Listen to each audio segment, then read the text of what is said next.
super easy. You said John Monahan? Yeah, John Monahan. Okay.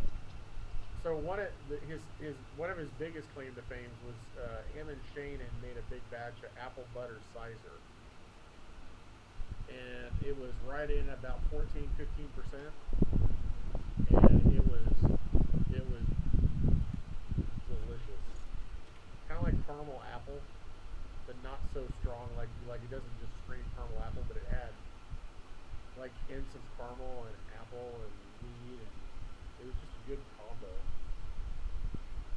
We just drank the last bottle that we had last year. It was probably about 10 years old at that point.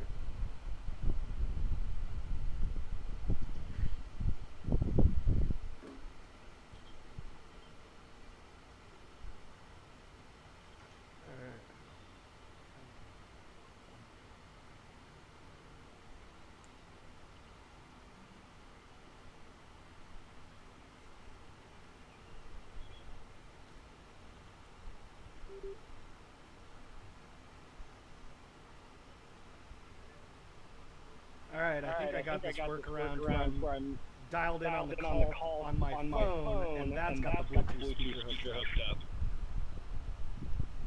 Were you having a hard time hearing us? Because you're muted. Yeah, there you go. Yes, it was nigh impossible to hear anything on those laptop speakers. Yeah. So now it's a little easier to hear. Well, I got two separate sessions. I got you guys over on my laptop, and I got the rackers on my desktop. They're doing their home brew. Their stuff. We got Max is on Facebook doing a whole beer like seminar.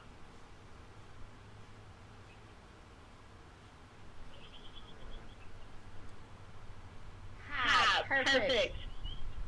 I'm really good at guesstimating. How much water you got? Measurement is overrated. Measurement is underrated. Measurement is king. Actually, being good with the volume of water I had was the turning point for me making okay beer to making good.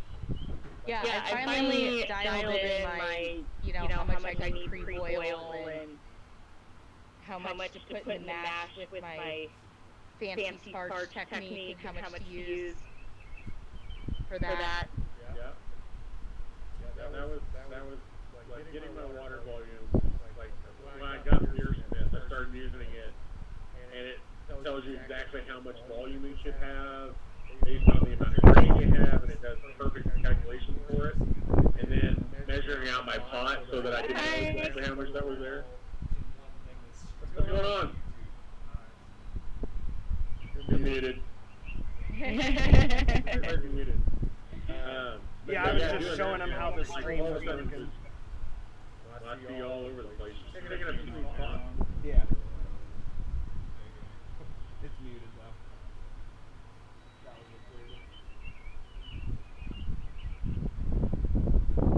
So I'm looking at this recipe now, and maybe it's been years since I've done a pale ale.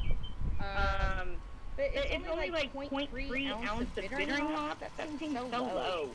I should probably just use an ounce, right? Well, what's the AA? Because like mine I'm doing today, I'm using a half an ounce, but it's also, I'm using Warrior, so I think it's a 17% alpha acid. Yep. So it just really depends on how potent your hop is. Well, the recipe calls for Magnum, so I'll have to look in the fridge or freezer and see what the AA of those is. But I was going to use the Cascade from Kansas Hop Company, which Courtney chimed in earlier and said that was a good idea. She's used it for bittering before and liked it for that purpose. Yeah, I think it says on the can what it is. I have to go look.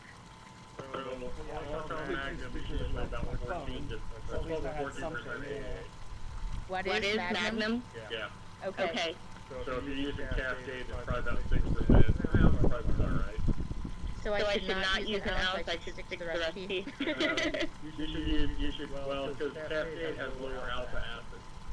So you can, if you have one hop that's 0.3 ounces at 14% alpha acid, if you're going to use a hop that's 6% alpha acid, you need to use more hops. So an ounce would probably be about right. Look at that! I'm just killing it on measurements today. Yeah. I pulled it out of my ass and then you validated. Okay, I'm gonna go grab my hop. I think I'm almost to boil. And Cascade is also a soft enough hop. It's not a strong bitter hop. So you have more flexibility in it. You could probably go up to as high as an ounce. All right. A little bit plus. That's good to know. And it's a nice hop to drink.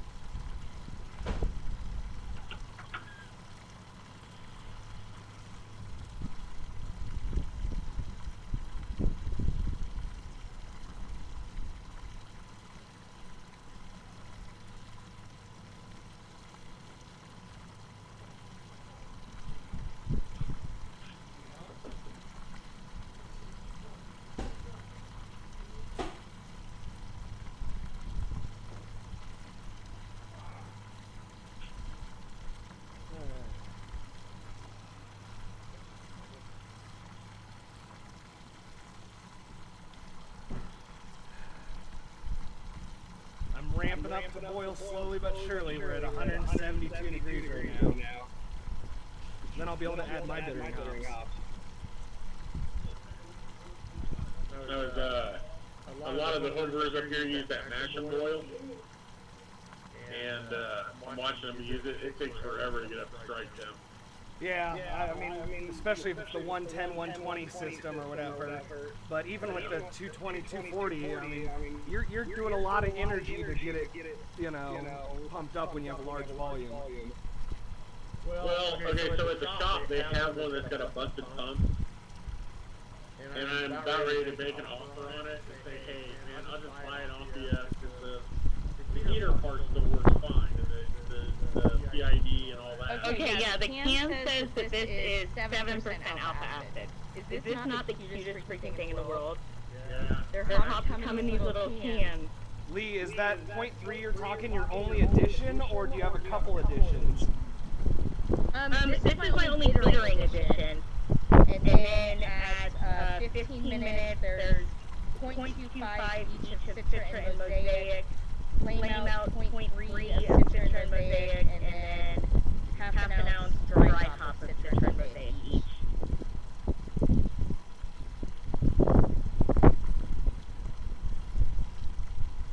But yeah, this can's 4 ounces. I probably should not use 4 ounces, I know that much. Hold on a second. There's actually a website where you can work out the calculations exactly. So hold on a second. Oh, really? All right. This is getting high tech. Hell yeah. Does it say on your recipe what the alpha acid is supposed to be for the Magnum? Like what did they It does not say.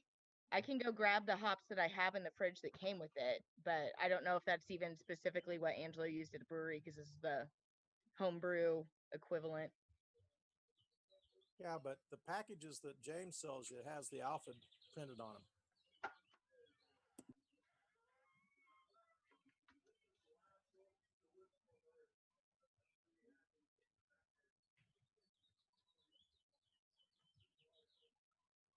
Well, I don't know if my experiment's going to work or not, but the sample for measuring gravity tastes good.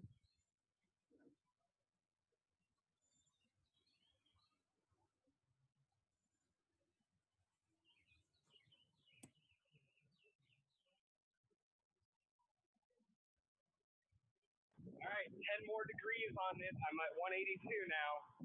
We're getting up there.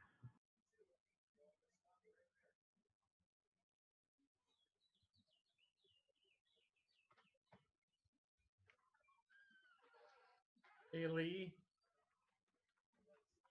No, the alpha acid hops are there's no alpha acid on the Magnum label of the ones I have.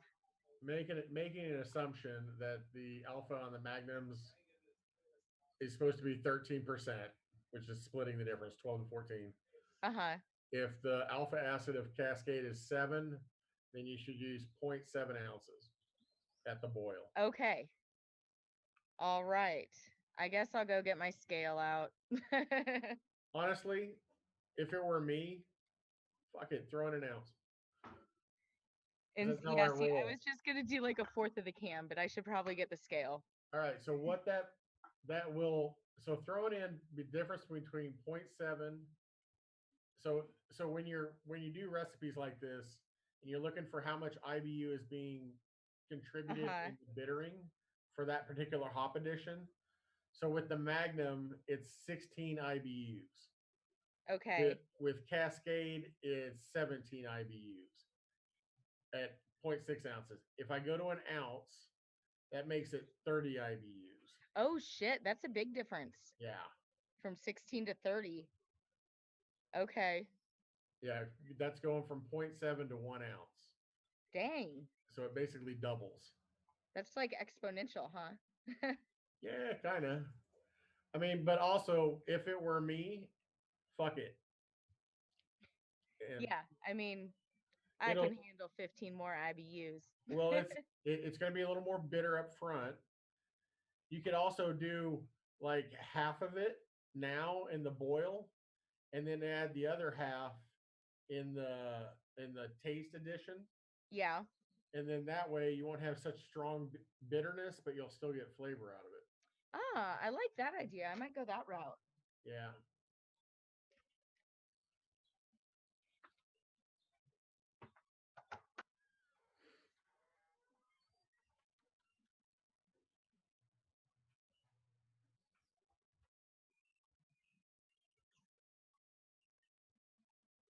All right, we're another 10 degrees on the board. I'm reading 191. So. And that's your homebrew system PID. Yeah. Yeah, that works. So that's just for your boil kettle, right? Yeah, I only have a single device on here. That works. It's nice and clean. I like that. Yeah, it was long planned. We even did like electrical diagram sketches, 3D layouts. Like it was a little obsessive. They either are like that or they're the other side, which seem dangerous. You know, when it comes to power, I'd rather be, or electricity, I'd rather be safe than quick. So a buddy of mine's, or a friend of mine's husband, his van got stolen with all his. He's a chef and he's a mobile chef, and they stole his truck with all his stuff in it.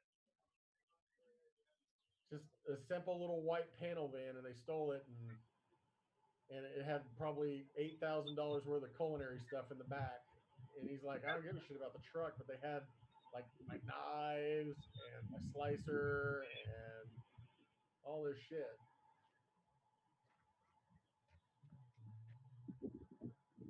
That sucks. Yeah.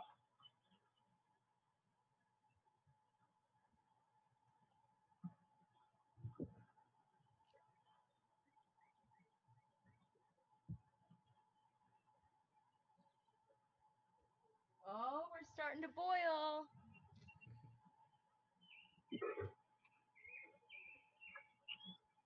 Yeah, I'm at 198. I'm getting close. Closer and closer by the minute.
starting to boil over or almost boil over? Almost.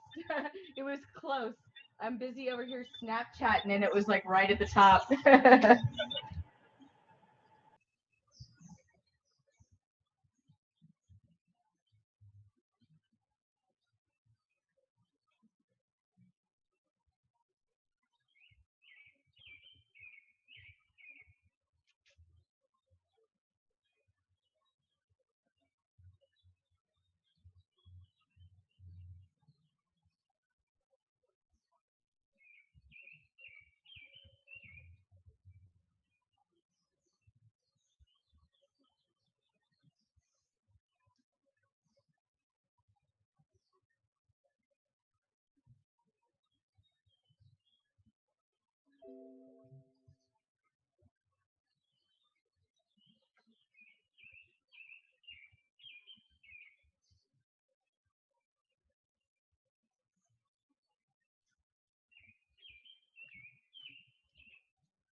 I'm opening my can of hops. It's so cute. Hops.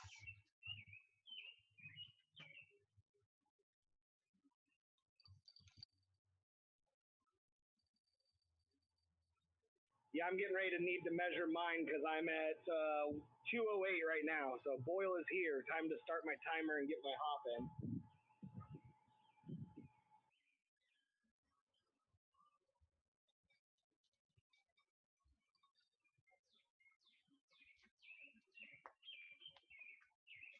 This is so freaking cute. A can of hops. Oh my god.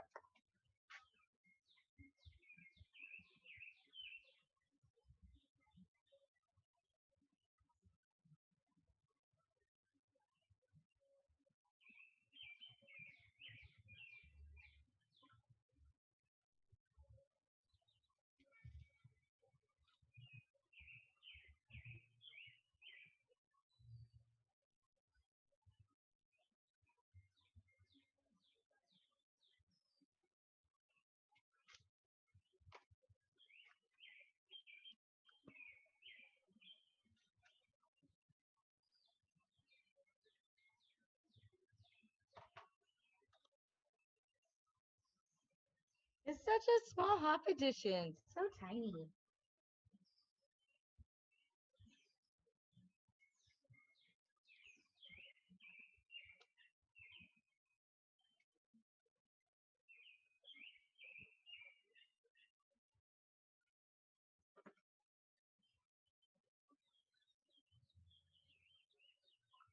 Oh yeah, I got a nice little boil going now. Time to measure out these hops.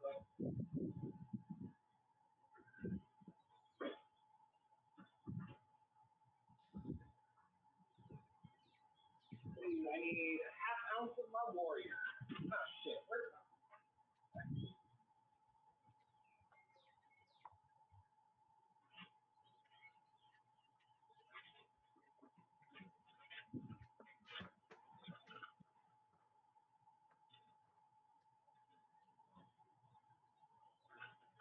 Well, I ended up with 0.55. That's very close.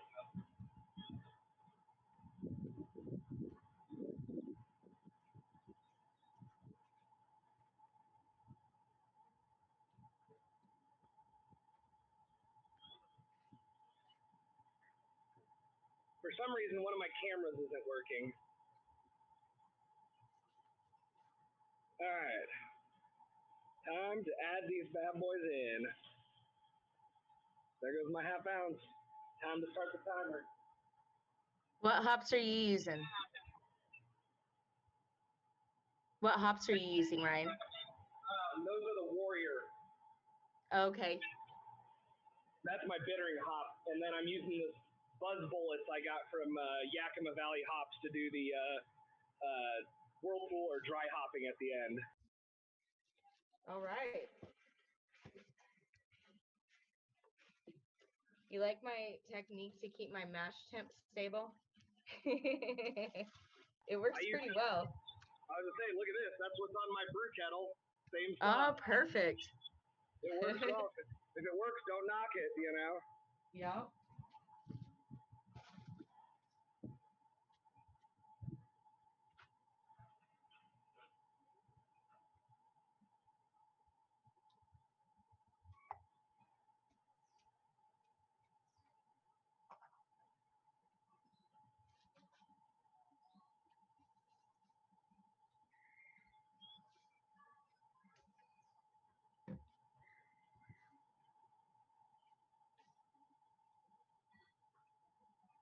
Oh, I should set a timer. That would be a good idea. Killing it today.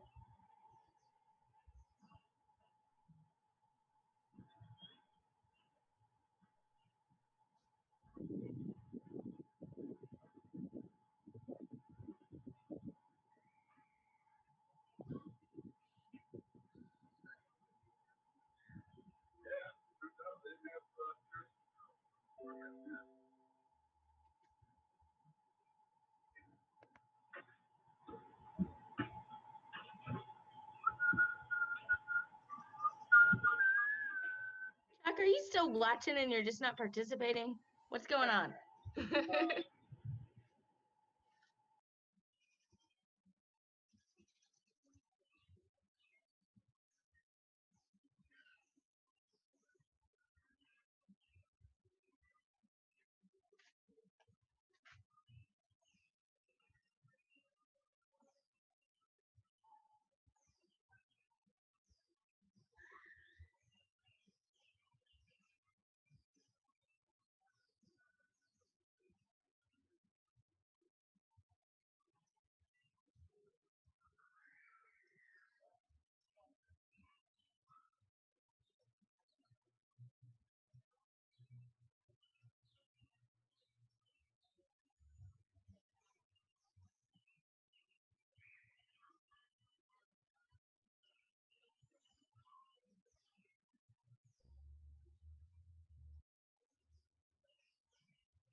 Lee's also doing a pale ale.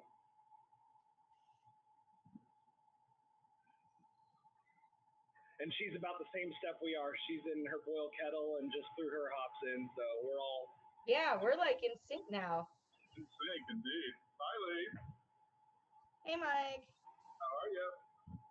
I'm doing good. I get my early afternoon buzz on. How are you doing? I'm just stretching mine out from yesterday. What's John doing? Is he hooking up? Oh, he's cleaning. How responsible. Is he already finished?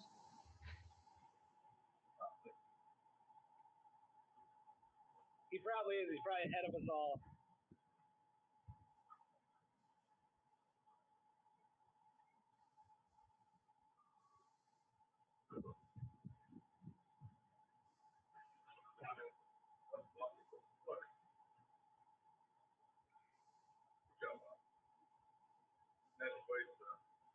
Yeah.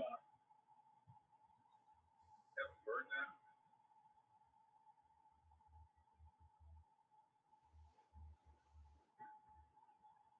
My camera up here is just not playing nice. For some reason, it like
All the way down.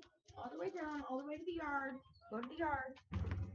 Good job, buddy. Good boy. Cheers. Cheers. I need to pour me a new one. My dog likes to pee on the patio, so I have to get him all the way to the yard. I just power washed yesterday, and I don't want to do it again. Good job, buddy. Good job. Those are good boys.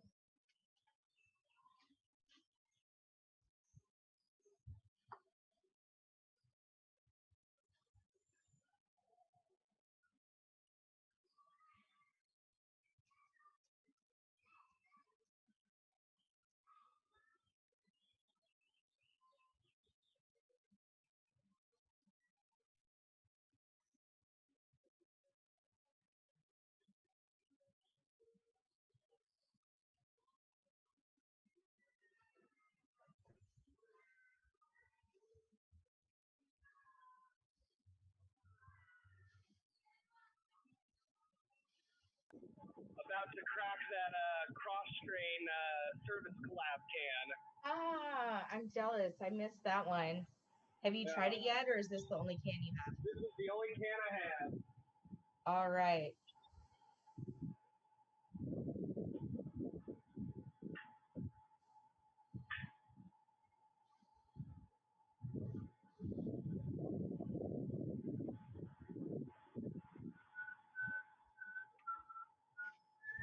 Definitely got that cinnamon. Cinnamon, huh? Isn't it a sour? It's a sour IPA with cinnamon and lactose and fruit. That sounds like a dream. Is it tasty or is it weird? You know, a little combi. But that's what it looks like. It's very red. Okay. Yeah. So. Kind of reminds me of that fruity applesauce. Yeah, exactly. The like colored moss applesauce or whatever. Oh, that's great. Because it's a little sweet, little apple-y feeling with the cinnamon and then the fruits there.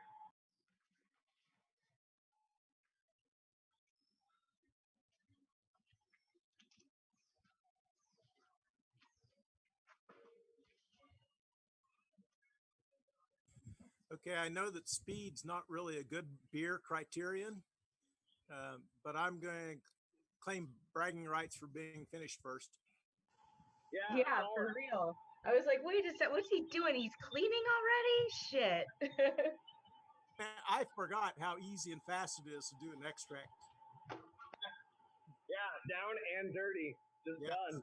Very fast. Come on, go in, buddy. You can go in. Come on.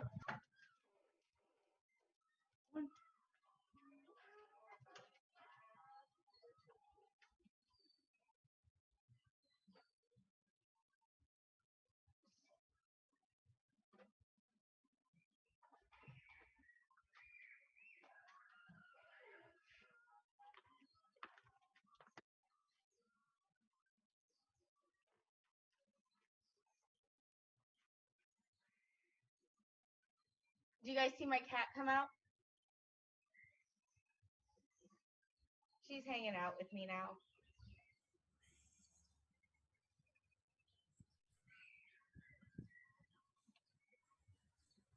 So is this an indoor cat that's visiting the outdoors or an outdoor cat that was just inside for a minute? Say what? Say, is this an indoor cat that escaped or is this an outdoor? Oh, it's an indoor cat who likes to go spend a few hours outside every day. She's been good about staying in my yard, and she comes back when I call her and everything. So that's cool. Yeah, she's a pretty good kitty. She just likes laying in the sun and rubbing on the furniture and rolling around in the grass, eating the grass. She likes to sit underneath the bushes out front and stalk all the birds. She doesn't have claws though, so I'm not too worried about her doing much damage. You're not concerned about her bringing back any presents? Yeah.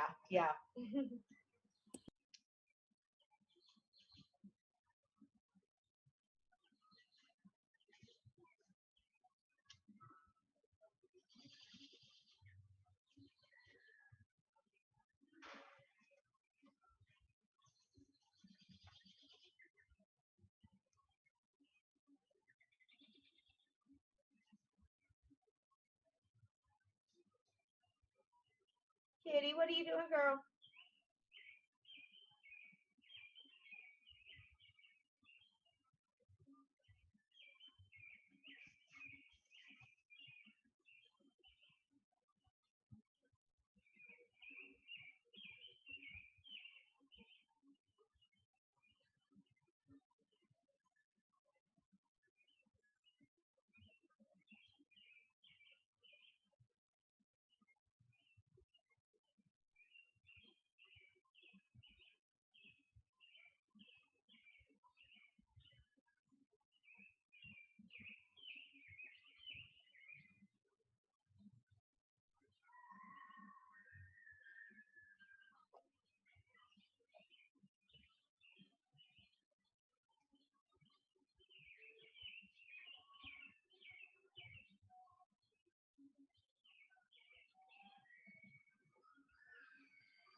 So Lee, when's your boil getting done roughly?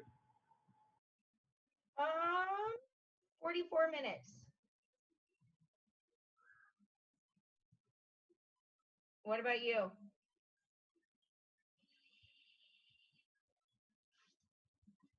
Could you hear me? I said 44 minutes. And then he walked away. I could hear you, but I had it muted and walked away from the phone. Let me check my time.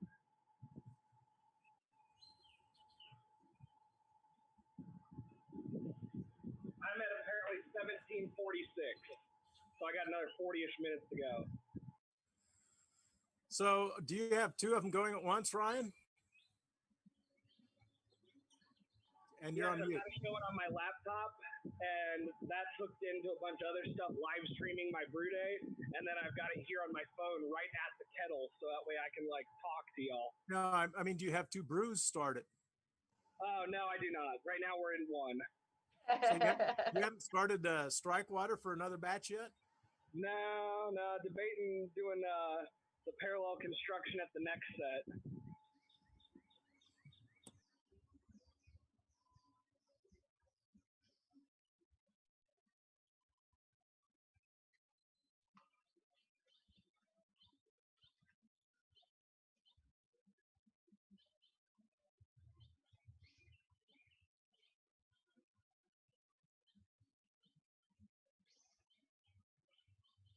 Dang it, I just spent all that time posting and I commented on yours instead of posting in the event.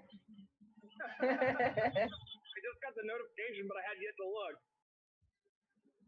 I'll post something else in the event later. I might include that picture though.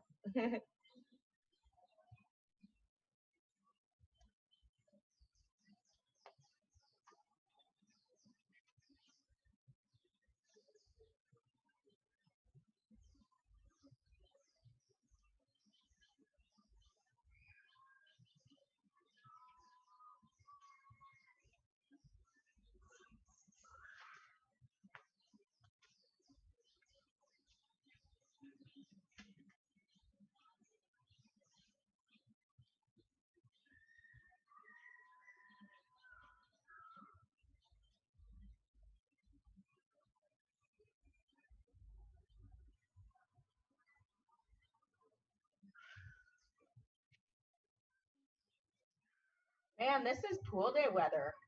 I might have to get my pool out soon.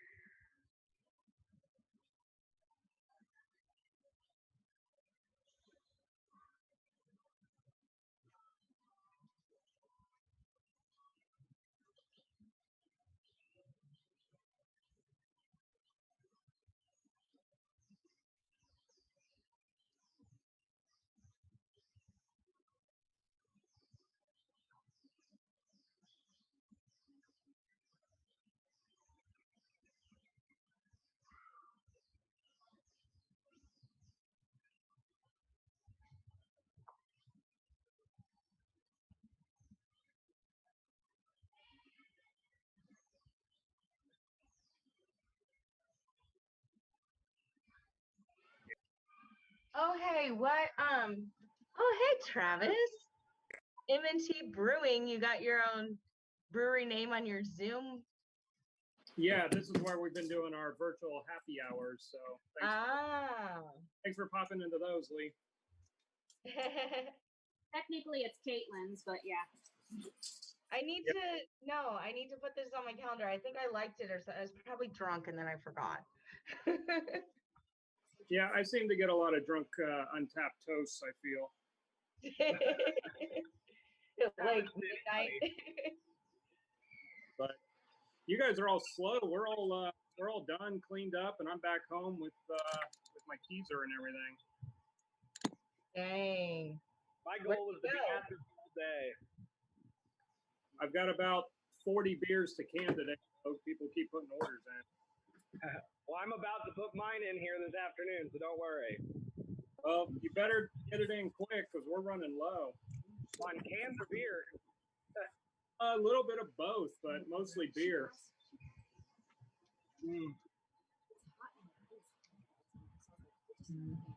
I need to go get my fermenter soaking in PBW. I'll be right back. Yeah. I did not do any cleaning last night. I got drunk and. Okay.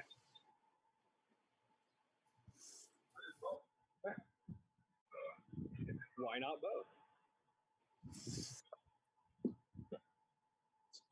My phone's about to die. Speaking of why not both, I think I need to get it plugged in. What else do we have? Oh yeah, that's for your calling.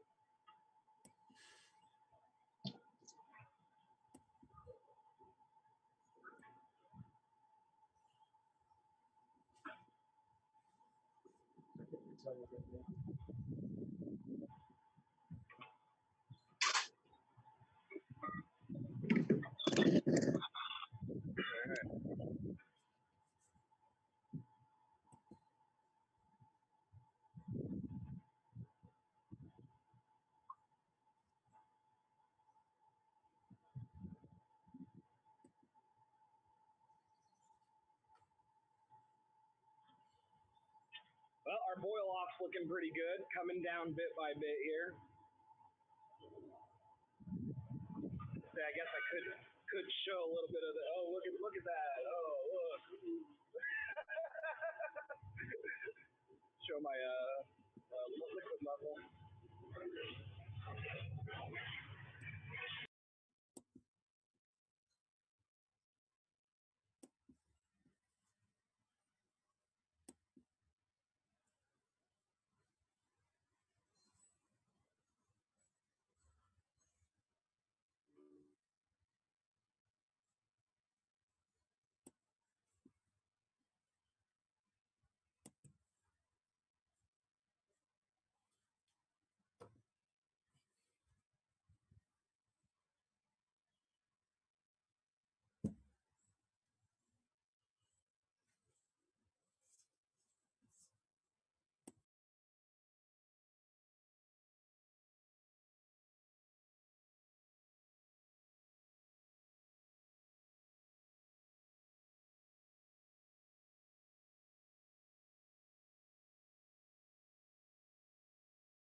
All right, about 35 minutes left to go on boil.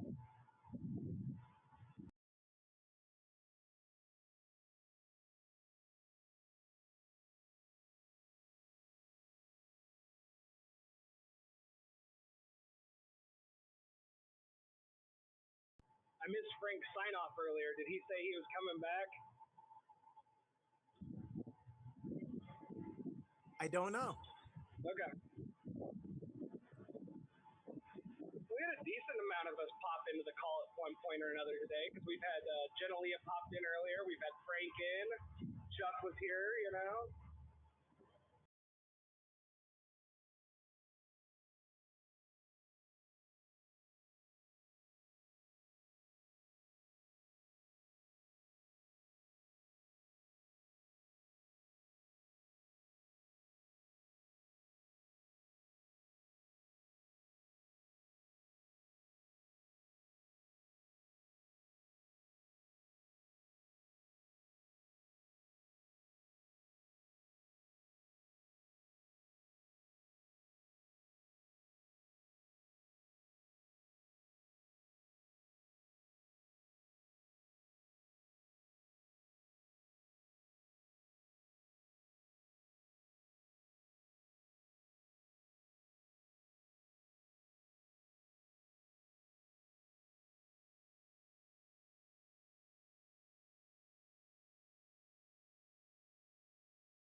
You know, I really loves me some day drinking, but these beers are going down way too easy this afternoon. Danger, Will Robinson.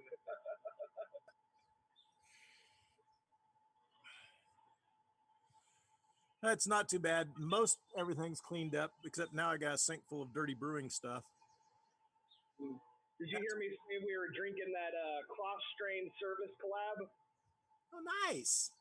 Kind of like my dad and I thought it was like, remind us of that strawberry applesauce. Because it's got it's a sour IPA, but it's got the lactose, cinnamon, and a bunch of fruit in it. So it just really reminds me of that, like, Mott's, applesauce, the, like, strawberry crap. Yeah. It's good, though. It's weird. It is a little bit of everything.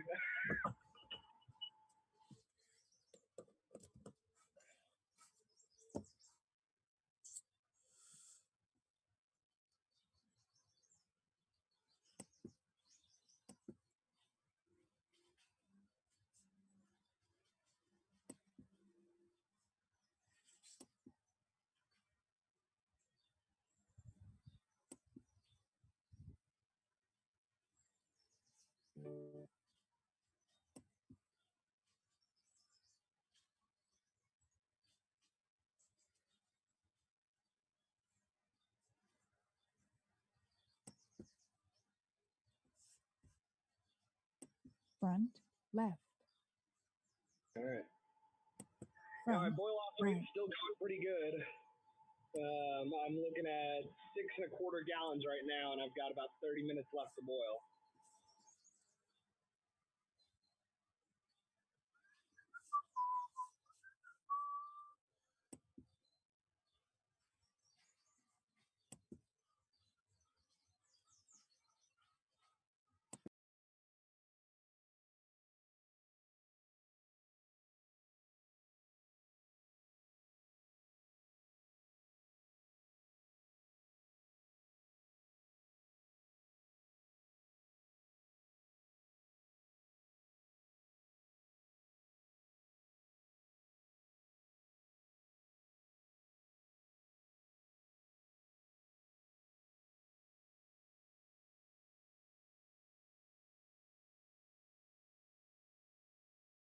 Hey, Michael.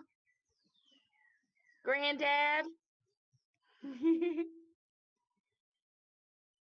It's Lee. How's it going? You're on mute right now, so I can't hear you, but I just want to say hi. It is Mike. Look at that awesome shirt he's got on. Oh, yeah, this is my tight shirt. It shrunk over the last year, 2 years. Yeah, that was last year's. Yeah, for some reason, it just seemed like it did something. Yep. Is it shrinking, or are you a growing boy? What? I said, is it shrinking, or are you a growing boy? You know, if I didn't know better, I would swear you're being facetious. What you working on drinking there, Mike? Well, this is the Warhead. And the problem that we run into is that the tap itself, the faucet, doesn't get very cold. So if it's sitting here for a while, let's go ahead and do a pull. It cools the faucet down.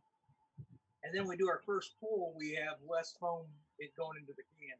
So, and I was just told I was in the way. Oh, yeah. Busy doing all that canning. Has your steamer been pretty well dialed in? Some noise. Did you hear that thing? Yep. I think me and half the next state.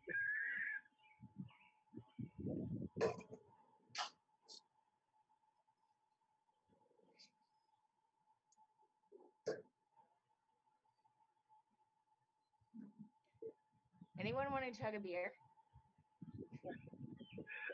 I'm working. I'll cheers a beer to you. I'll cheers a beer. Yeah. Okay, well, I'll finish this first.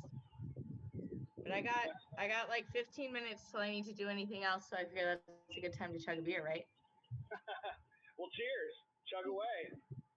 Cheers. I don't want to chug this mead. I'll sip on this first. Ooh. Chugging mead just doesn't sound good. Yeah, it's only 6%, but still. I was gonna say mead. That could be a quick way to end your day early. It's all the raspberries, so start labeling them. Chuck's back. Hey. Yeah, because there's 2 for. I have it broken out by order. Chuck! There we go. I can see you. Blue raspberry.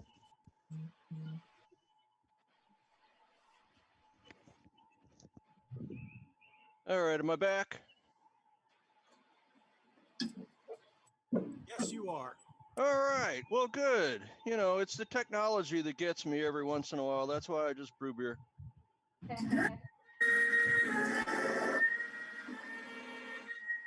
What are you doing there, Mike? Labeling cans. Oh. They just put you to work, don't they? Gotta watch the baby, gotta label cans. Yes, I'm being abused. And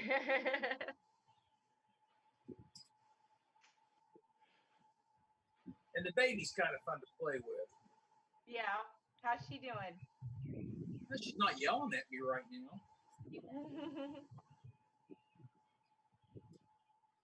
All right, guys, happy brewing. I'm going to get back to doing some stuff, and we're going to head on over to Bowden's house for a couple minutes. Today is his 71st birthday.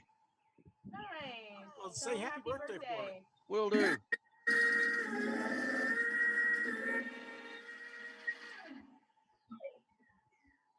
a big ass cat. Oh, right. They're gonna be broken. That's on by order, she said.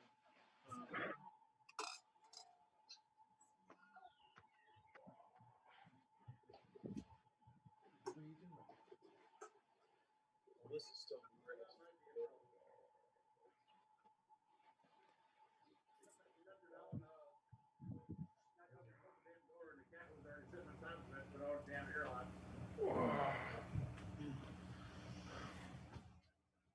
Hey, Sean.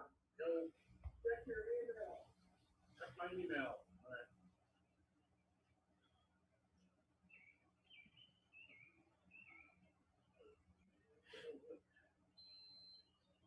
I sent you a reply. I had to jot you a question.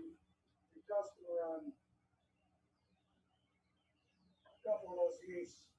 Okay.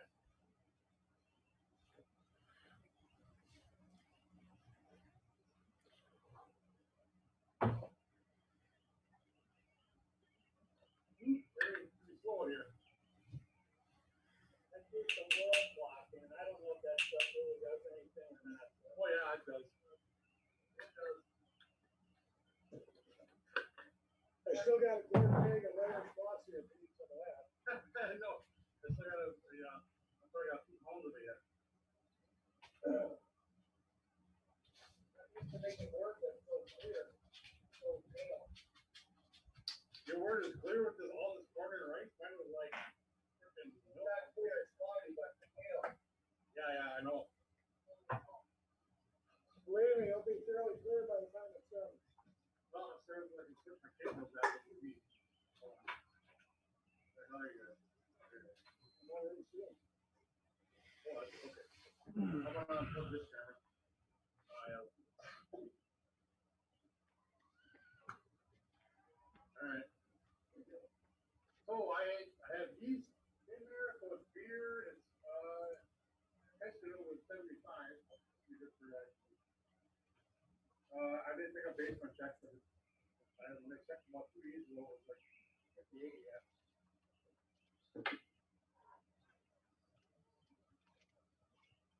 Okay, wait till we get to that Quebec yeast temps all here in the garage. I can rent that like 95.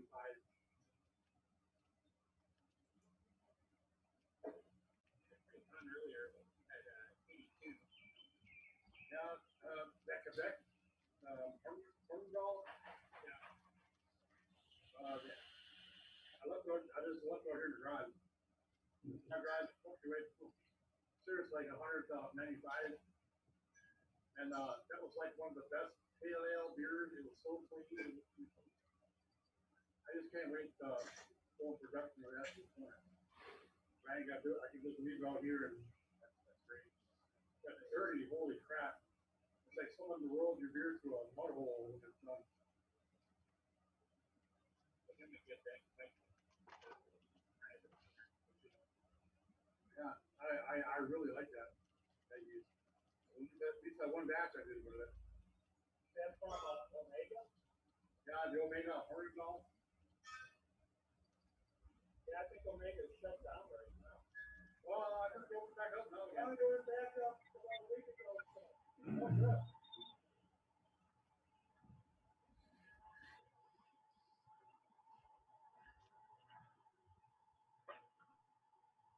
Hey, look at that. John and Mike are matching shirts. Aww. I was Didn't looking get the for memo? mine, but I couldn't find it today. Probably in the dirty laundry pile.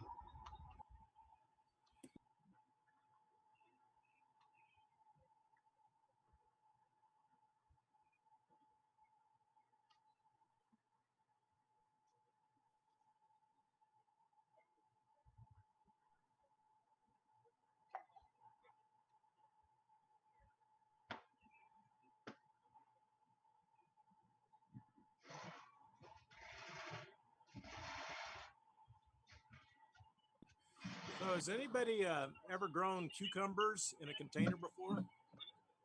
Not in a container. I've only done cucumbers once in the ground, and some bugs ended up cutting my main line and killing the whole plant. Well, my cucumbers have started to come up in my container, and I think I'm going to try and train them on a tomato frame. I'm just curious if anybody's ever tried anything that stupid before. Well, I definitely want to hear feedback from how it goes.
Got me a new sack of grain today.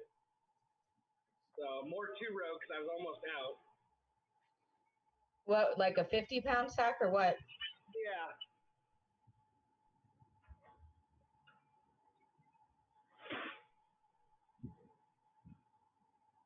And this pale ale helped me use up another 9 pounds of that Munich I've been sitting on for a while.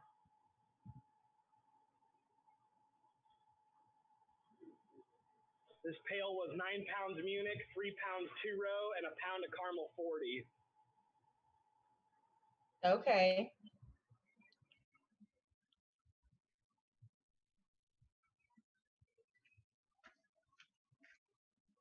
That sounds like an unusual recipe to me for a pail. I would have thought you would have been mostly 2-row with just a little Munich. I looked into a couple people using the high Munich volumes, and this is the light Munich, not the dark Munich. So this stuff's only about 9 to 10 Lovibond. So it's not super dark, but this is definitely a little amber, in color.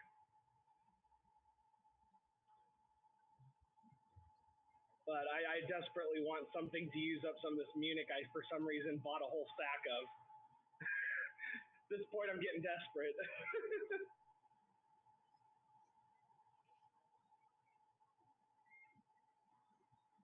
So I'm just gonna ferment this with just the USO5 or that whatever that $1.35 yeast James has, starts with a B. Barton's, Burley's, something. Burton, I think it is. Yeah, that really cheap, pretty neutral yeast. Yeah, the one that comes in all the really cheap kits. Yeah, exactly. It's got the little square sachet. I always keep about 6 of those in my yeast box as a backup emergency plan.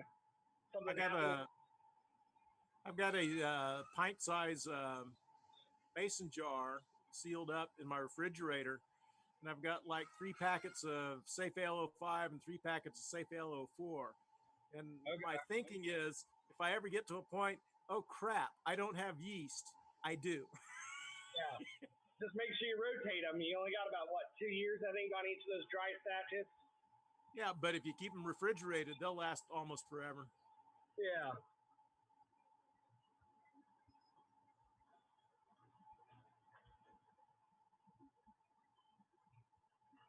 Oh, hi, I see Caitlin's over there at the M&T brew cam. The whole party. Not just Mike and his matching John wear.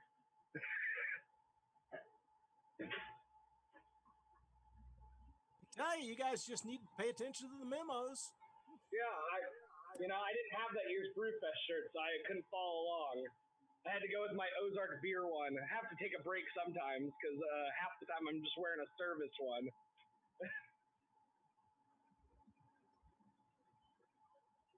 All right, finished it. And I've got her IPA.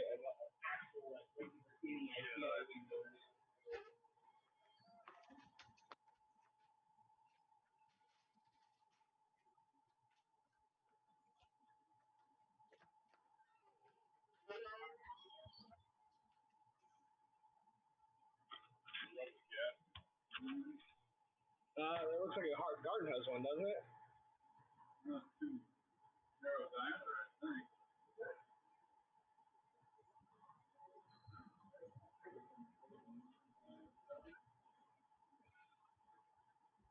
Yeah, it's the one out of this guy. Now that I'm looking at fittings out, that's the problem. See this one? It goes like that, but the gasket inside there gets kicked out. Yeah. Yeah, Lawrence Beer Company, the Tall Shame. This is the second growler of I got because I liked it so much. It's a dry hop pilsner.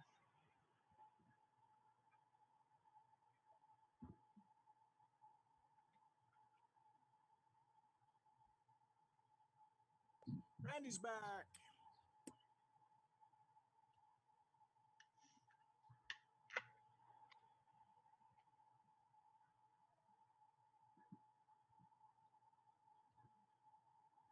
Okay, Randy, were you productive and got all your chores done, or did you take a nap?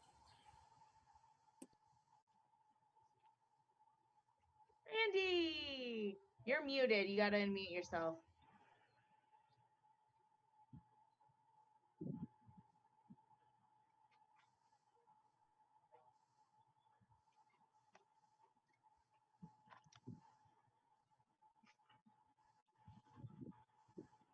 Says it's unmuted.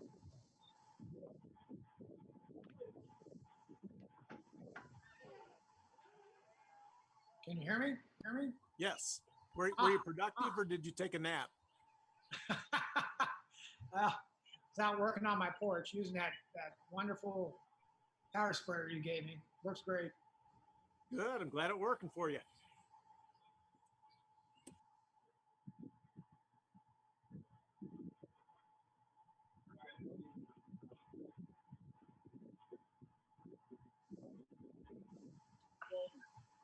So, Jonathan, how's your brew doing?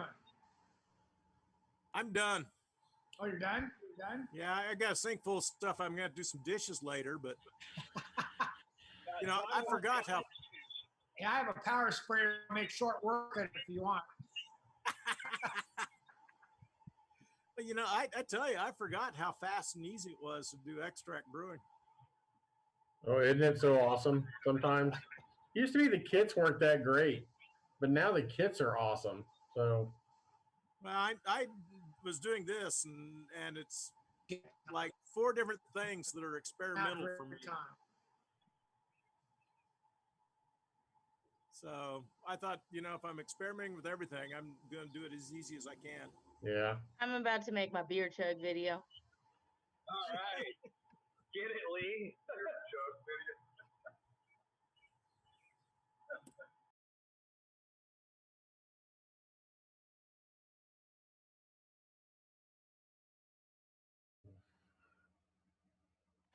I say, Lee, if you look, the baby's in the background now. Well, Travis in the way. There you go. Oh, yep, there is the baby. mini M&T baby. Yep. That's for baby. You say M&C? No, this is an M and this is a T and C. It belongs to the brew business, though. It's a mascot that makes it a tax write-off. Well, Jonathan, I switched to my background for drinking mead. There you go. That works. Again. Very sympathetic.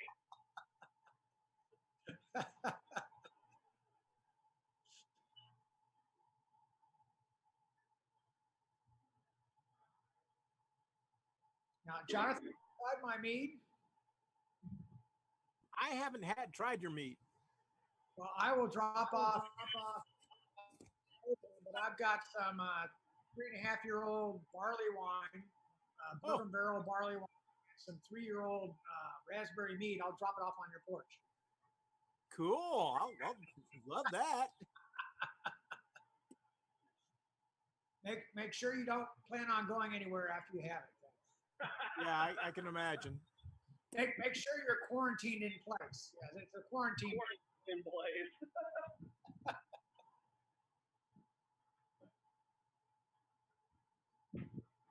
Yeah, while you were out working on the porch, I was saying, I love me some day drinking, but this beer is going down way too easy today.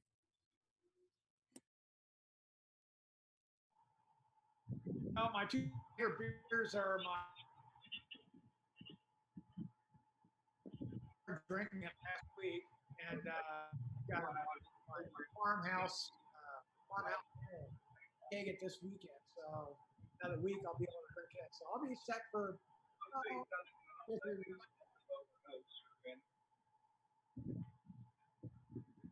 Yeah, this is the first time I've brewed this year. I've been such a slacker. Well, no, I do have a little beer left in the kegerator that before the lockdown that Josh and I brewed. So I got a little bit of that left.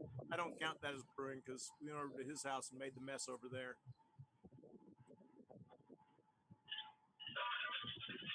Woo!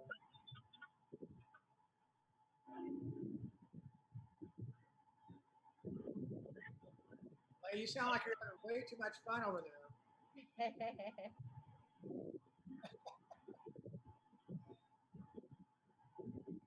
Like the old movie saying, I'll have what she's having.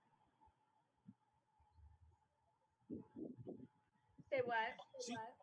It's like the old movie line, I'll have what she's having. You want to chug a beer, Randy?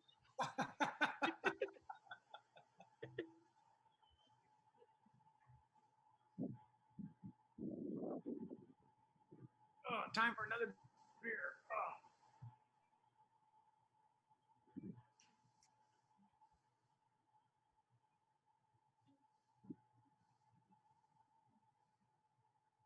Oh yeah, I got things to do now.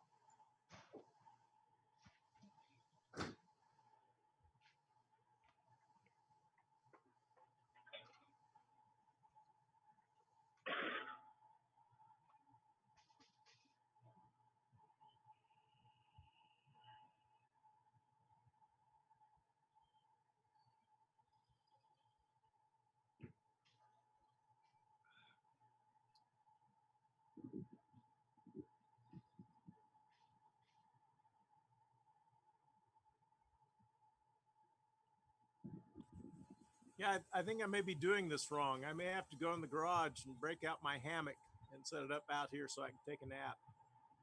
Oh, then you'll never mow the lawn again. Because the hammock will be in the way.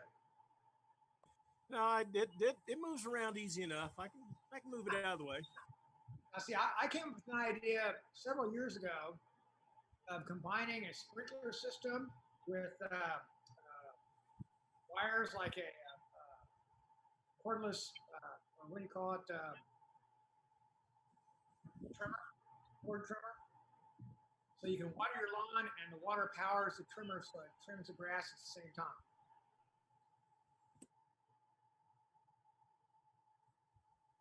I like that idea.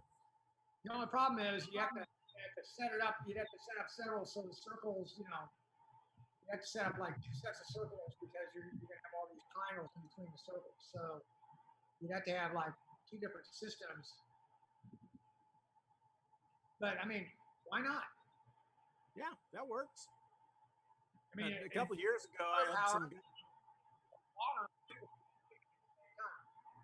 And you can actually set it to do it every other day or something, so that it's a lot. Keep your lawn nice and watered.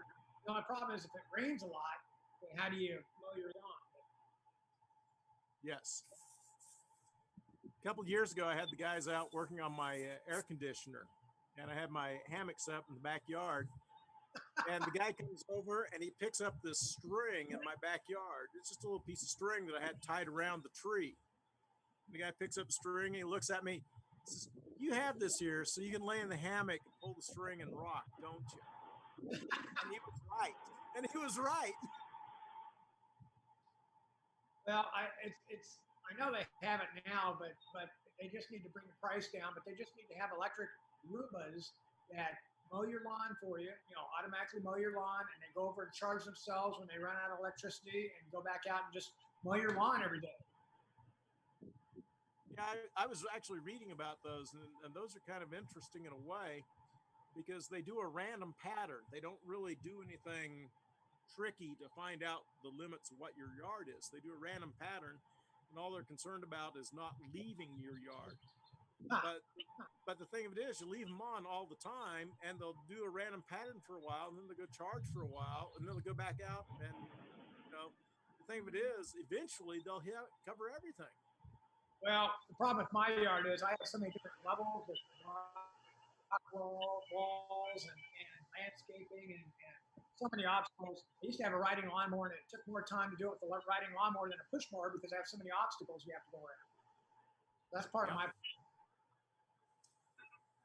It's probably easier than it used to be since you cleaned out all that brush up front, and it definitely looks. Yeah, it's true. But what'll even be easier is when I get a townhome and all I gotta do is brew beer and ride my bike. I don't have to worry about that. There you go. Well, now that my wife told me I got the house finished because I wouldn't need the SUV anymore. But now that I don't have an SUV anymore, it's like, okay, I need a Mustang now. So there you are. But you're getting there.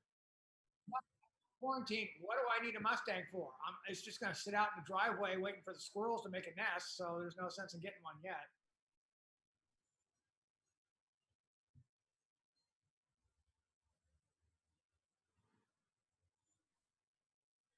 Okay, beer break. Cheers. Or considering my background skull.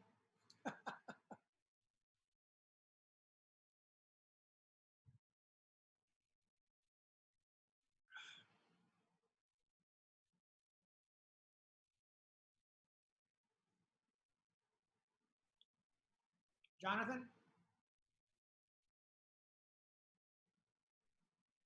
Oh, he's gone.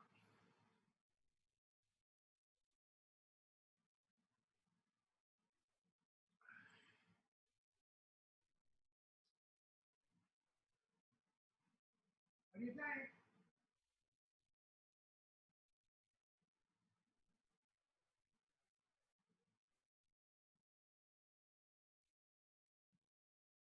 Scrubbed all the spindles, getting ready to paint, but hopefully I won't have to paint the spindles all the way. That's pretty good, cleaned up.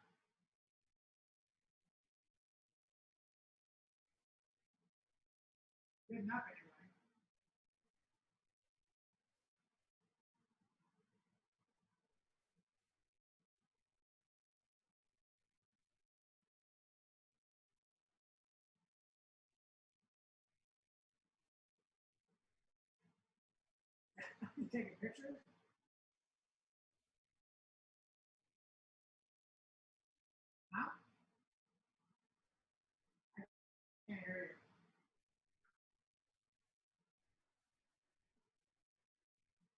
FaceTiming with or Zooming with the Brewers Guild. Huh? Right now. They're on my computer.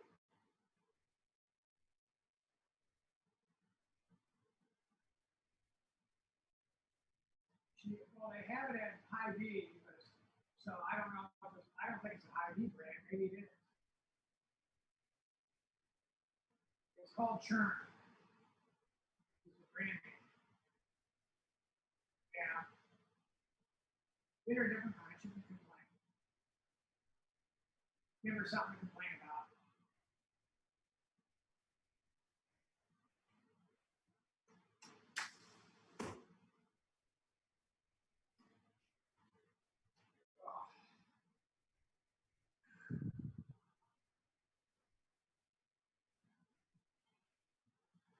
Jonathan?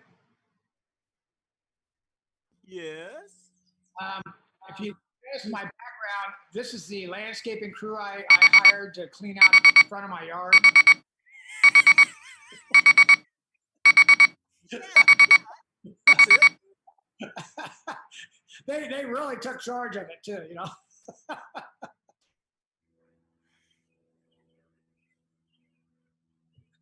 Well, I tell you, that makes the place look so much better. You know, that brush out front had been there for so many years. Oh, yeah. And actually, it was kind of nice when I had kids because the privacy, I mean, but the first day or the first week after I had it all cut down, I had like a 90-year-old lady pull up in front of my house when I was working on rebuilding my mailbox.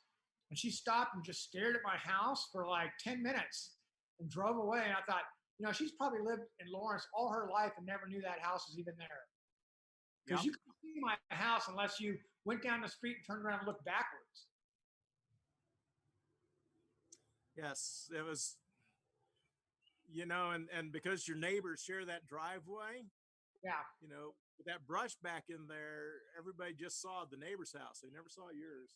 Well, and the neighbors were pissed going, well, you took away our privacy. And I thought, well, if I would have known it was going to piss you off, because they're not very good neighbors. I said, if I would have known it was going to piss them off, I would have cut those trees down years ago.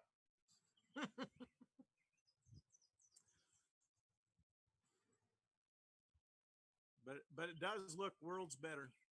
Yeah, well, it makes the house worth a lot more money too. But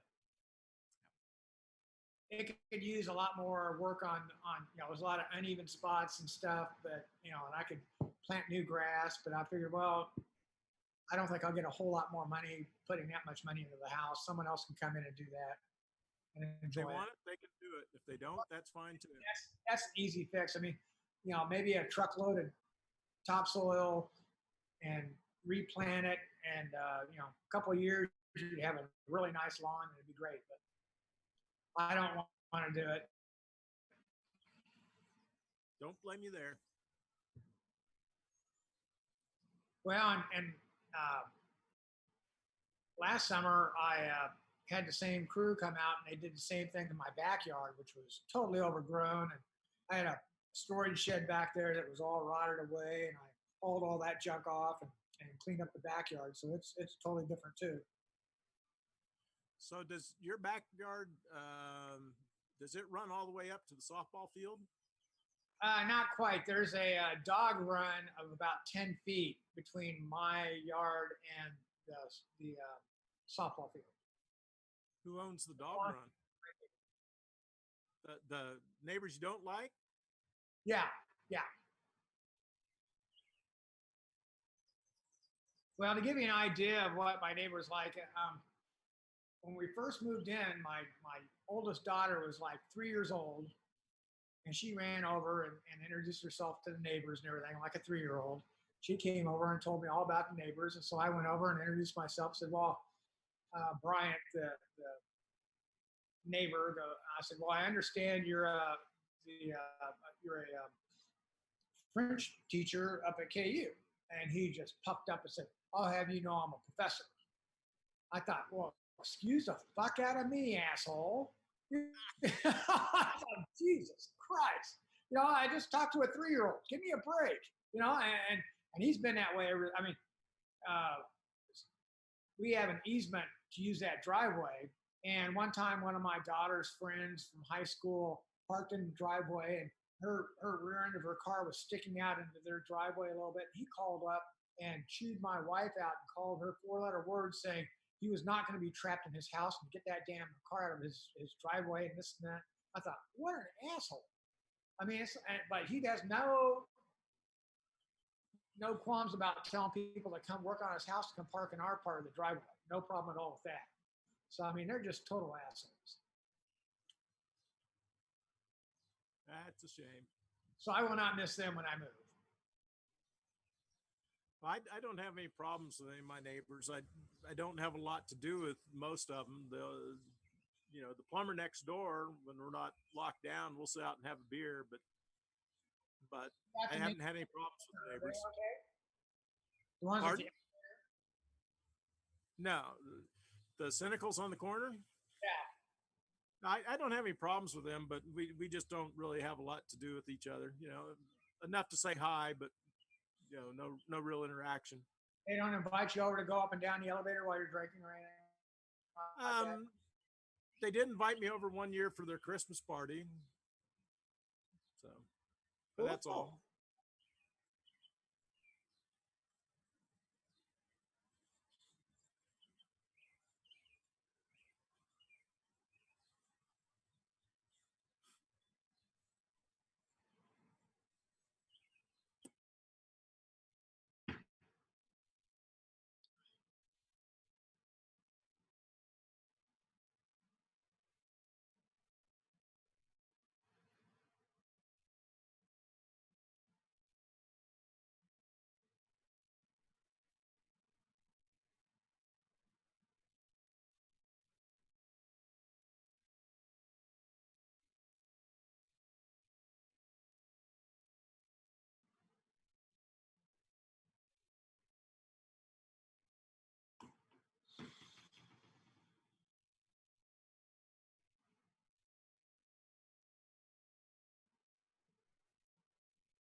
Is everyone done brewing? Well, I am, and M&T are. I know that Ryan and Lee are still at it. Oh, Ryan's trying to do. Yeah, I'm still at it. We're cooling down right now.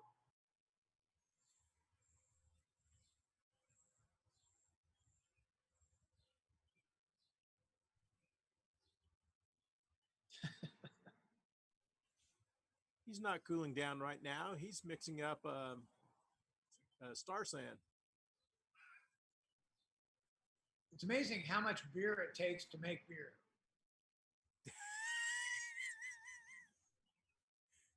I mean, really, I'm getting down to half a keg. I better make some beer. I'm not going to have enough beer to make another. No, it's just. There you go.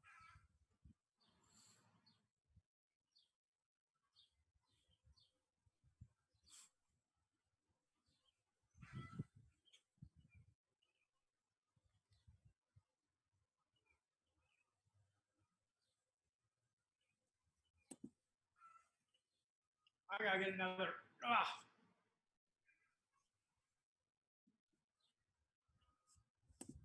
Hey, what that?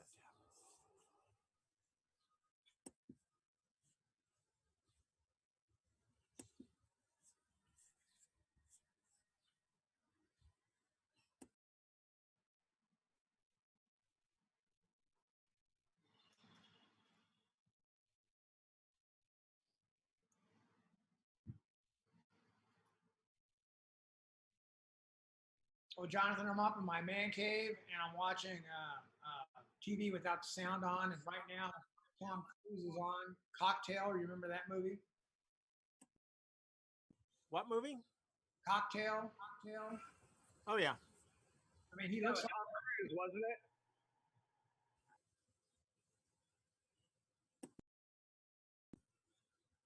Yes, I believe Cocktail was Tom Cruise. Yeah, he looks so. He looks thing like what I remember Tom Cruise being. I mean, he looks like high school. It's probably maybe 5 years before he did Top Gun, which really made him a big star. I've always wondered why he is treated with so much respect, because he's such a crappy actor. Oh, I don't know. Maybe it's just been in some good movies. I don't know, but you watch him and he's only got like, two things: his really dead on serious, and I'm really serious, or his just flippant nothing, and there's nothing in between. No other range. Well, what was it? What's the actor that's the kung fu master? Does the Texas Ranger? The Texas Ranger. Oh yeah. Chuck Norris. Yeah, and he was given advice. He said, someone told him, "Don't talk if you don't have to." He took that to heart, and he makes good movies because he doesn't talk if he doesn't have to, and that makes it a great movie. If he tried to act, it would just spoil the whole movie. Just keep your mouth, kick everybody's ass, Well, if that's two things. One is, if you're not a trained actor, that's good advice. But even amongst trained actors, that can be good advice. There's a British series called Foyle's War, and the guy who stars in it's named Kitchen, Martin Kitchen. And the guy is a fabulous actor. And you watch this thing, it's regular BBC fare, so they got such high production values anyway. But he comes into these scenes and he'll ask a question, he's playing a detective, and then they'll answer the question, and then he just gets a look on his face. And I mean, he's doing things that are just amazing acting. And I was watching a special, they were talking about how they made it. And they had the writer on that wrote all these things. He says he's the only actor that ever came to him and brought him a script and says, "Can you take some of my lines out?" Wow. Because the lines were supposed to convey this stuff, and he didn't want to do it verbally. And it's like, whoa, this guy, an actor that will do that, he's got some chops. Well, and it depends on the director too, because what was it? What was the sci-fi movie where the alien came out of the guy's stomach? Alien. That was Alien. Yeah. And no one in that movie knew what was going to happen when that alien came out of his stomach. Nobody knew that was going to happen. They knew something was going to happen, but they didn't know this thing was going to come out of his stomach and run. And so that was total. That was not acting. That was total shock and surprise by everybody in the movie. Which is, that's the director right there.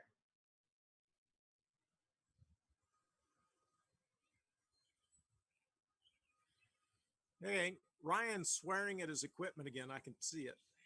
I accidentally added too many hops. Oops. You didn't, lady?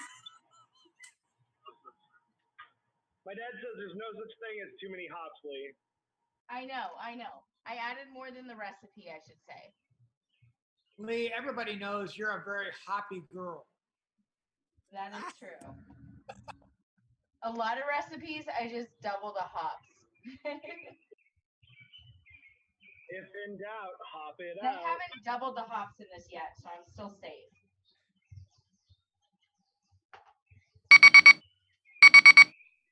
This is my whirlpool, Ryan. It's very whirlpool-esque. Yeah. In my head, I'm singing "You Spin Me Right Round." Yeah. Is that a hops bag or is that pantyhose? I can't tell. It's a hops bag. It's like a Muslim bag. Okay. There's my whirlpool. Oh, wow.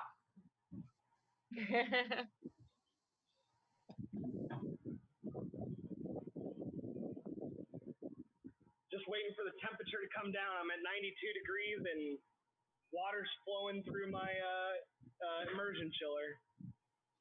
I'm just turning mine on. I I do want to upgrade to a. I think I got off track with my beer chugging. Fittings for it. You want to upgrade to what? I have a plate chiller, but I've yet to buy the fittings for it. I've wanted to try making my own counterflow. Yeah, do a counterflow and get a glycol cooler so you can counterflow it good. I know. What, a year or two ago, someone on the forums gave away a free glycol cooler. I think Orville got it. I was so mad at myself for not jumping on that one. I was like, how did I miss a free glycol cooler? I actually posted a DIY to the forum a while back for using a window air conditioner, deforming and fitting it into a DIY glycol cooler. Well, I don't know if you saw the pictures earlier when I was showing my kettle. That was Orville's original version 1.0 mash kettle. Okay, nice.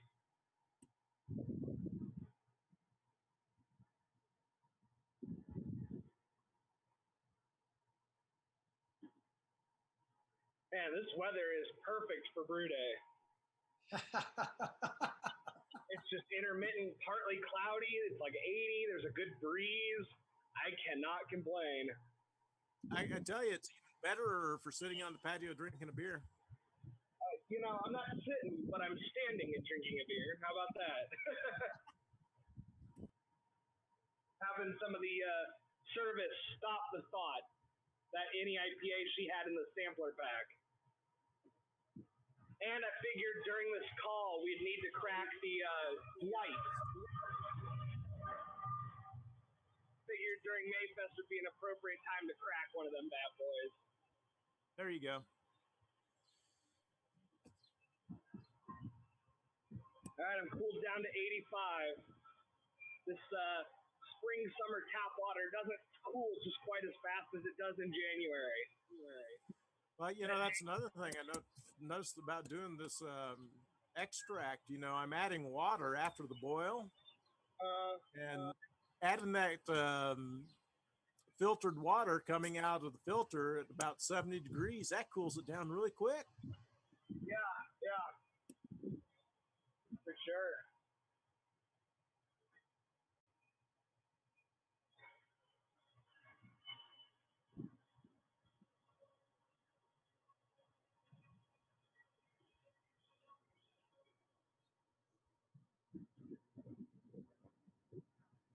degrees.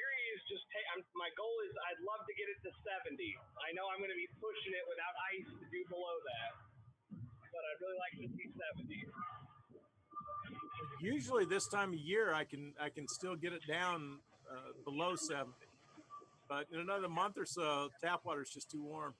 Yeah, no, I measured at one point last summer when I filled my kettle thermometer without firing it at all was I think 85, and that was July or August. Yeah, last August I was brewing and I took my thermometer out and measured what was coming out of the tap, and it was like 78. Yeah.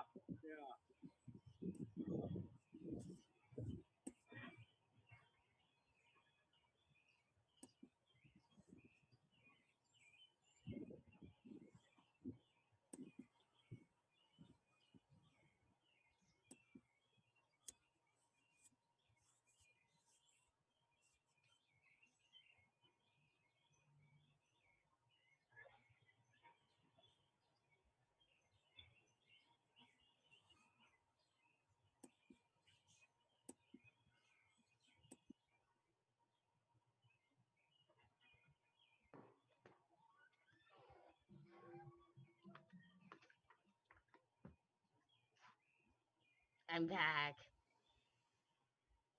Caitlin, hey, how's it going, girl? She's not listening to me. She turned her back to me.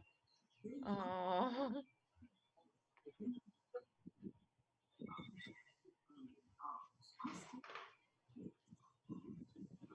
right, 79 degrees. We're coming down.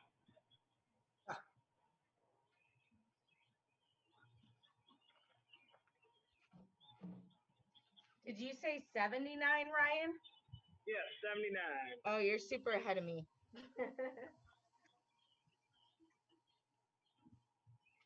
That's cool. Are you still planning on doing 1 or 2 more brews today? Oh, no, we're gonna be keeping this train rolling. Casey Jones, watch your speed.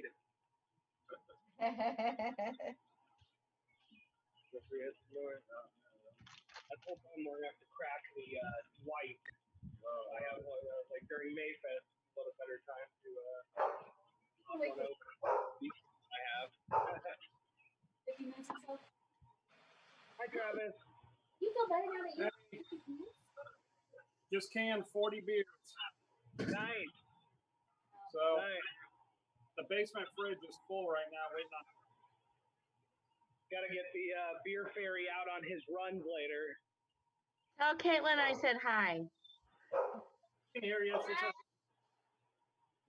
She was asking when you were going to come cook for us. Yeah. 76. I burnt myself out on cooking. I spent $400 at the grocery store in mid-March and made a bunch of shit like casseroles and froze them. And so I've been out of like fresh veggies and stuff for a few weeks, which I did replenish yesterday. But I just haven't been cooking the last 2 weeks because I did so much cooking in that first month. And I don't have a dishwasher. That's the worst part. So I've been washing all my dishes by hand. I'm shooting outside. Or you soak them in PBW the next day, it sounds like. Right. I'll get, not in the next few weeks, but I'll get back into cooking soon.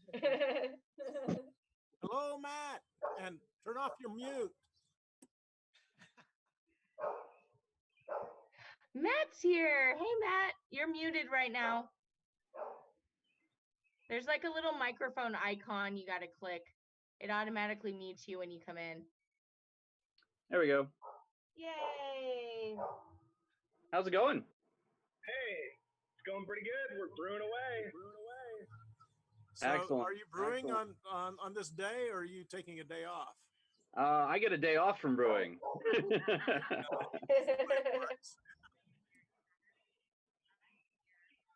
Just chilling in your backyard, John? Yeah, I did an extract brew this morning. It was so fast. I'm already done, so I'm just chilling now. Nice. I just stocked a little cooler here for some beers so I could join you guys. So I'll get one of those out real quick.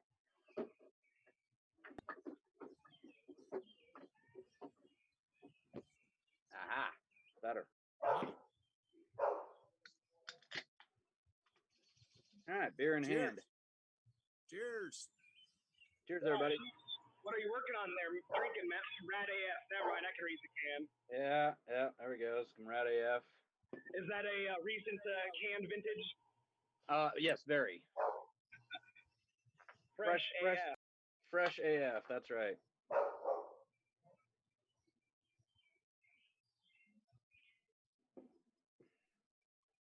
So Lee, what are you working on? You brew today too, I saw, right?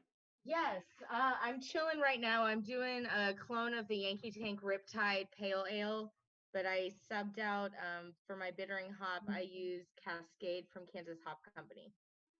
Okay, so, cool. Yeah, we're just chilling now. Chilling and drinking. Chilling and chilling. Yeah. Who else has popped in today? Oh, let me see who's on here now. We had Chuck for a little while, Sean Belden for a little while. Frank, Genelia. Yeah. I was a few hours late. Obviously, I am too. I couldn't start drinking at 9 a.m. this morning. I stayed to coffee before noon. I'm pretty sure, yeah, we didn't start drinking until like just before noon. Like it was close to noon.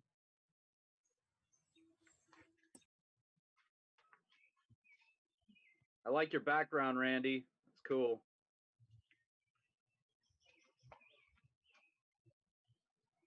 I don't know if you can hear me or not. I'm probably gonna switch over to my tablet here as soon as it's charged, so I get a better picture. Earlier, Randy's background was Oktoberfest. He's getting all serious now. Yeah, it's all like yeah. Matt said he liked your background. Actually, this is my landscaping crew to take care of my front yard. Can you send them over to me? No doubt. Can I pay them in beer? Or meat?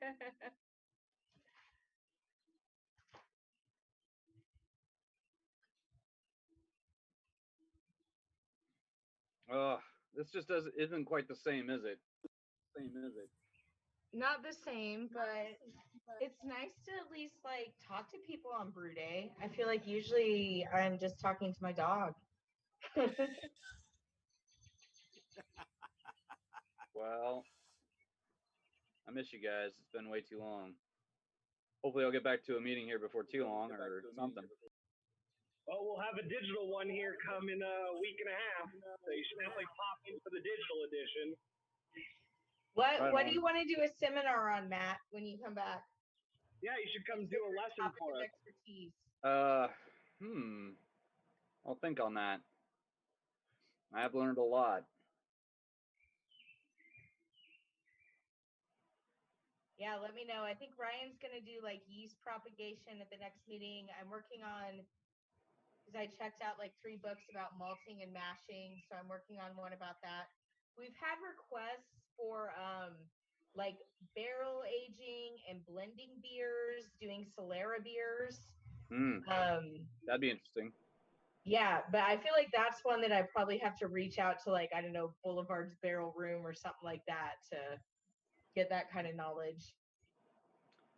We do a lot of stuff in barrels.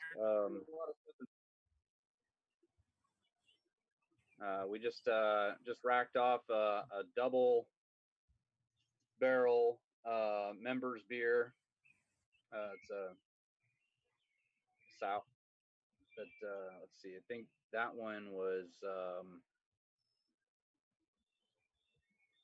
Chamberson grapes in that one. Interesting. And we also did. We've done.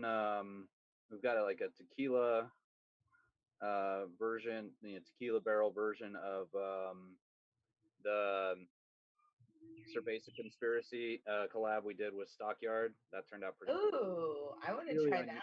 That sounds good. Yeah, it's a really unusual beer. We bugged a Mexican lager. Yeah. All things. So it was really strange. It's not the normal style you'd put in a barrel.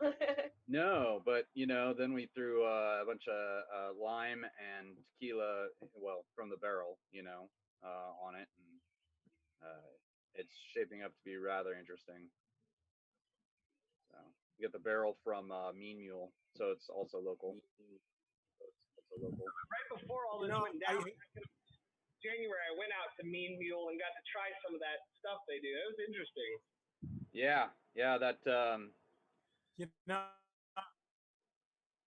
I guess you can't technically call it tequila or mezcal because it's but it's because it's made here. But agave spirits or whatever you want to call it.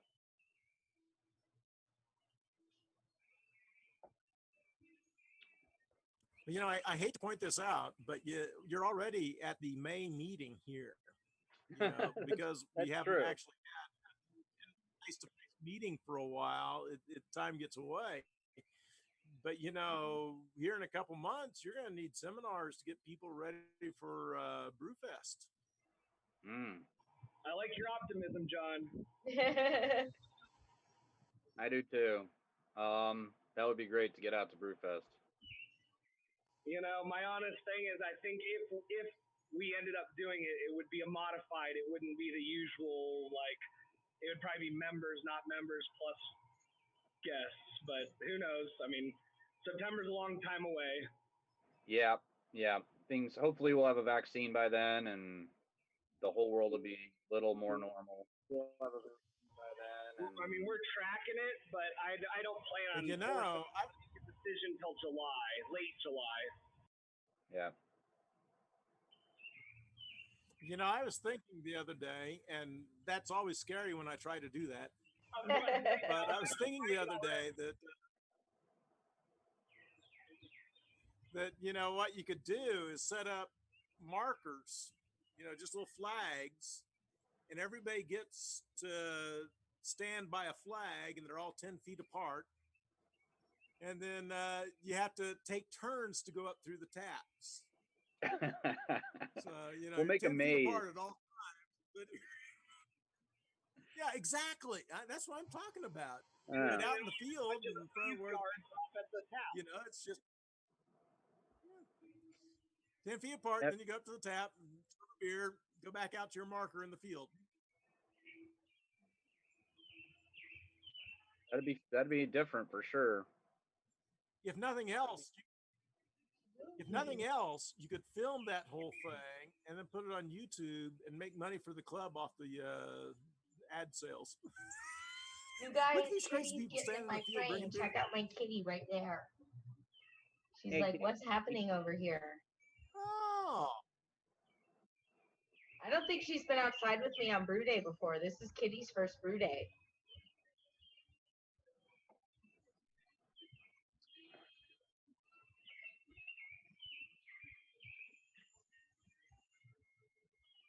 All I see is a tail. Yeah, she's behind the kettle now. She's really interested in, I've got my chiller going, and she's really interested in the running water. Uh-huh. Trying to figure out that situation. Oh.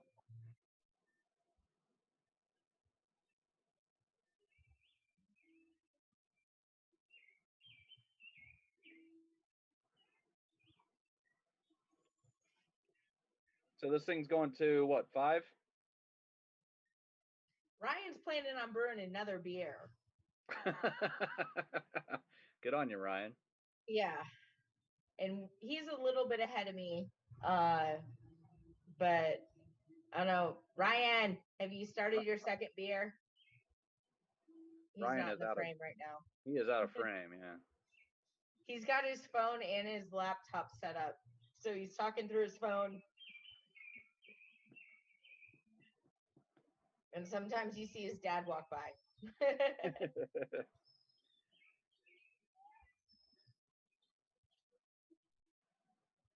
Oh.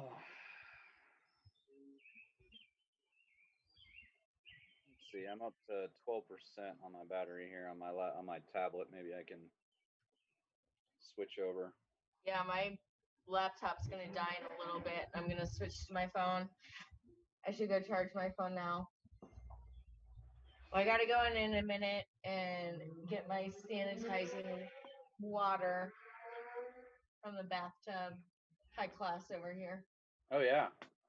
Well, you don't have a, 15-barrel HLT? No, I haven't got one of those yet. It's on the to-do list. Yeah. No, it's not on the to-do list. So are you doing a second beer? So this shed behind me is tiny, and it's, a cute little, no, it's not really cute. But ideally, this is after I knock down walls and renovate my kitchen. I want to make a big brew shed. I was going to say, I want to do plumbing and electric to it, so that I can have a big sink with kegs and kegerator in there and everything, and have a big window that pulls down as a bar. You can flap it open, and then there's a bar top, and serve right there. That's my dream. Well, one of these days I'll have to come over and help you do that, because that sounds like a blast. Yeah, it's gonna be a while. Well, you've been talking about it for a while, because I remember when you bought that house, or when you and that shed was back there. It looks like you fixed it up a bit from what I can see. I've slowly the yard has been improving. I still have lots of work to do, but it's getting better. I've been spending a lot of time in the yard now, so I'm more motivated to spruce it up.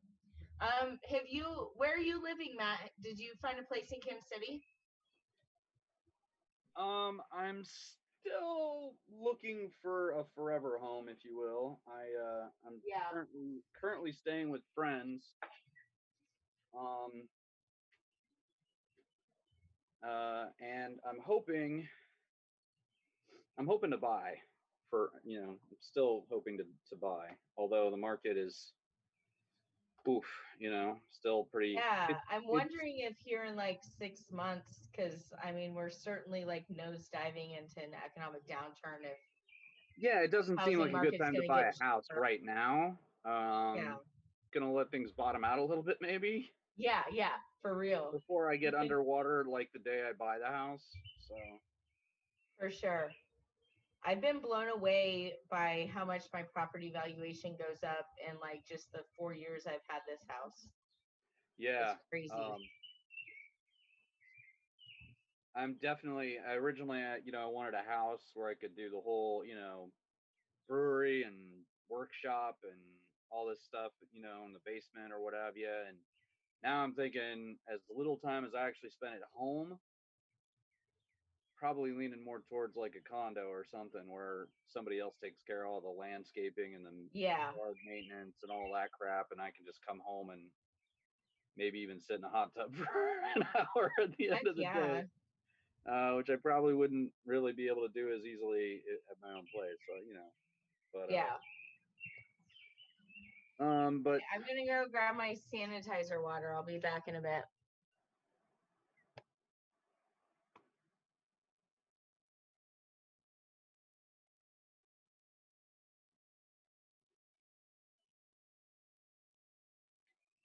Let's see here.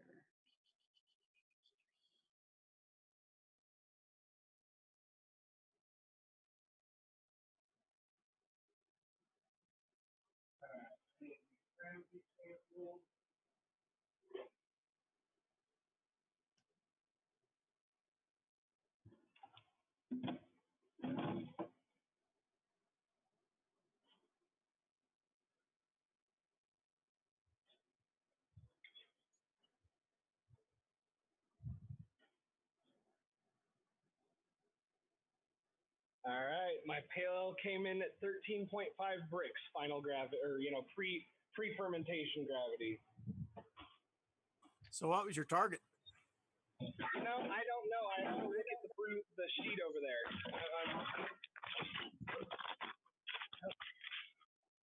Breaking shit.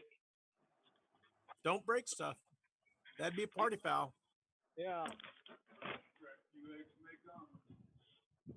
Okay. Time to clean kettle between brews, and then it's time to get started on Mike's calling. What style is that going to be? It's a clone of Boulevard's Calling IPA. This is the 4th revision. 4.0. 4.0. Okay. Hey, I'd tell you all a good coronavirus joke, but you'd have to wait 14 days to see if you got it. Terrible. That's terrible. I think everybody agrees. Okay. Will you hold on to the hose actually for a second. I'm going to take this. Change the flusher and get the edges. Yeah.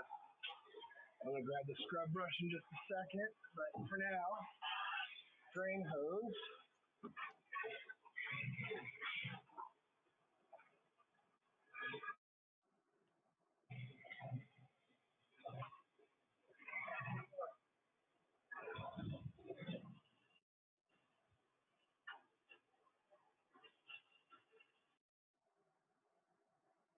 It's a pretty cool rig you got there, Ryan. I was just looking at the pictures that you posted here.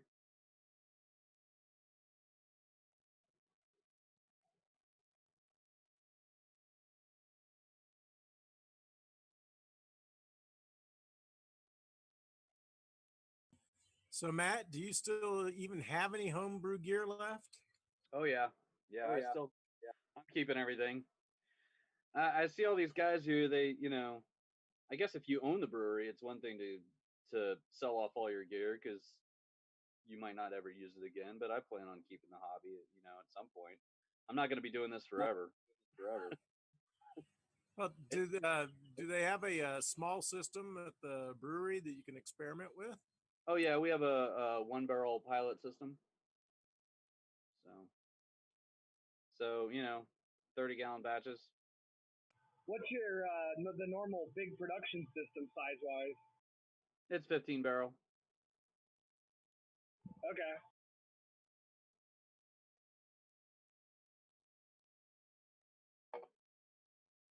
Yeah, have you guys been to City Barrel yet? The only Kansas City brewery I've been to is Red Crow, because I used to work out there in Gardner. But since I don't work, I just don't. You're retired. Get your ass to Kansas City and go to some breweries. That's my point. I'm retired now. I don't leave town. Spoken like a true LBGer, John. Yeah, I made it to City Barrel once, right when they first opened, and I need to get back. Cool. I've been buying my Rad AF via Beer Station for now. Okay. Well, we got a couple of other cool ones that guess I should probably. I love the Rad AF. I've been buying it at the Together We Can events, and it's my favorite. Yes. God, I wish I had one of those right now. I drink a lot of Rad. I do. That one's so good. I've been to City Barrel a few times. And so there was a little festival. It was out in Weston. It was a beer and cheese pairing festival like 2 years ago. Or no, last year was the first year. Yeah. There were just like 6 breweries, and then they paired it. They each had a beer that they served with like different, some of it was just like cheese cubes, some of them got fancy, but City Barrel had like their chef out there and putting edible flowers on top of this like special toast with the cheese spread and honey. And he's all like, I'm just gonna put some edible flowers on top because they're beautiful like you. And I'm like, oh, you're my favorite. And I'm pretty sure he told everybody that, because he was like, as you went through the line, he'd like talk to you while he made it, and it was fucking amazing. So they were my favorite at that event. Chef Ben Wood is he's a quality human being. I really like working with everybody I'm working with is fucking great. I love it. It's such a good fit, and we all get along. We all hang out. We have a good time working together, and just it's what was missing at Blind Tiger a little bit, because I mean I have nothing but respect for John, but he Al and I'd never really hit it off. but I learned a shitload there, and that allowed me to come here, and it just feels right. So great. Awesome. So hopefully I'll get to see you guys all here at City Barrel at some point, and hopefully I'll make it back to Lawrence. I try to get back to Lawrence when I can. Like in between here and Topeka, where my folks are, I try to stop in Lawrence, but it's always hard to meet up with people on a whim like that. But I need to find the link here for the. It's weird. I have it on my phone, but I don't have it on my tablet.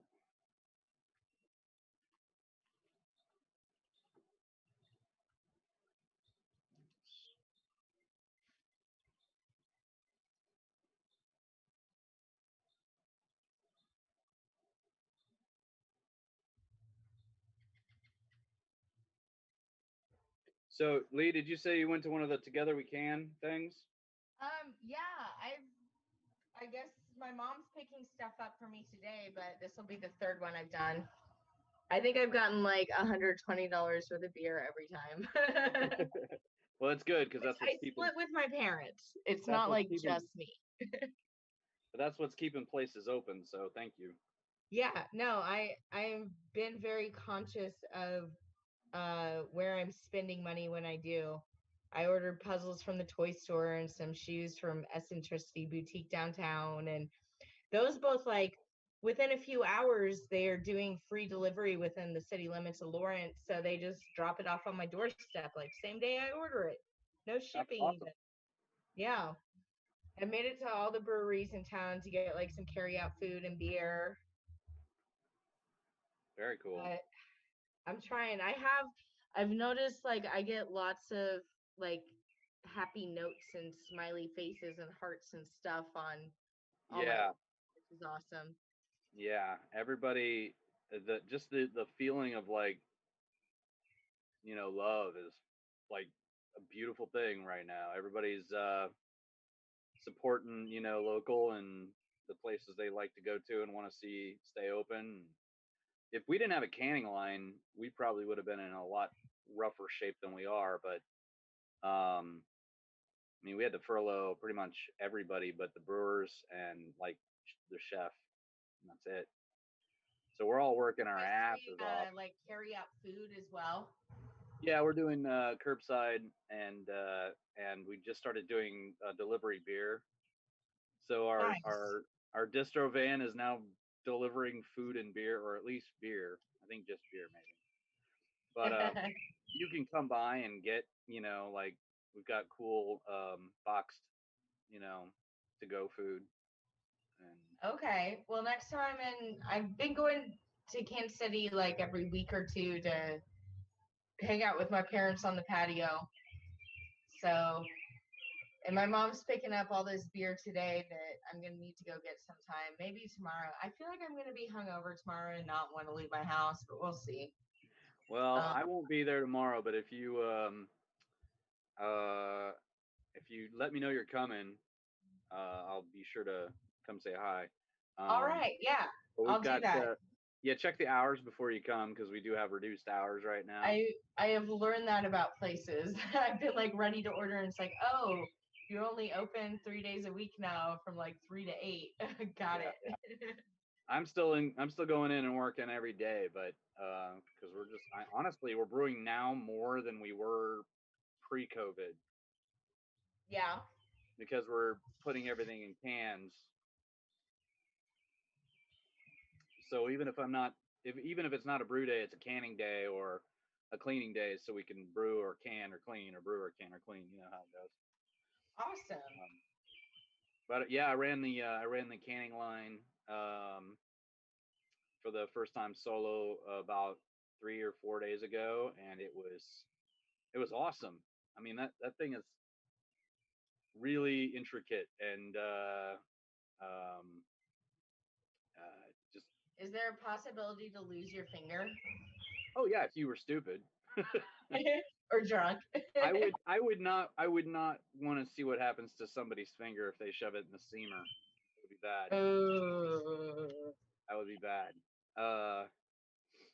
But there's been more than a few times where like a can will get crushed or it'll get, out of sync with things and you'll have to like reach in and pull it out, and it's a little dangerous, but mostly it's pretty well oiled machine, so it's just a matter of like making sure fill rates are good and you don't get low fills. Or I mean, if your carbonation is good from the get-go, it's a smooth sailing. But I've learned a lot about carbonation that I never thought I would meet, like on a level I didn't think I would ever learn.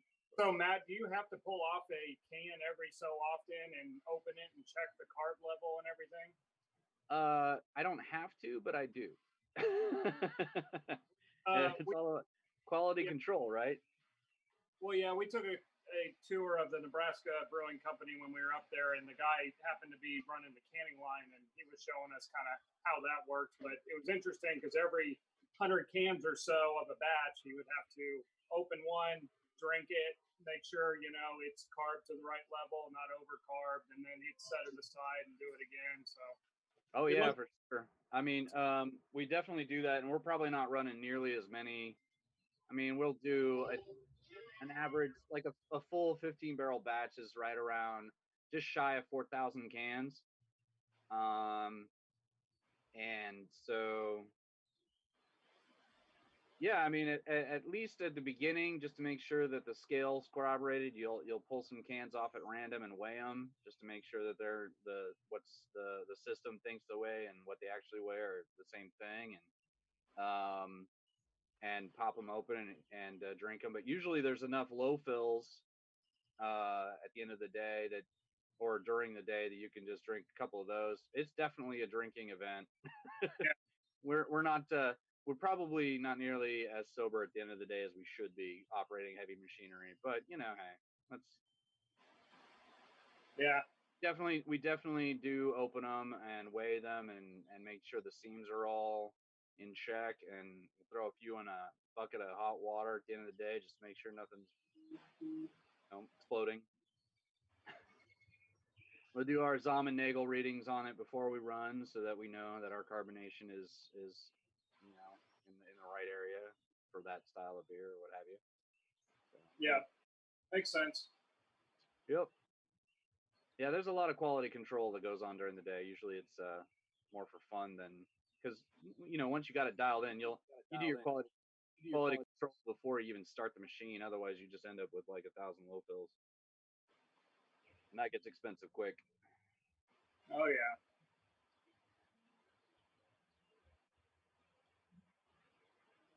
How's your place doing, man?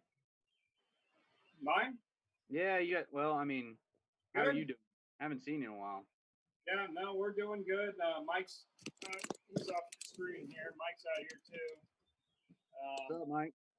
We brewed this morning, and then we just we got a canner last weekend and been toying with that. So we've been canning a bunch of our beer just because we can't have our big beer party this spring. So right, we're doing curbside pickup for anyone that wants, you know, to try some of our beer. That's great. Yeah. What kind of canner did you get? I went with the cheaper one. We got the cannular. Cannular. Okay. So, I mean, from a price point, it's definitely the cheapest, but it seems to work pretty. It's like 400 or something like that. I almost got one of those myself just for homebrew. Yeah, it was like $4.49 or something, but then to get the power supply to run it was an extra like $75 for whatever reason. So I didn't feel like dicking around trying to figure out how to wiring something yourself. Yeah. So I was like, I'll just pay to have it work. But man, getting those dies, you'd think it'd come from the factory ready to go, but not even close. No. We had to calibrate those dies, and we spent probably 5 hours and 18 cans testing it, and then finally got it to seal. So. Yeah, I mean, before we run, we've got to calibrate the scale. We've got a little micrometer, basically, you use to check your seams with and make sure everything's within spec. You might have to adjust your chucks, you know, and all that stuff, your seamer chucks and all that. You guys have angles. You guys have to cut the can in half and check the overlap. Right. Yeah. It's there's a lot that goes into it, but once you got it dialed in, it's pretty good. Yeah, like I said, I was really frustrated last week, but we've canned 82 beers, I think, so far with it. And yeah, how many? 82. Wow, right on. Yep, we're gonna have to start brewing soon because we're running low. Right on. Yeah, I might end up getting one of those myself one of these days. I'll give you a call when I do and get some notes from you. Yeah, definitely cut out a whole afternoon for troubleshooting. Understood. Yeah, our alpha canner will do about, I mean, the fastest I think we've run it is about 35 cans a minute. So. And how many does that fill at a time? It's a 4-head. 4-head, okay. Yeah. So it'll purge 4 and fill 4. Yeah, it's pretty cool. So it's quite a piece of machinery. To learn how to use that thing was a bit of a challenge, but I had a good teacher, so that was nice. Well, and the space saving in the brewery alone, I mean, a canning system compared to a bottling line is like not even close to the real estate space. I imagine, yeah. Plus, you don't have to, I mean, you obviously have to take good care of your cans so that they stay sanitary and everything, but and in round, and you know, they don't get damaged. But I don't even want to think about the weight difference between them and bottles and everything else. Yeah, it's just kind of surprising how cans have been around for as long as I can remember, and just recently, drinking beer out of a can's been socially accepted. So. Yeah, I mean, we're even talking about maybe trying to do some sour stuff, you know, or bug stuff through our line, which we wouldn't have even considered until we really had a better understanding of how everything worked and how we could break it down and, you know, get separate parts that we need for that and use a pressure cooker or whatever to sanitize things, an autoclave kind of thing. You know. All right, let's see here. Still gotta get this. Ryan, I think you're still on mute if you're trying to talk. Oh, no, I was talking to my dad. We're milling the grain for his calling clone right now.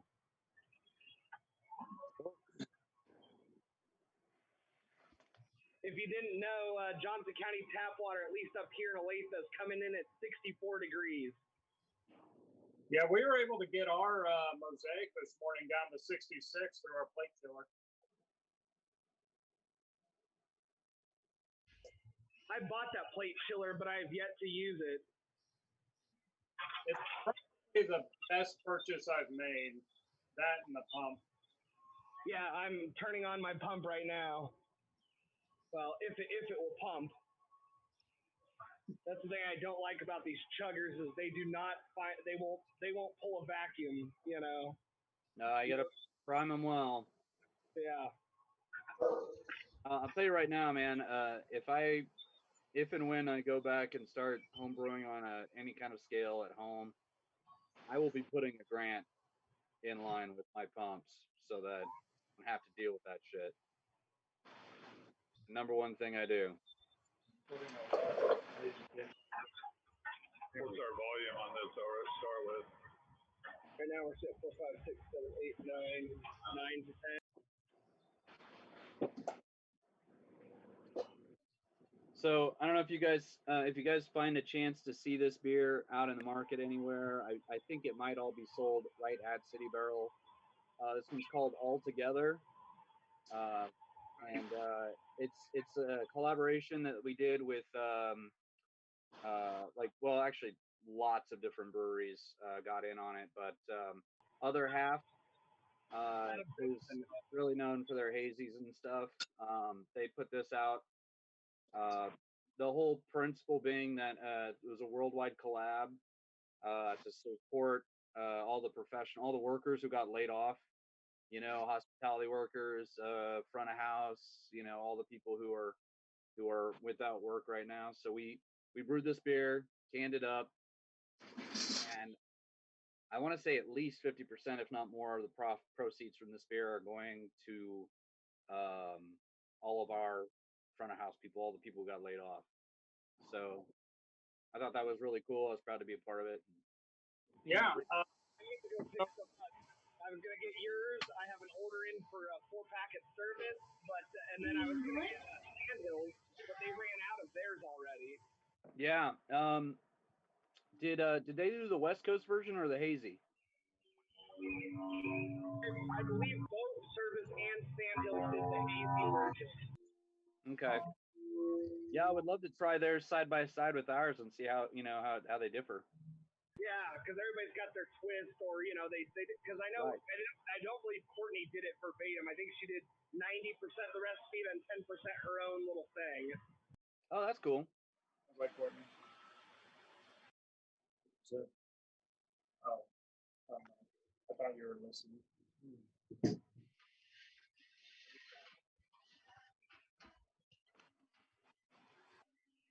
So, Matt, was this a virtual collaboration then? Like you guys agreed on a recipe, or? Yeah, it was a recipe put out by Other Half, and they actually put out 2 different recipes. They put out a West Coast and a hazy, and said pick whichever one you want to do, or modify it however you want.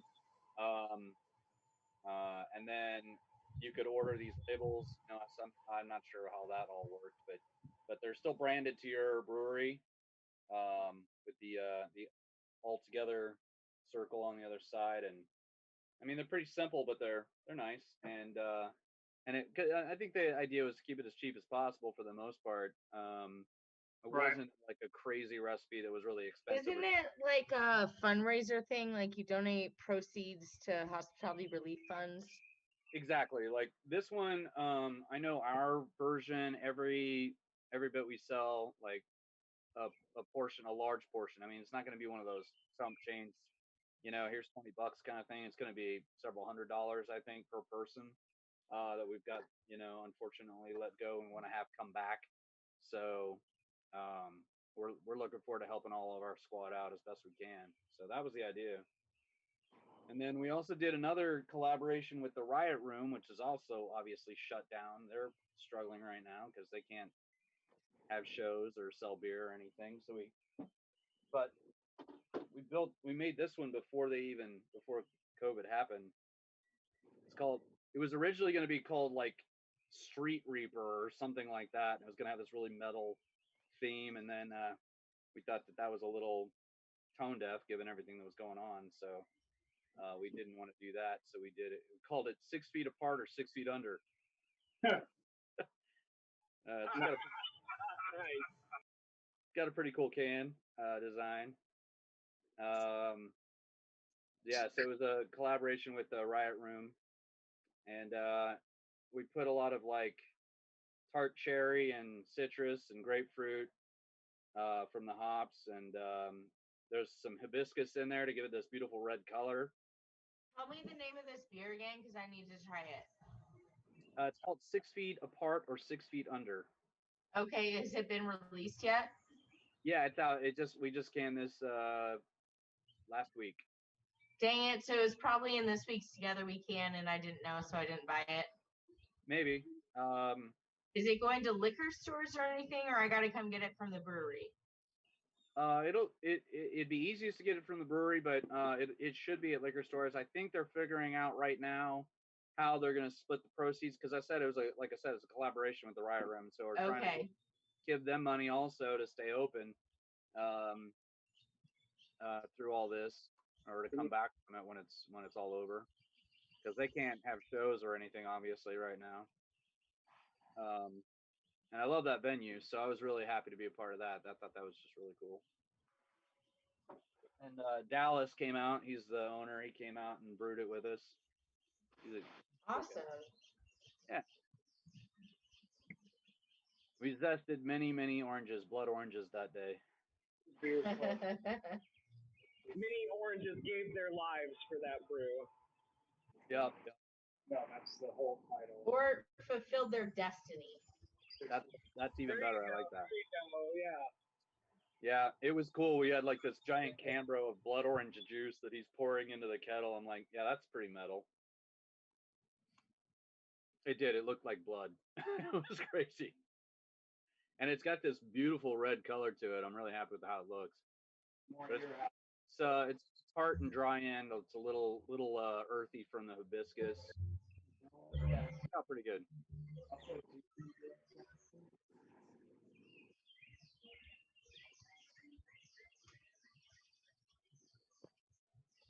Like Travis, I like how you guys are keeping the brew board active and lit for behind you, even though you're the only ones who get to use it.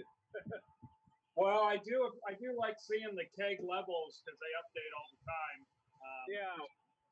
So I was just checking it out because 1, 2, 3, 4, like 5 of our beers are at the like low warning. Nice. So is there? I assume there's like a sensor in the keg, and that's how that works. He's got on scale. Yeah, I have keg scales for each one set to a. Oh, okay. So you don't actually have anything in the keg. It's just based on weight. Yep. Nice. All right. Yeah, I'm not gonna lie. That's definitely one of those projects I look forward to having someday as a little, build like a Raspberry Pi or something to do, video board. Yeah, this was a quarantine project, hooking up to the keg scales and reading data through the API and all that. So it's been fun. That's cool. Hey, can you move your camera? Can we get a close up? Do you have a web view for this? All right, let's see if I don't know if you'll be able to see focus very well, but yeah. It's kind of an iPad, so the camera other way. That's pretty dope, man. Yeah. I'll just move this here.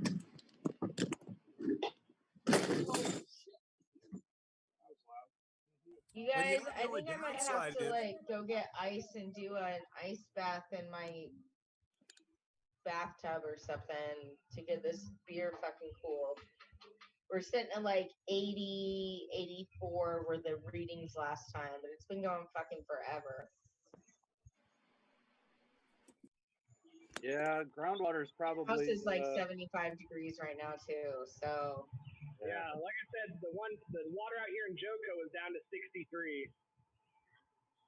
And ours was about 65 or 66 this morning. Okay. My mash is heating right now. I'm at 120, so I already came up almost 60 degrees.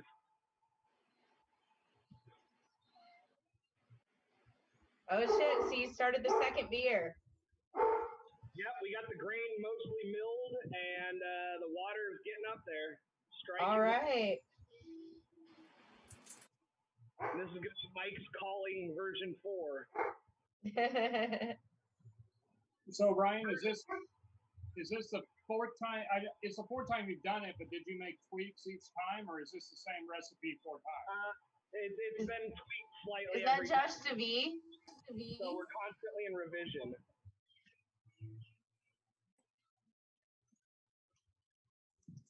Hey, dude V. Oh, did the dude V pop in? Nice. Brew days were going.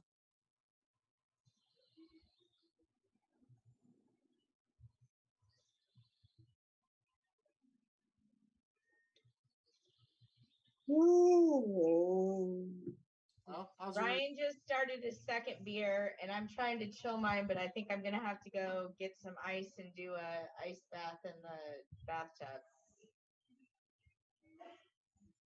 So did Whatever Josh you got to brew do, today? it's all for the beer. All for the beer. I have done it many times before.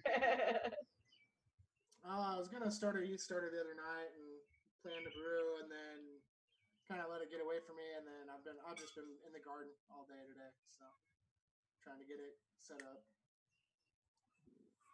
So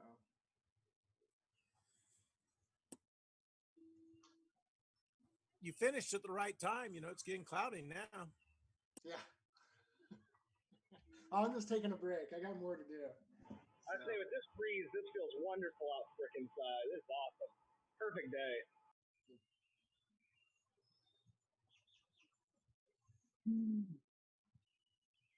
Anybody else jump on today? Oh yeah. Chuck, Genelia, Frank, they've all popped in earlier. Chuck, Randy Braden. Oh yeah, Randy and Sean. Yeah. Did We've Sean had a nice get in and out all day. Cool. Nice.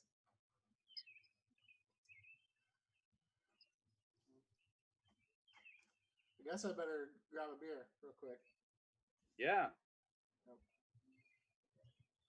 It's homebrew day. You better have one.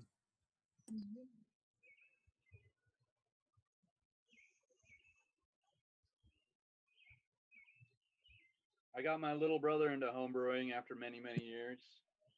And now he's down in Florida winning all kinds of awards and shit. Nice. So I'm going to have to drink one of his later today.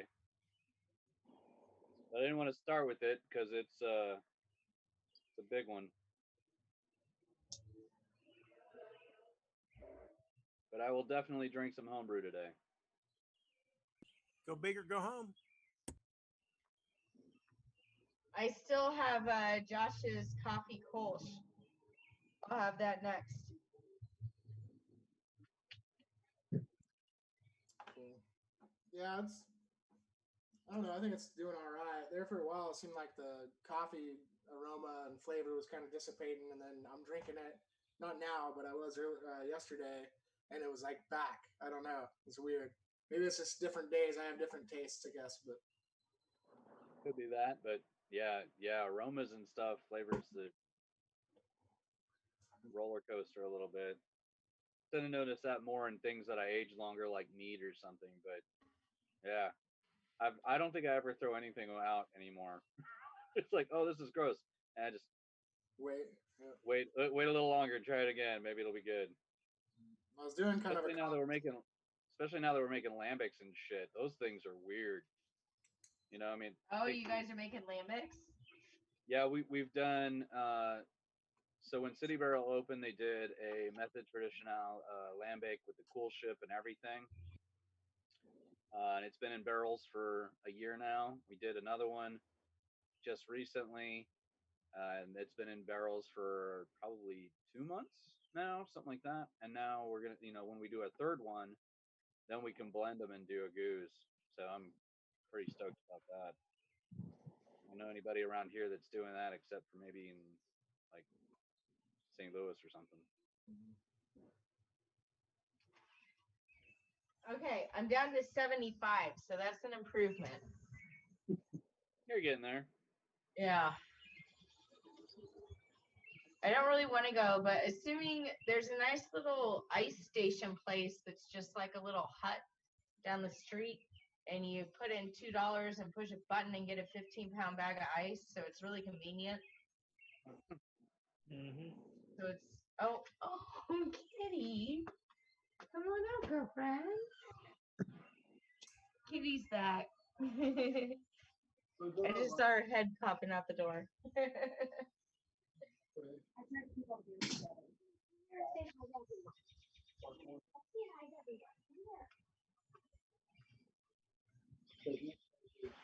Hi, I'm Brew Kitty. Hi. Oh yeah. Got a wee one in the picture now. I don't know if that's gonna be all. What yeast are you using, Lee?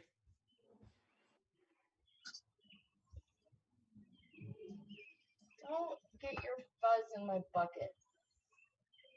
Oh, couple of cheers. Also good. Lee. Can't hear me. Oh, so what? Hey, Lee. Well, he ordered 2 cans of it. So Somebody's asking. They may still bring a growler. I don't know. I just remember. I had asked what yeast you were using, Lee. Oh, the Safale 05. Which I think my house is like 77 degrees right now, so I was gonna check the weather. I left my phone inside. But I'm thinking I should probably do an ice bath overnight anyways. I showered yesterday, so I don't need my shower. That's the spirit, Lee. Yeah, just because my house is so hot right now. It'd be better if someone would deliver me ice. Oh shit, Pete's on his way back to town. I'm gonna send him a message. I'm gonna go grab my phone. Oh, you're cute with the baby, Grandpa.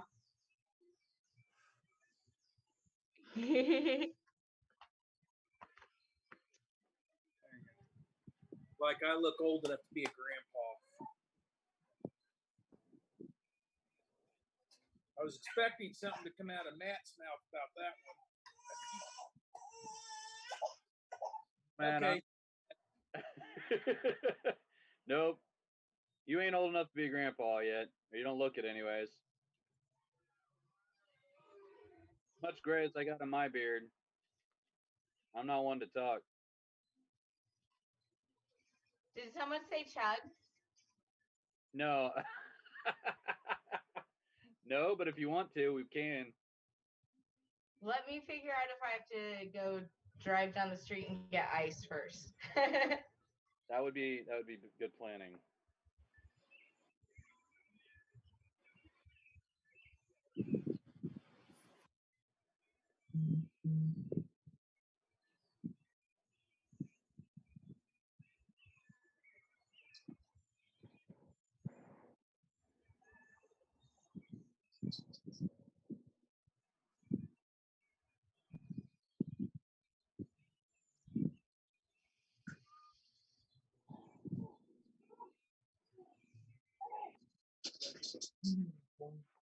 So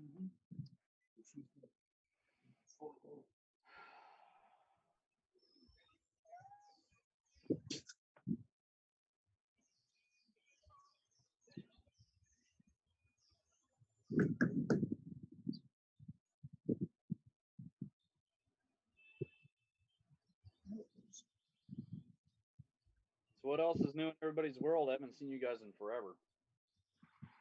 Just working from home, drinking beer and brewing. That sounds awful. I'm so sorry for you. I know. I think it's fair for me. Are you still having to fly all over the damn place? No, they finally, like, I was still flying for another week after they shut down all corporate travel. I was on the exempt list and getting to fly the soup can, tin can. Oh. Oh shit, it's gonna rain tonight, you guys. Yeah. Like overnight? Dead? Oh, it's gonna rain the next couple days. Fuck.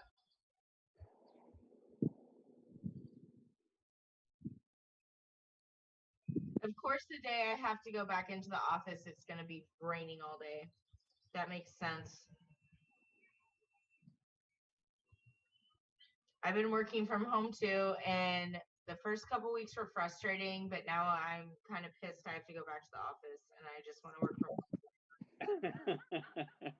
Yeah, I miss working from home. It's pretty baller. I used to do all that web design shit from home. Now I get up sore every day and go to work. Worth it. Don't get me wrong, I love it. Some days sitting at my desk and working sounds pretty good.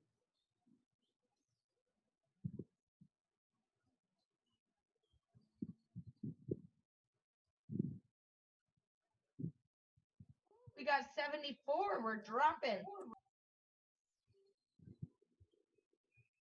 You got stratification happening, or you give your ward a little stir? Yeah, no, I should start. Oh, damn, I'm 70 over on that side. Shit, we might be able to get this. I used to have a bunch of like freezer pack ice things in my freezer that I could throw in the bathtub, but now that I've been like freezing all this food, I had to get rid of them because they took up too much space.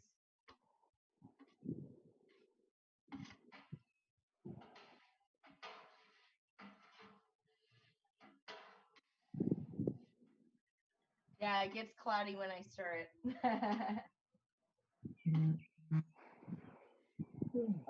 Give it a good whirlpool. You'll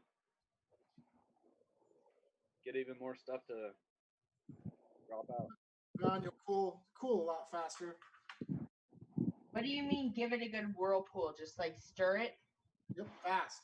Real fast around the outside, but try not to. Oh, I got the thing in here so that You got an immersion chiller? Yeah, we were just talking. I'm doing an immersion too, but I own a plate chiller. I have yet to actually put the fittings on. I always preferred the immersion chiller myself. It's just simpler and I've never used anything other than an immersion chiller. I looked to upgrade a while back because I had a stainless steel one I got from like Midwest or something. Instead of going to like the plate chillers, I ended up getting a jaded chiller. I bought my plate off the guy who opened East 40. He sold it to me along with his brew bucket once he was clearing out all his homebrew shit. Yeah. Yeah, so many people are, they open a brewery, they sell all their homebrew stuff thinking they'll never use it again. Yeah, exactly. As you were talking the dilemma earlier. Yeah.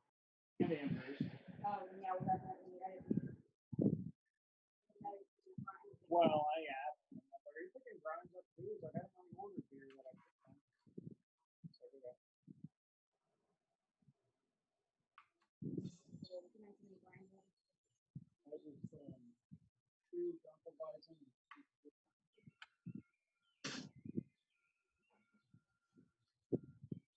Yeah, we started with the immersion chiller and quickly moved to the plate chiller. And I personally like it so much better just for the fact that we cool and transfer all in the same. It saves so much time just to do it. Yeah, I mean that's true as long as you keep it clean. And that was my concern with it, was Not having to hard. clean it, and you know, I didn't know if you had to bake it. I mean, I didn't research into it or whatever, but I mean, we've heard a lot of bad stuff from the skeptics or people who've had issues, but we've used it for almost 2.5 years now and never had. We backflow it each time with Yeah. hot water and everything, and then every like 5 brews we'll mix up PBW and run that through it, and we've never had an issue with anything. So you haven't had to disassemble anything or like. yeah, I mean it's a compact thing; it doesn't really come apart, but I have heard you can put it in the oven and bake it too, and kill everything. Yeah, you can hot kill them. You can use chem. You can do all kinds of different things. As long as as long as you're cleaning it and it sounds like you're doing a great job, it's not a problem. So it's just the people with bad sanitation that shouldn't use them. Right. Nothing wrong with them whatsoever. We have one on our pilot system, and it's fine. It's just you got to clean something that's got work going through it as opposed to just water. Yeah. Well, it's kind of nice when we get our PBW all mixed up because it's so expensive. We run it through the whole system, so we've got a huge, through the conical, through the pump, through the plate chiller, and recirculate, back to a little VIP ball. But let that run for 30 minutes.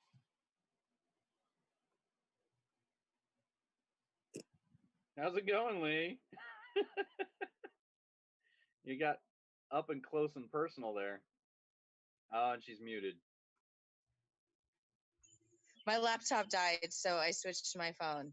I'm gonna go plug my laptop in. Well, it's not totally dead, but it's almost dead.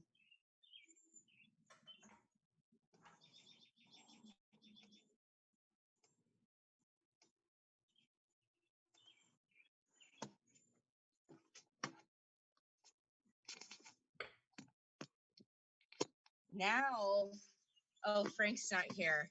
I've been having Bluetooth speaker drama, and I can't get my laptop to connect to this, but my phone will. So then I can super hear you guys. I had that same problem I was messaging Frank about earlier. Literally the same problem.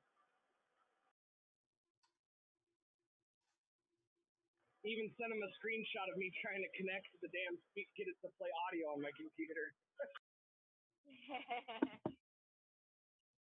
But earlier I was having real problem with real problems with my Bluetooth speaker on my laptop because it would connect and I'd hear the audio through the Bluetooth for just a couple minutes and then it'd switch back to my laptop speakers. And I eventually figured out there, in addition to the system audio settings, that Zoom has its own audio settings. And Zoom was switching off of the computer default and going to the computer speakers. And then I just had to tell Zoom, screw that, go to the Bluetooth. So an extra set of settings that was hiding from me.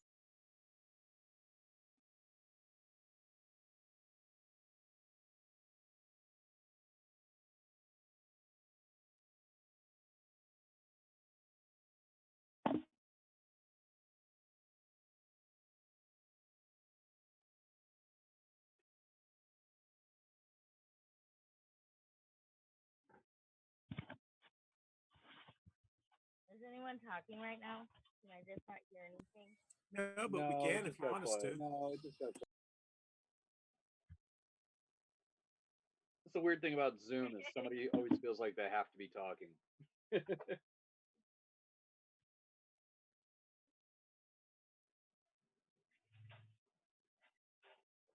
Uncomfortable silences.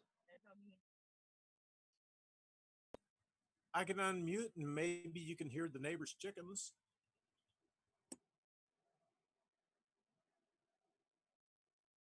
Oh my God! I wish I was in Lawrence right now. I'd be at Leeway's. That Reuben Philly they just posted. Holy shit! Yeah, I want to try that. I just got a brat and the other week, and that was. I want that Free State Nashville hot chicken still. Oh, that sounds good. Yeah, but I need this in my face right now. This picture looks amazing.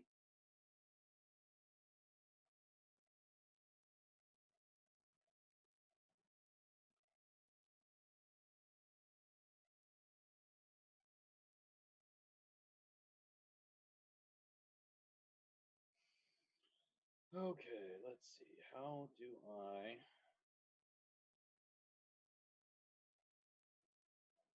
What are you drinking, Travis?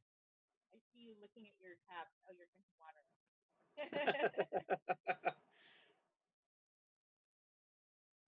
It's been a long day already, so better hit the water for a little bit. Seasoned professional. Yeah. I've actually got shit to do tomorrow. Oh. Fancy man with his things to do. We can't all be retired and relaxing in our backyard. And drunk.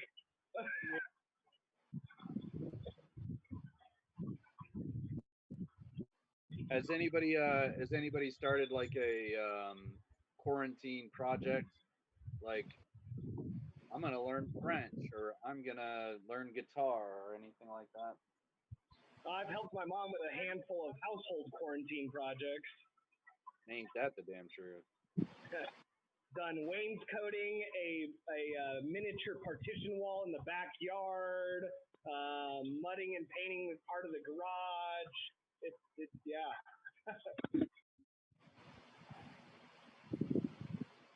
No, my current project's to try not to turn this 15 into the COVID-19.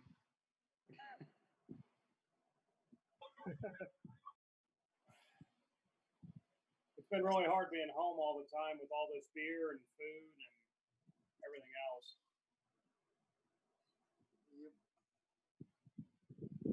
I started. We built. We built 2 rock bed gardens or whatever.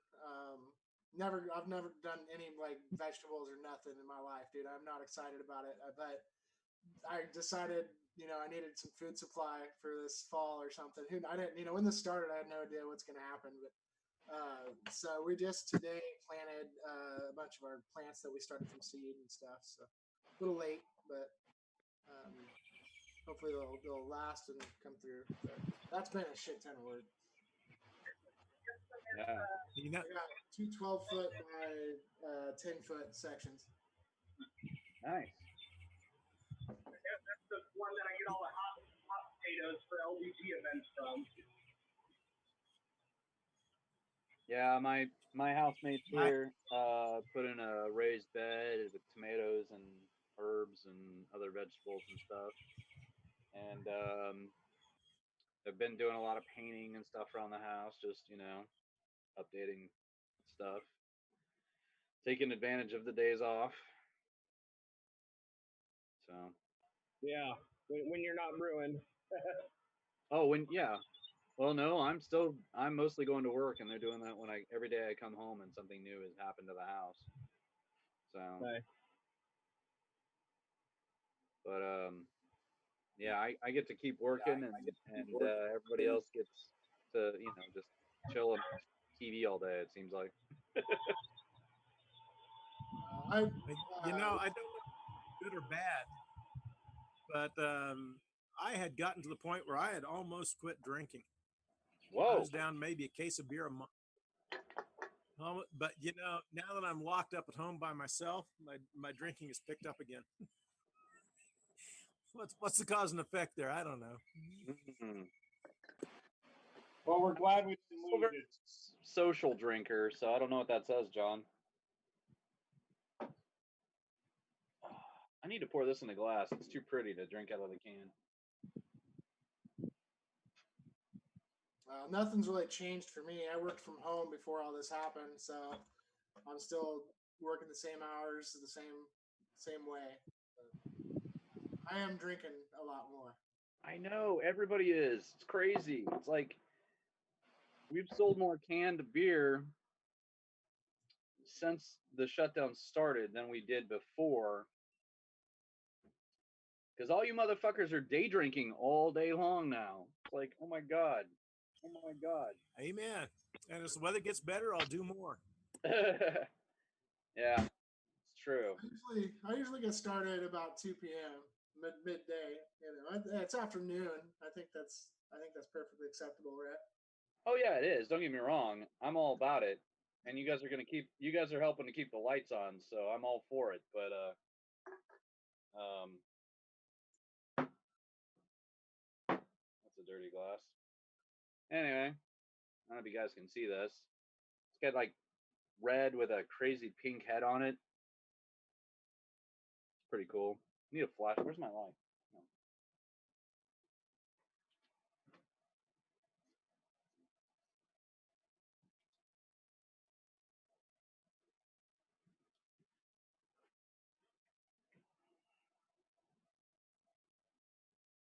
I don't know if you guys can see that.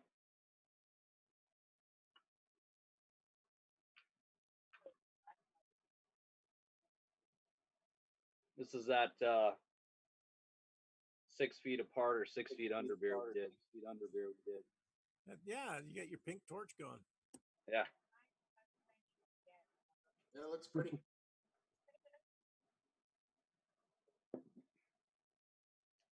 It's like tart cherry and blood orange with hibiscus. It's really different, but I really like it. It's got a dryness in the finish that just makes you want to keep drinking it.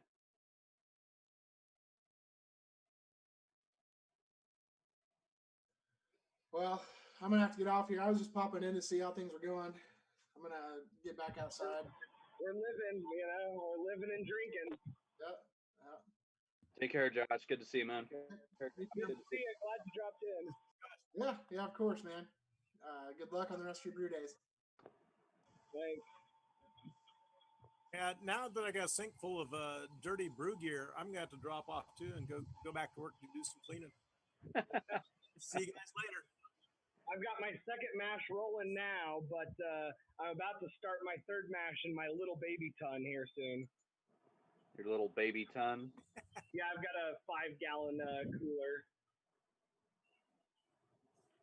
I'm not promising my third batch will be a full 5-galloner like the others were. He might be a 3 or 4, you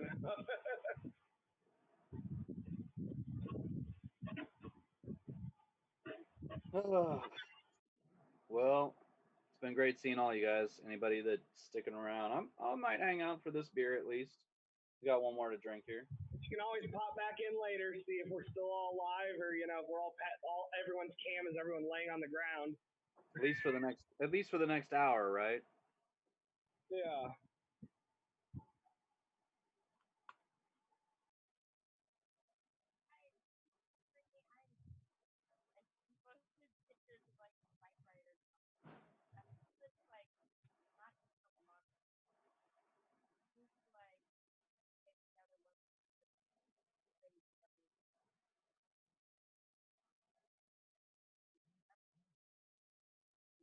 Is Lee talking? I can't hear.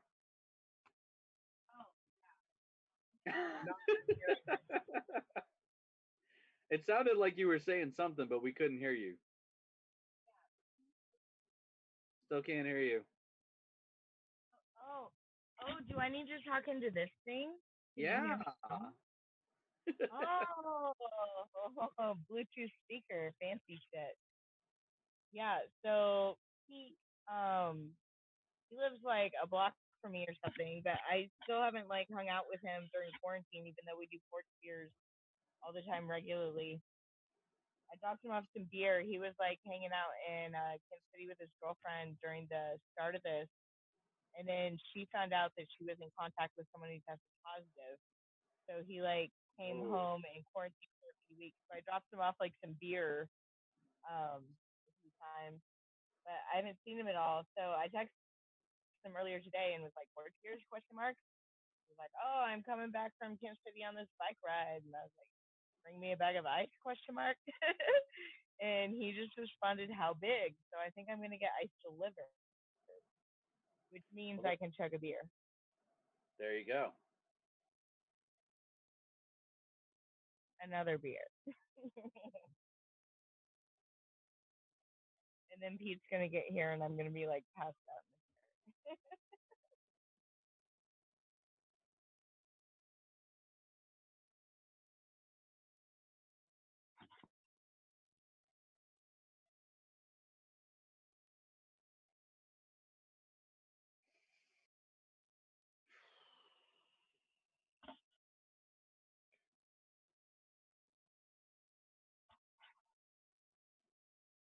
I just thought you were naked for a hot second, Caitlin, because your top's like nude colored.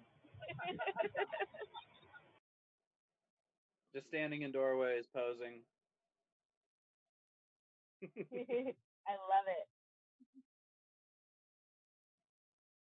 Who is that? That's not Travis or Mike. Who's over at M&T Brewing? Announce yourself. They're ignoring me.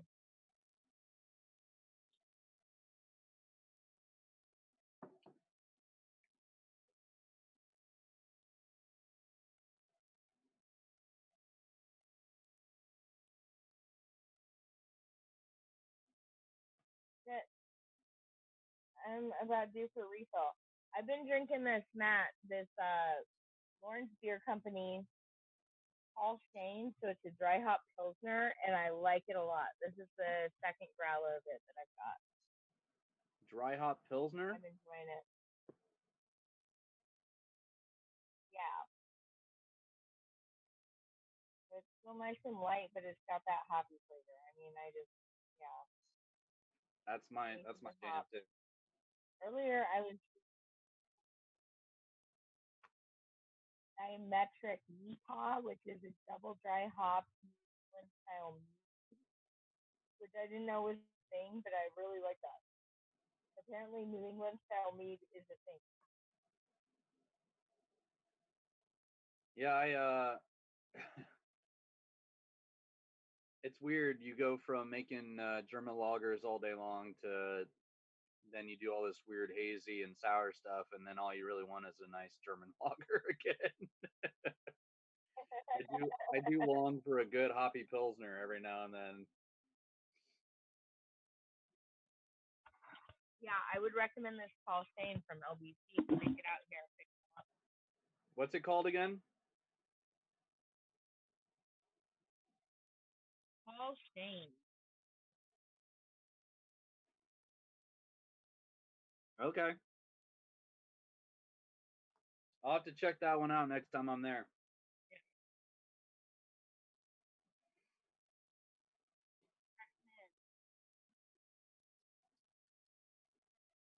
Okay, let's see what temperature we're at now. Oh, sure.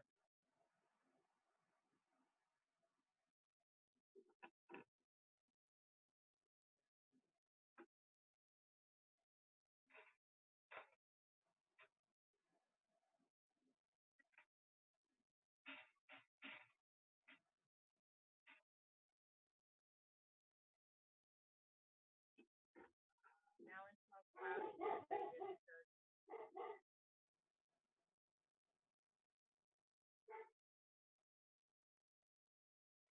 Oh, 70, 70, 20, 9.1. Yes. I'm pregnant.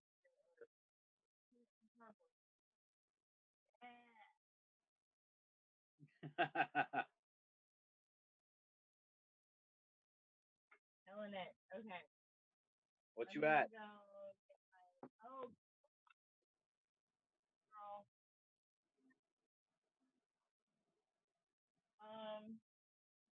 Okay, yeah. I'm gonna put my foot down and look at my carburetor.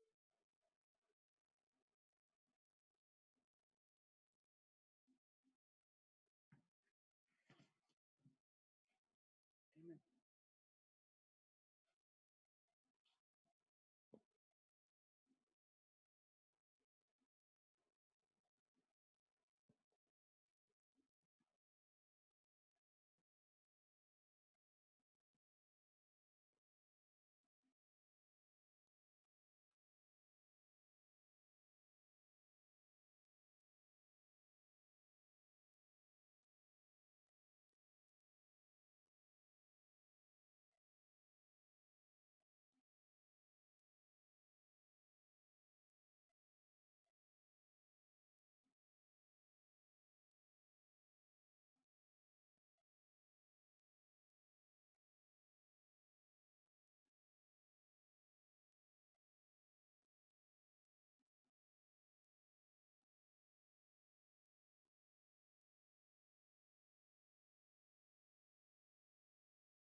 I love how it's just empty backgrounds and it's you and me. Yeah.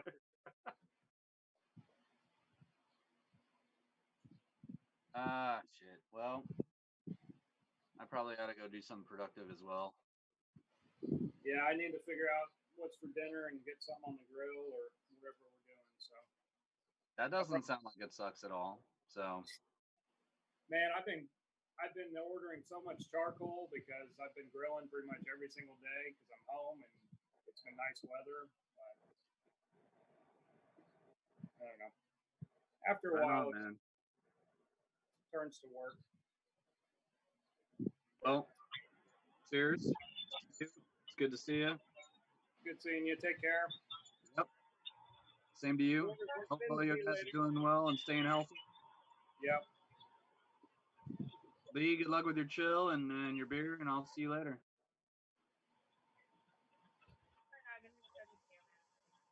Tell Pete I said hi. Bye, Matt. Take care. Okay.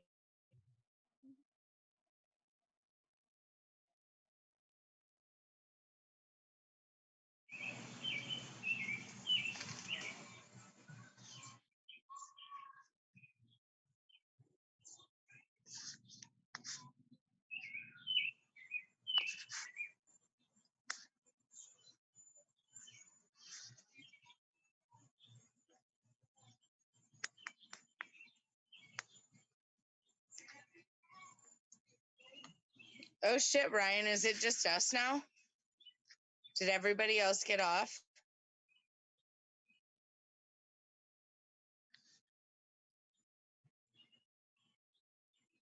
Yeah, that appears to be the case. It's literally you and me. Okay. Welcome to the entertained self-entertainment. Well, I'm about to transfer to my fermenter. Try to find a spot where I can get the. Oh, there's my fermenter on the chair. Move the chair a little bit. Bam. Okay.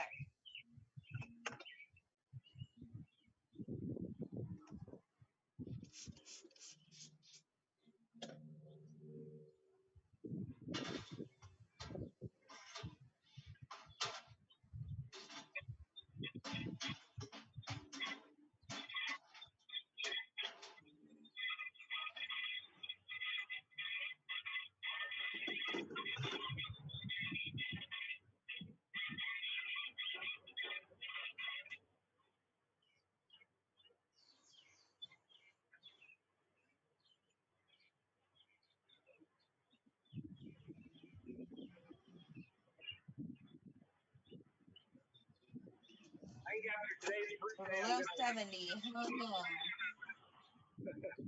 think after today's brew day, I'm gonna leave my kettle soaking with the OxyClean and W. What'd you say? I said after today's brew day, I think it's time for another OxyClean and PBW. I think my Wi-Fi sucks out here. PBW soak? Yeah, it's time for another. So after today's brew, I'm gonna leave. You're amazing. Thank that? you. I'll be back. I'm gonna get drop off. Okay, sounds good. I'm transferring. Huh? Was that Pete? You said PBW soak. Yeah, he just brought it back of ice. Okay, nice.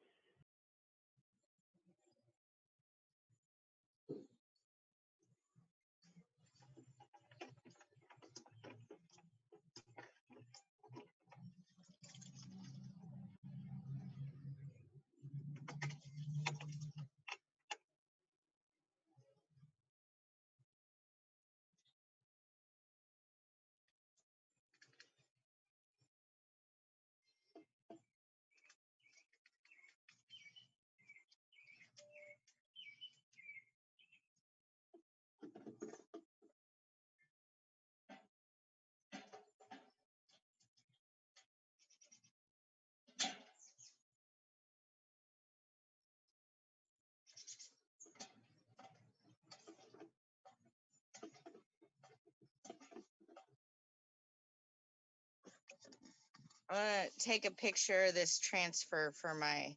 Well, I should wait till it's filled up a little bit. Oh, it doesn't hurt to have that on for my ultimate post. Yeah, Pete had to go drop stuff off at his house. He said he'd be back.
How did I?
Oh, Lee dropped too. Apparently it's just the Ryan show now at this point.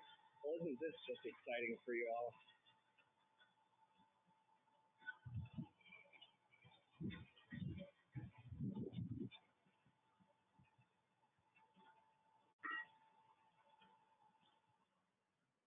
All right, do I have the...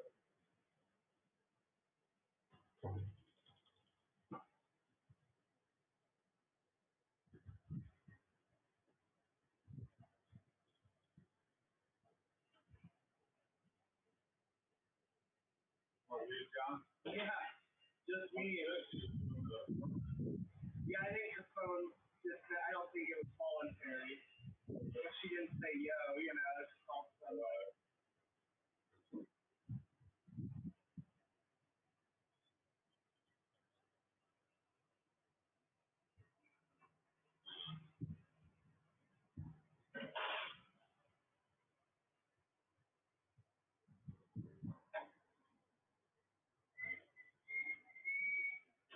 Oh, looks like we might be back.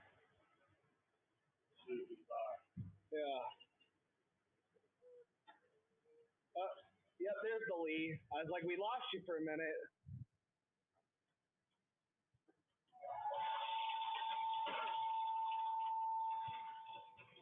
Yeah, sorry. I don't.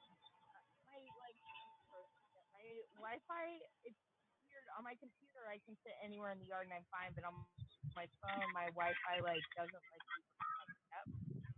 Yeah, I mean the phone's antenna is near as big as your laptops. Most laptops, it's the entire top part of the inside of the screen. So they do get a lot better reception further.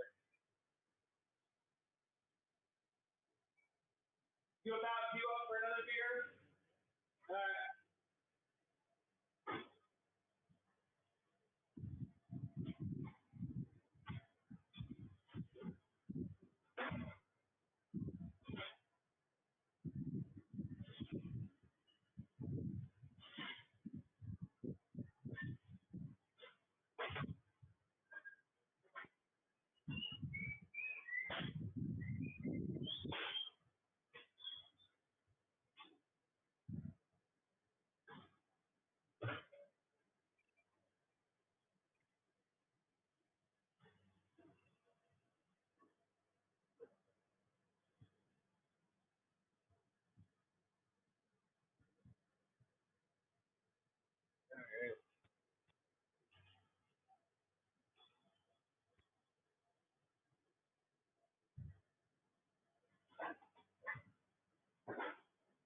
Okay.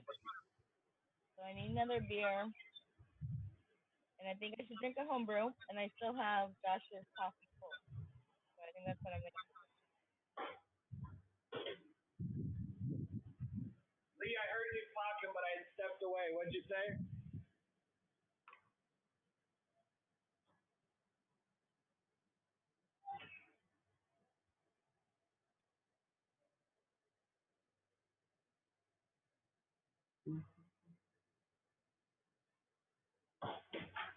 That's a good one.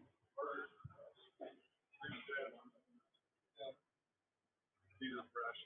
Let's do another juice pants.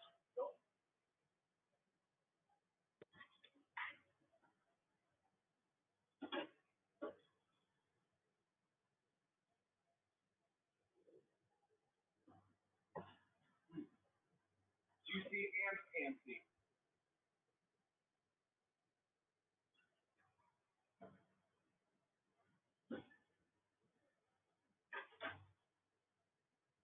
We are roughly, I think, 30 minutes into our mash. Yep, we are 27 minutes into it. Yep. So, we're getting there.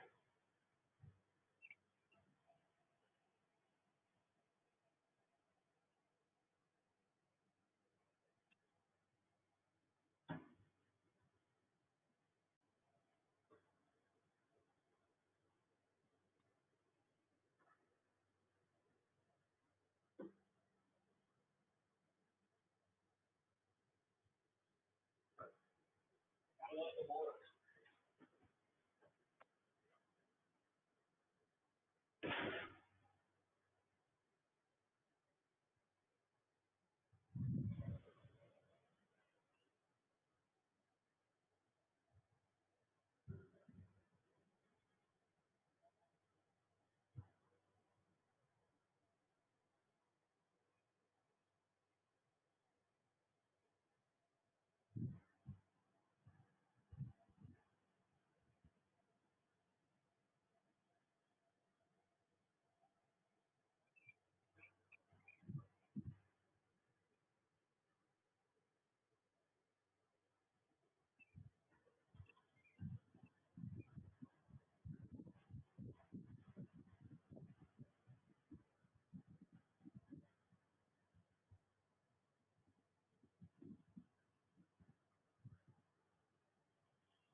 Looking at it,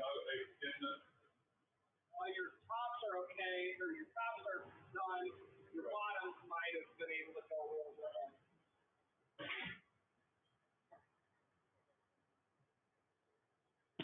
Hi.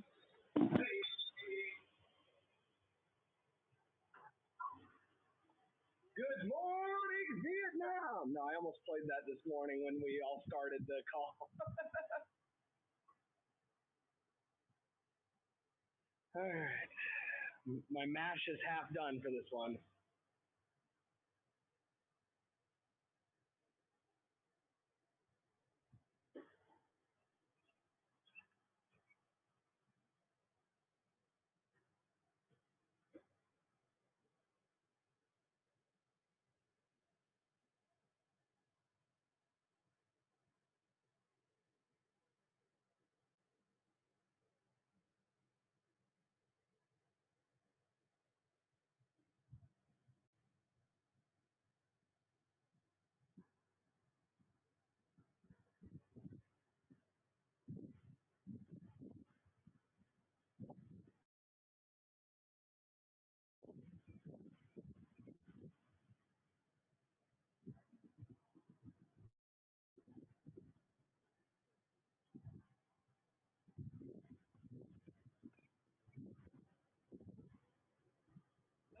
I have an important update. Oh shit.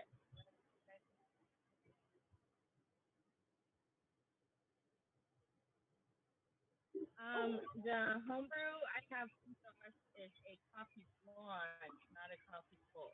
My bad. But I'm drinking it now.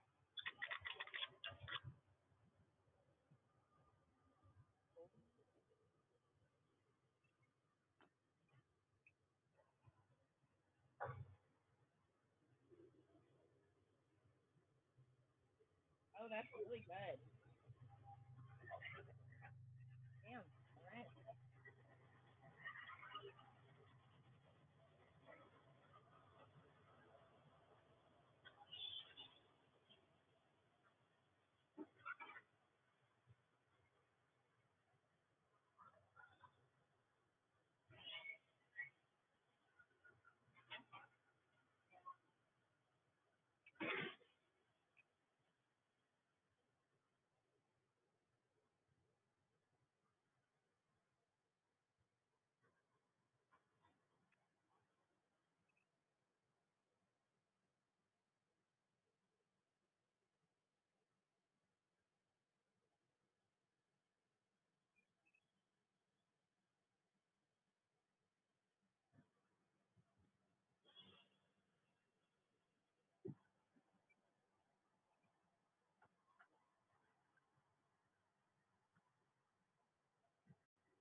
Hello. Hello. Ryan.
peak, we had 3 people watching. What?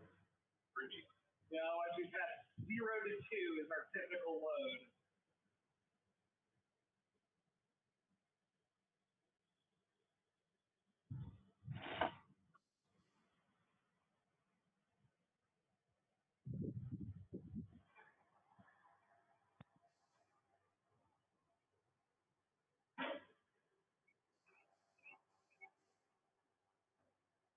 How are your brews going?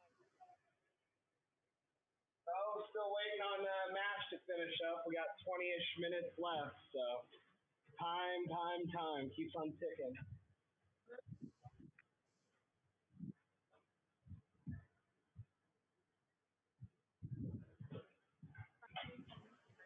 I'm almost done here.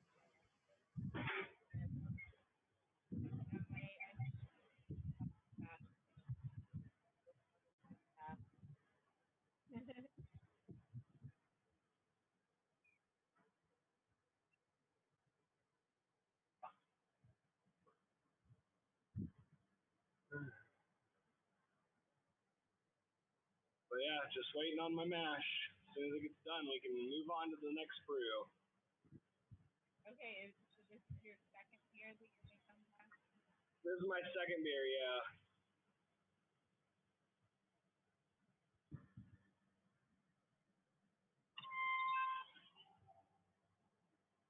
I'm drinking Doctor's Coffee Blonde Ale. Oh, did you get some of his bottles to go or whatever? Yeah, I didn't. Well, I kind of traded. He gave me O-rings and a few bottles of homebrew, and I just stocked off some more homebrew at the time. Unlabeled wet beers. I wasn't drinking some of those.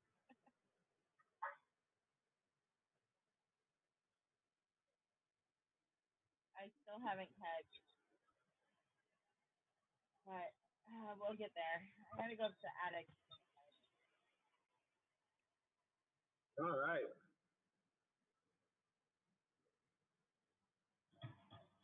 The house I toured yesterday almost, it was pretty tempted in.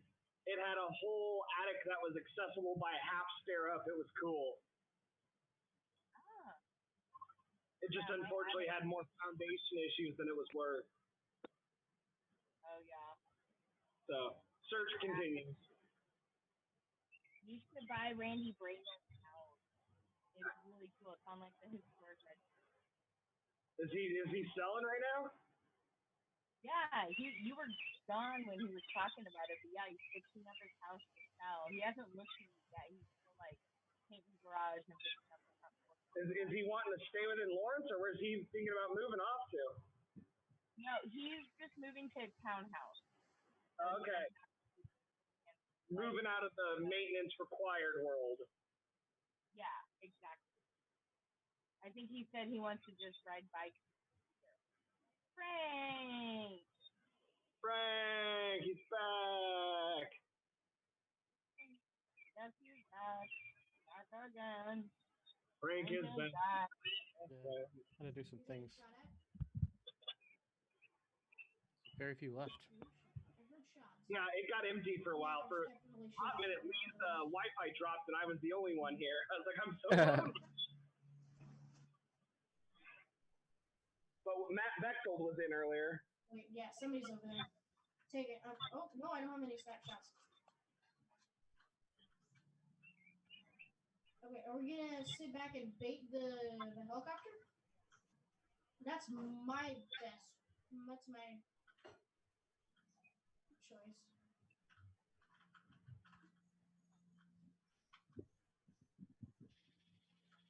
I missed literally every shot. And now we're engaged. Probably shouldn't have engaged him. Oh, I downed one. Golly, that settled out really fast. That's a body. It settled out impressively fast. Don't try to do that. Oh, scary. Don't sell for live either. Oh, crap. Yeah, I ended up having to run a couple errands, so.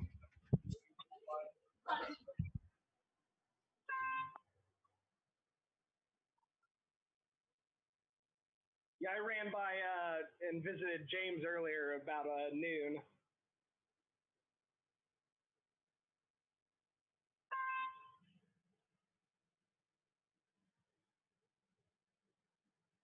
He got me ice, so I didn't have to go buy any. Hooray, ice. I turned on my fan and they got one.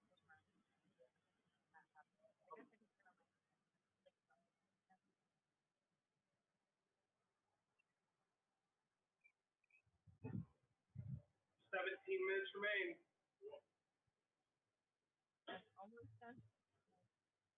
Keep here. The smash has 17 minutes left in it. Now, then brew number 2 will be ready to boil.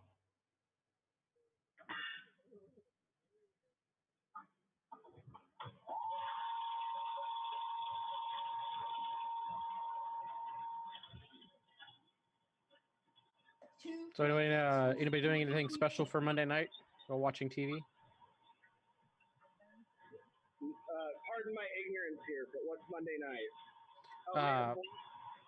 Yeah, the Disney Plus is releasing Rise of Skywalker on Disney Plus. Oh, yeah, I had no idea. I have debated getting Plus. I have yet to pull the trigger. I watched first like 5 Mandalorian episodes at a friend's house, but that's the most involved I've been.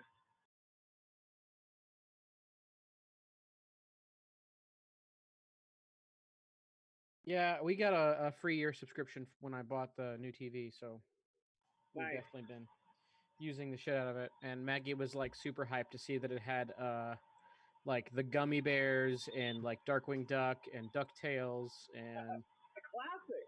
yeah. Yeah. And then the kids have been watching a lot of Disney stuff.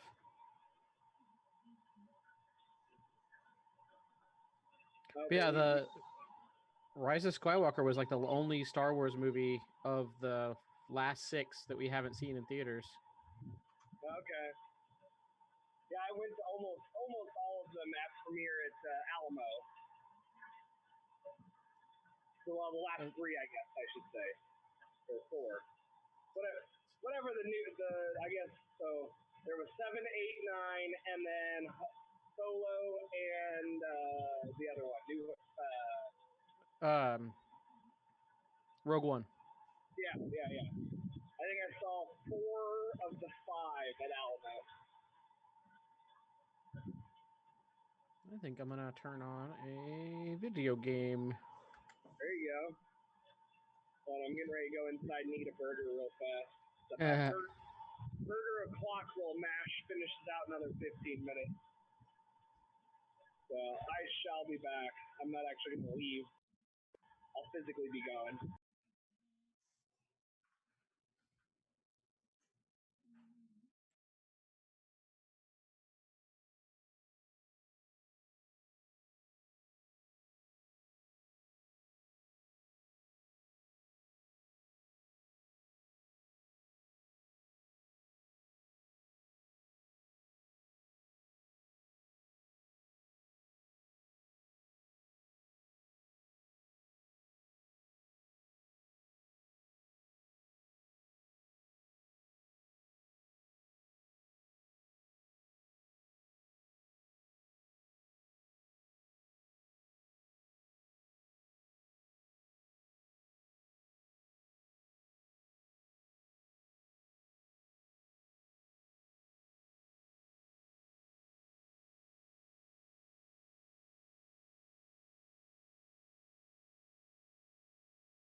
Hello?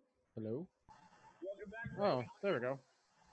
Well, I sat down and your mouth was moving on one of your cameras. I didn't know if it was you talking and I couldn't hear anything, so I didn't know what was going on. Eating mac and cheese. This view over here, I don't have a mic turned on for.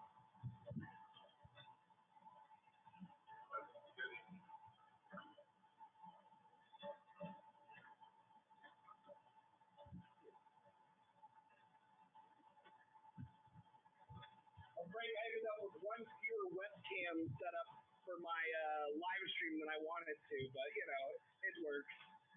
Yeah, it all works. But my actual YouTube, I have the call here embedded in it, and then I have two other brew cams and my beersmith all embedded in it. Oh, nice.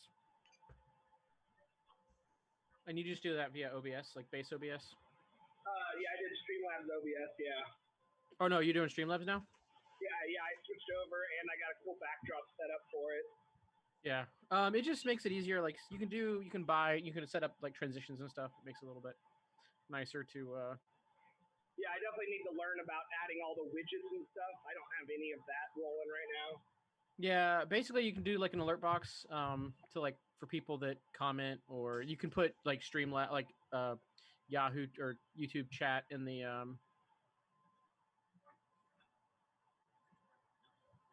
Yeah, like on screen there. on stream, yeah.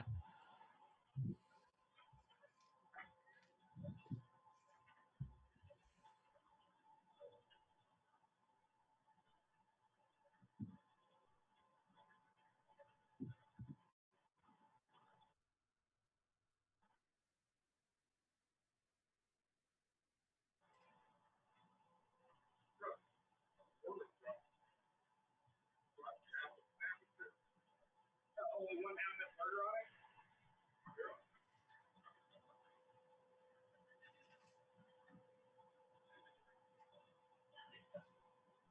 I have to send it back to the kitchen and explain to the chef.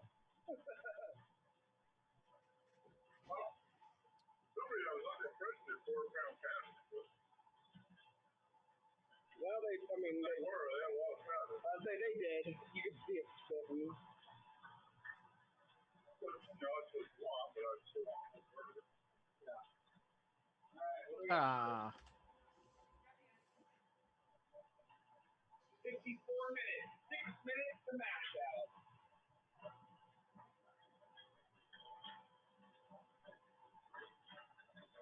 Our sparge water's ready to go. Heated and ready.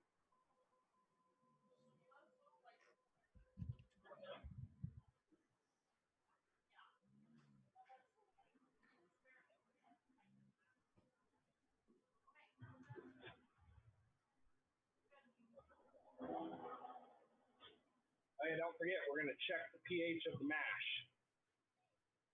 We do have her. Nothing but condiments. But geez, what? I'm actually gonna pre-check it now.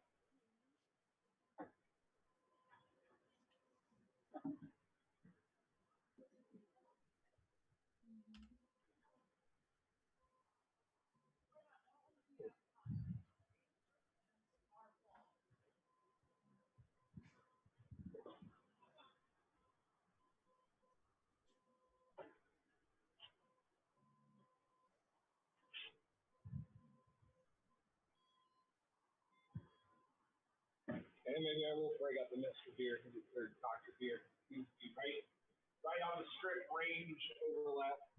What's that? Well, both strips aren't doing much change, which tells me it's like right at the gap between the two strips. Oh.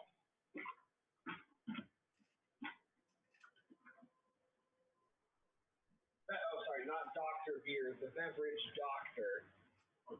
The doctor is in.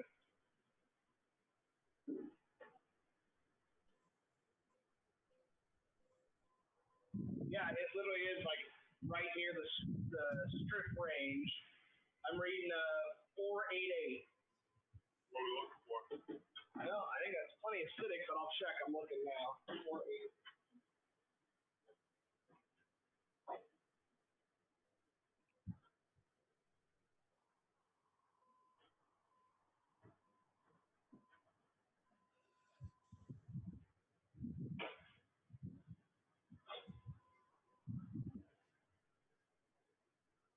Ooh, no, we're way low.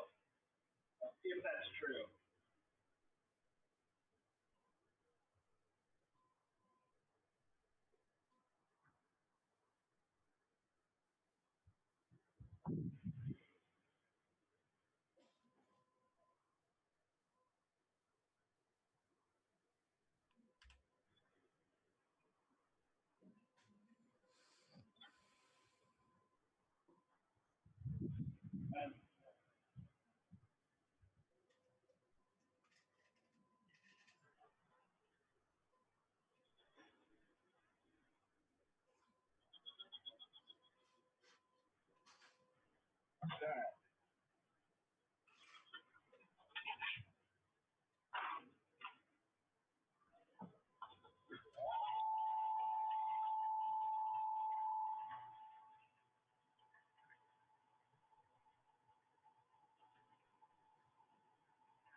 How does that look? Didn't really suck that dry as far as that goes. Too low? Yes, pH is definitely on the lower side. Which is more acidic, right? Yes. Is it too low?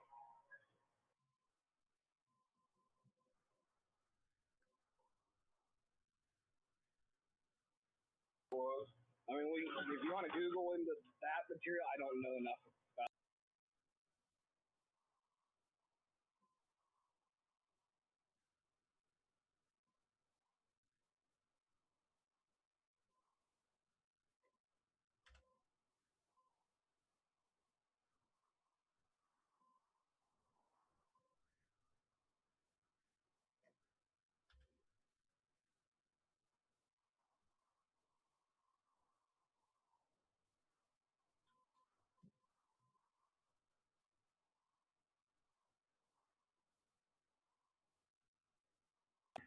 Time to start transferring some wort back.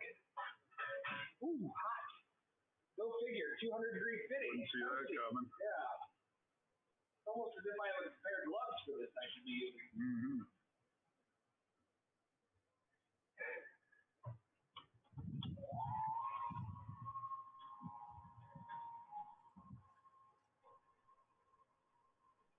Now it's boil time, huh? Will be, yeah.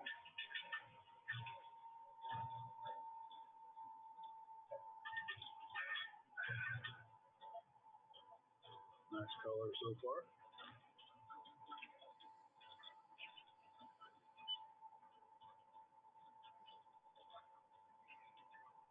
Very nice color.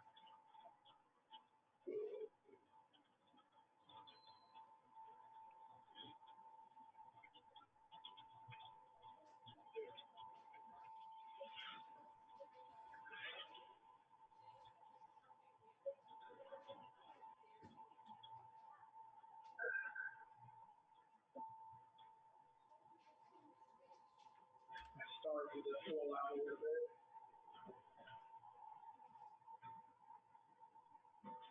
Is this off still? What? This is off, right? What? The heater? Yeah. Okay. little browner.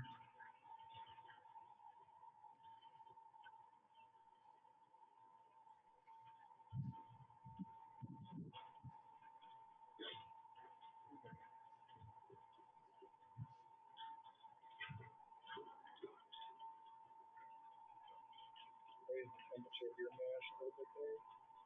That's 200-degree water. Yeah, I started a minute early.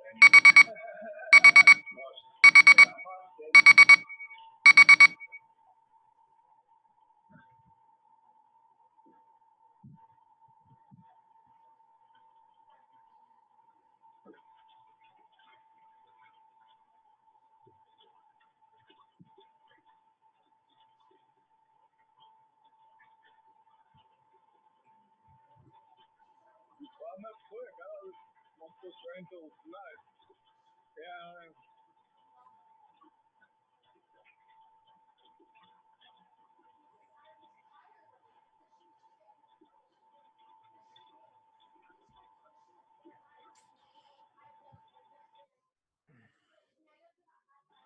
All right, we are submerged.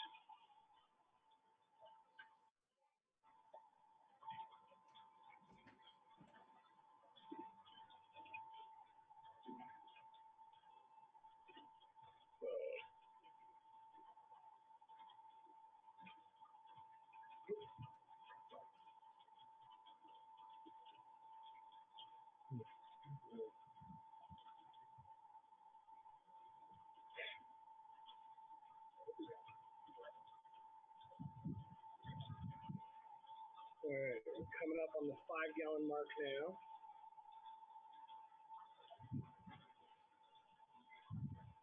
Oh, we were talking about the other night. The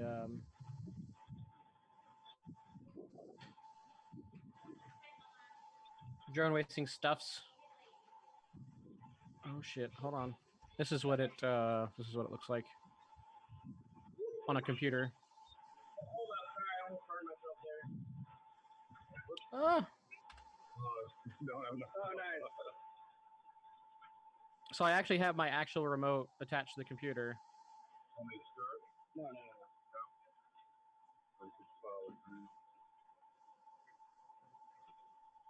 Ah. I haven't warmed up yet, so I'm like.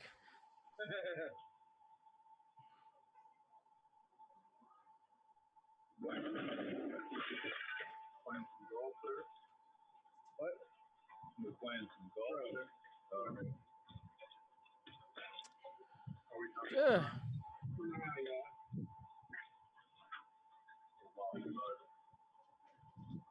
Yeah, it's been getting worse. Well, I mean, just wait. Of course.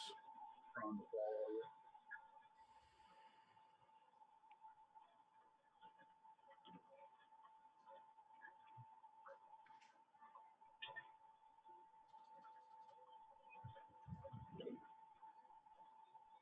Ah. Now I rinse off this coil. It's got hops stuck on it. Yeah, you can try and... Okay, I just.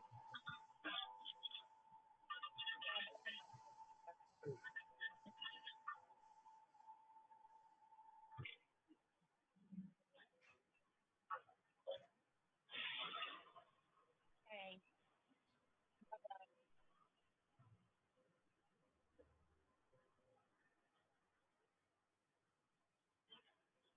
So normally with the real equipment, I'd be flying this with a set of goggles on that looks that. Yeah, VR type stuff.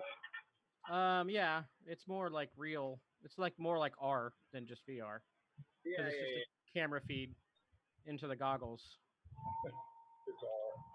It's not even AR because like it's there's nothing like artificially created about it. It's just a direct camera feed. Live feed, but it Yeah. is enhanced to be like they do split the image up to make it stereoscopic, right? No, it's just not really. It's just a single screen. Yep, single feed.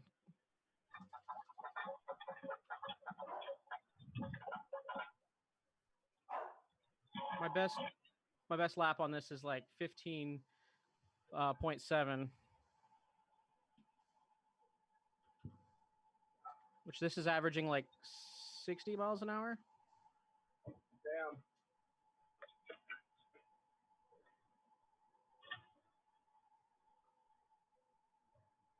Should I get some lemon peel boiling? No. We don't need to. That's what I'm saying. Oh, we put it in there. Okay. That's why we cannot forget. You check the pH, right? Yeah, but I want to boil it down a little bit more before we check again.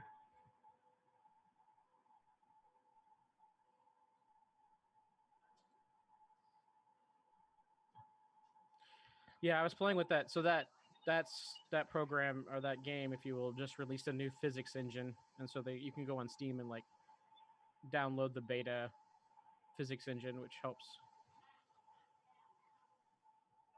Is that physics engine an add-on for the game, or is it part of the game? It's part of the game. It's so like because there's a lot of there's drag, there's wind resistance, there's gravity, there's all of these things that go into the way that the look and feel, like the way that the game looks and feels versus it being the way it is in real life. Yeah. And so this game prides itself on being the most realistic to real life, which means they have to have a very, very well programmed physics engine. Gotcha.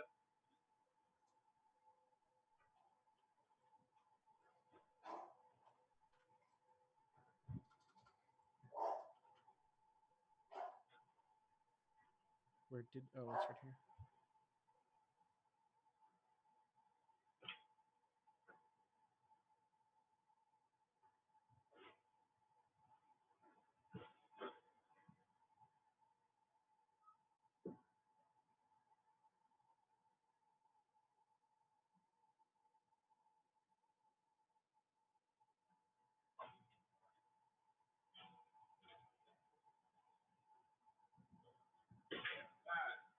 Measuring out an ounce of Simcoe.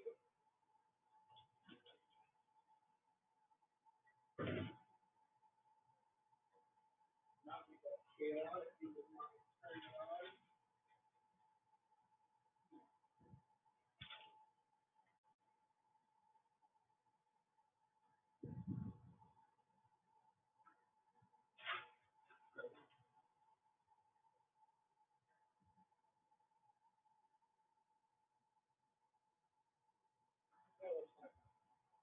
You gonna have too much of that, ready? Yeah, you can come over here and do it, but let me get the video ready before you're like doing it. Going out to document your next batch here. Oh, come on. Show. Alright, feel free to sprinkle in.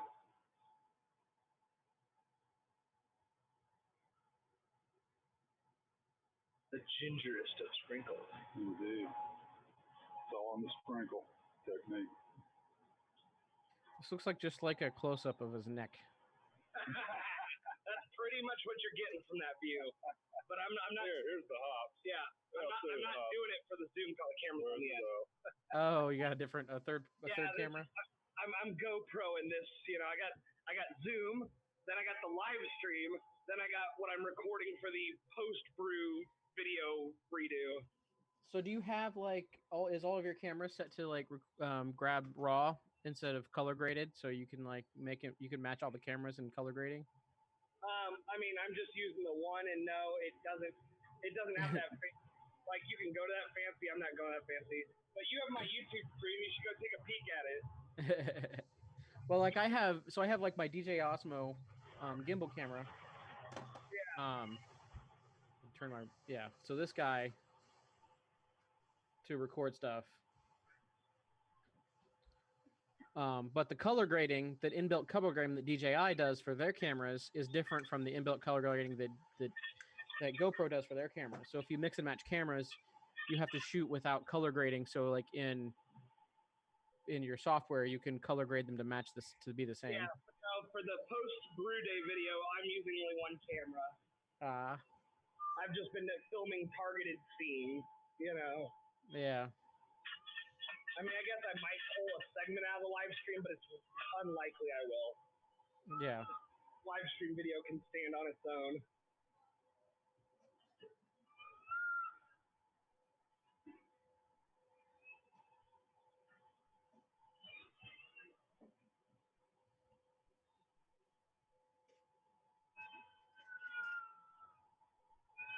There's one happy child. Sounds like it. Sounds like it's coming from your place because there's no childs at my place, and Lee's got her camera muted or microphone muted. Across the street. Mm. No child left behind here.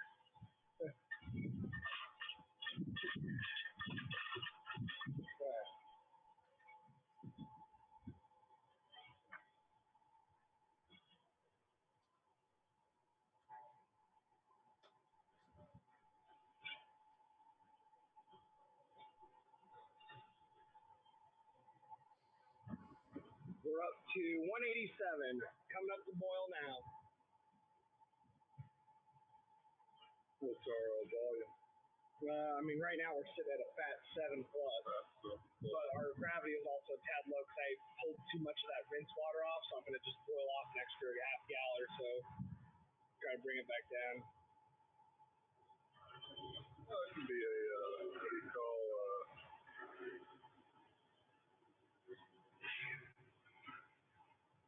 hell, I can't think of the name. All day beer, what do you call it? Session? Like session IPA.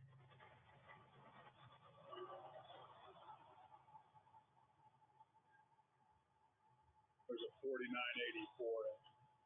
Yeah. If you get on one of those train spotting sites, somebody will be talking about it.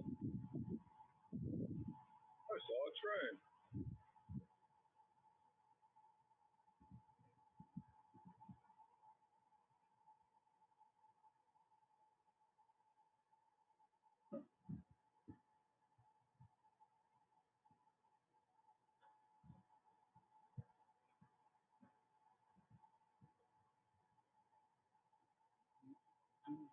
The train boss. What's our next hop?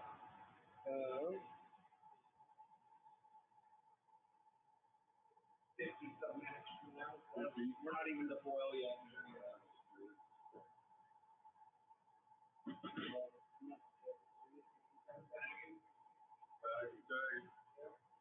Tag it, bury it.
These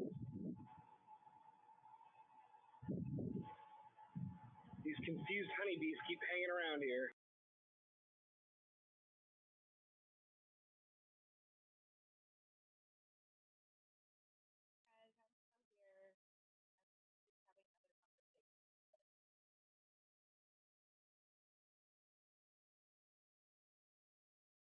Coming up on boil 207 right now.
Let's change that, start that timer. We are a boiling.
Yeah, we're hitting a good vigorous boil.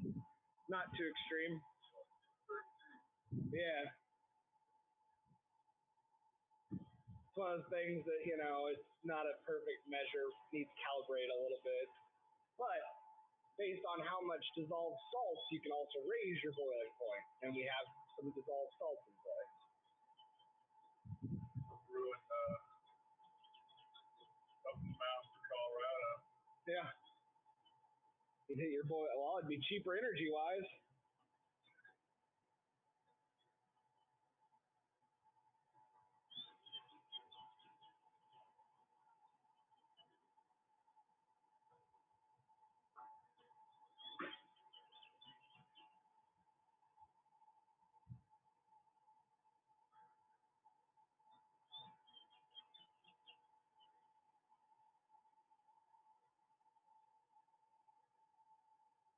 Everybody's still on.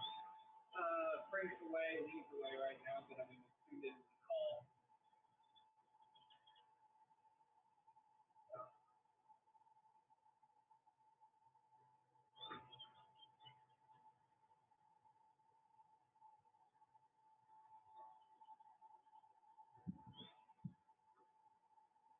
Does Frank Brewer? I mean, like, vocation? I mean, okay. He looks like Programming and technology.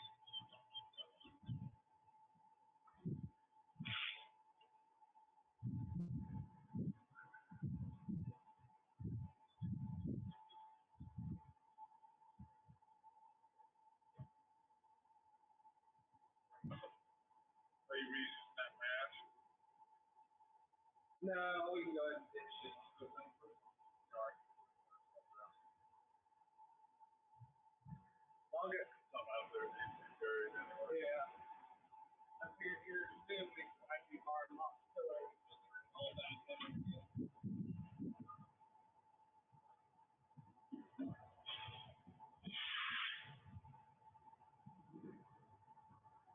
Barrel match.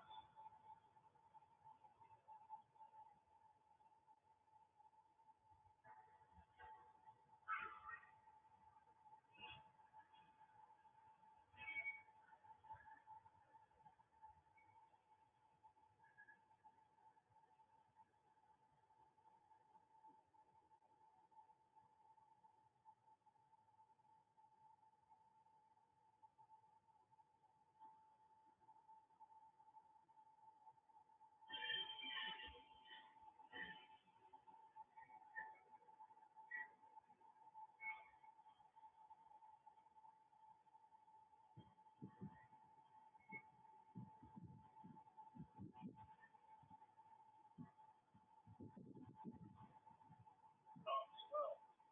Yeah.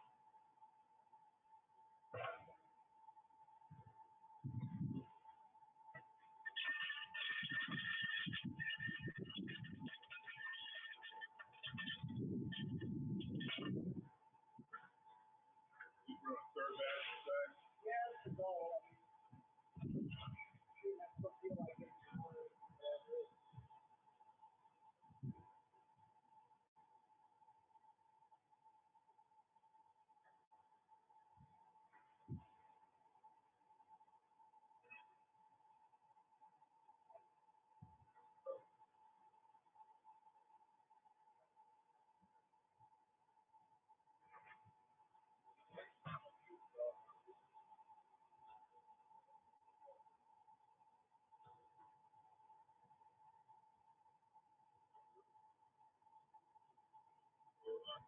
a little bit off.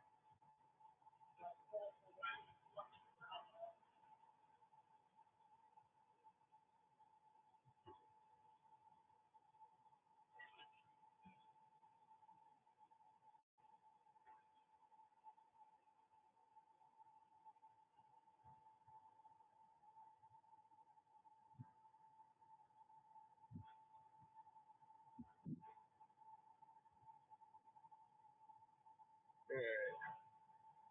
That boil's a little more vigorous now.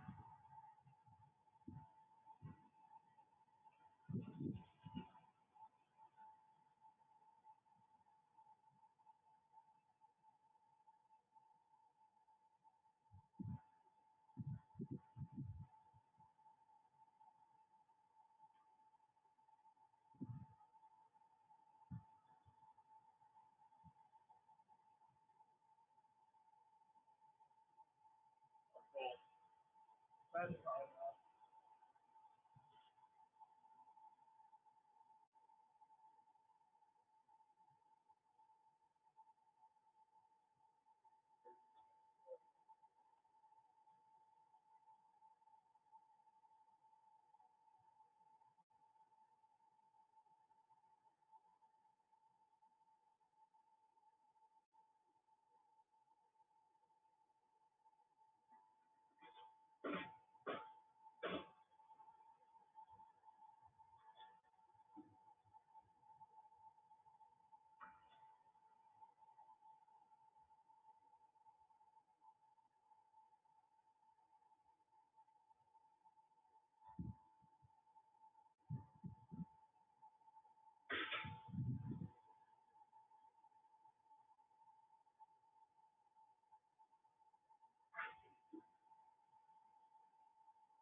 All right, 10 minutes into our boil.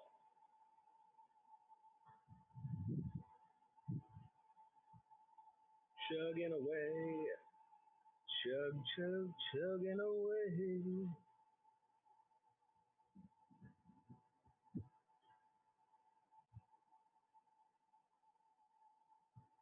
Mm. Were you talking to me? What? No, I'm just talking, narrating myself. But Okay. we're boiling, if you're curious.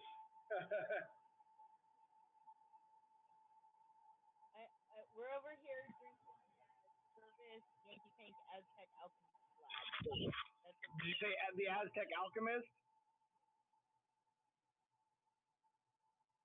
Yeah, the hazelnut version. Nice.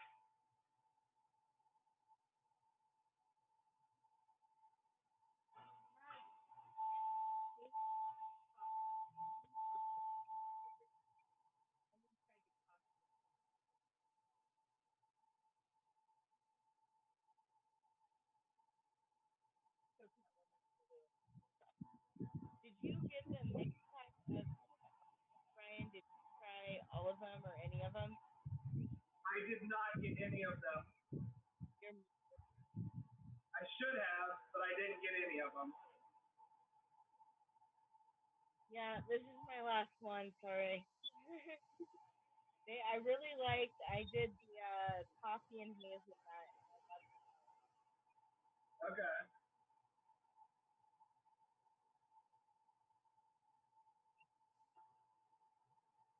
Got what?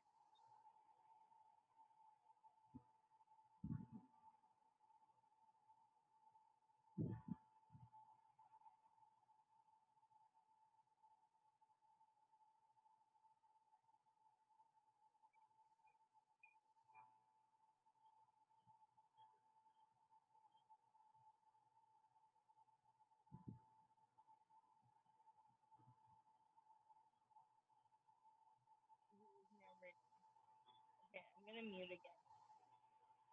Yell at me.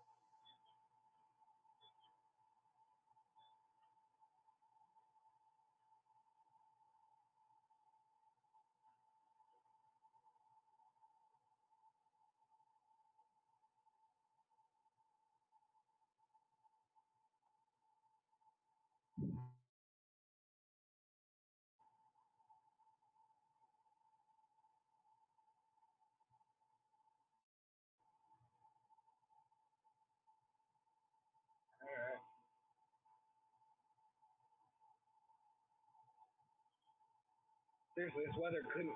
It'd be hard to be more ideal. Yeah. I mean, I could still drop it 5 degrees and be comfy. I wouldn't be sad about that, but like it's still pretty good overall. That's a good deal.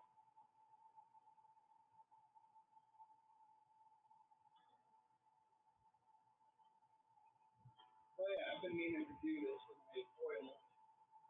I'm gonna clip this clip at the current liquid level.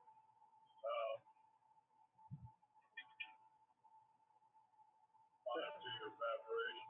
Yeah, just to help keep track of where are we at, you know.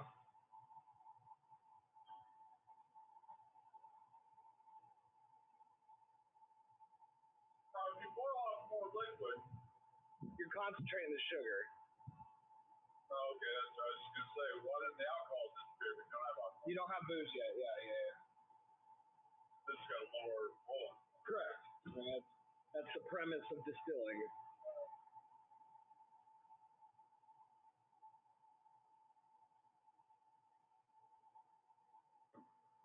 Oh, it smells magical. I'm getting a good whiff from over here. Oh, damn it, the clip just fell. All right, I'm getting a different thing. Clearly, that's not what works with it. Yeah,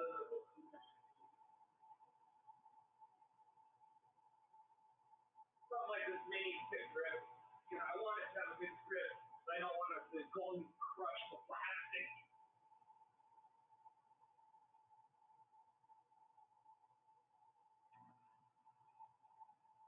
So the bottom of the rubber feet are where the liquid's at right now. That guy won't fall. 5 minutes later. Fall.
Now it tells me.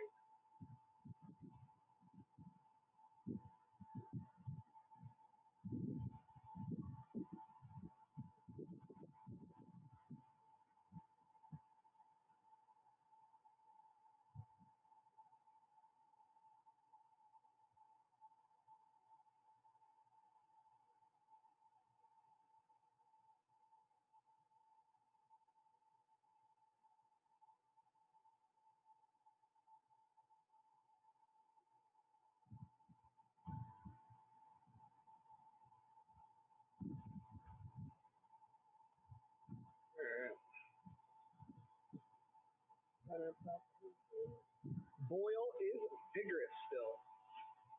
Oh yeah, I mean you can already see about probably half a centimeter loss. Yeah. Now that's to say if I was dead accurate clamping. I felt I was pretty accurate clamping it, but we'll know as it goes. Well, that's good. Sorry, you lost something before you put it on. Yeah, well, and I got a solid gallon to shave at least, really almost 2. So especially for the alcohol content you want here. Let's recheck, but.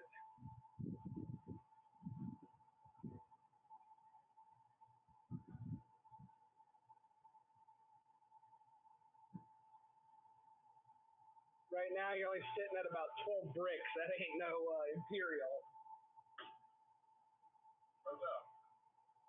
That's why I want to concentrate on this.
That was my rotation was single can.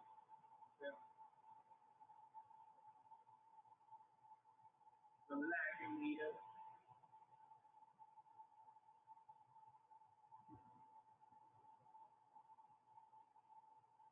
Where are they out of?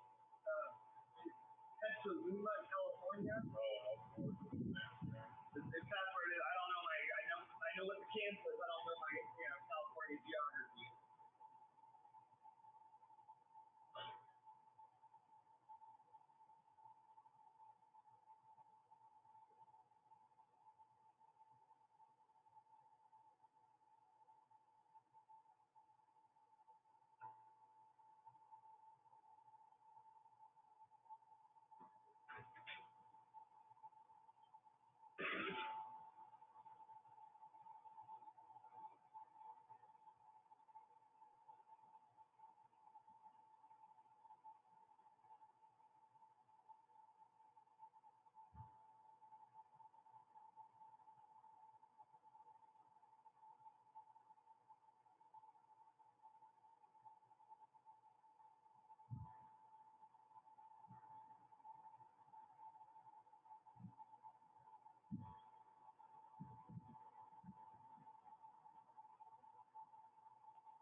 Is that you, Brian? I see.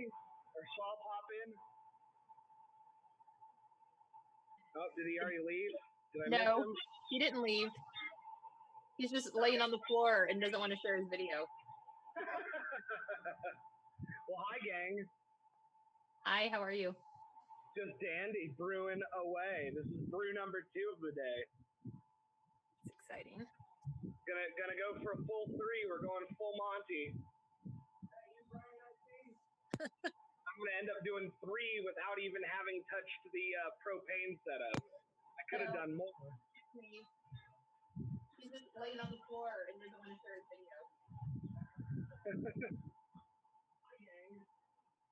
Hi, how are you? I can hear the stream video in your call audio, or the stream audio in your call audio. Yeah, I gotta stop casting. Hold on just a second.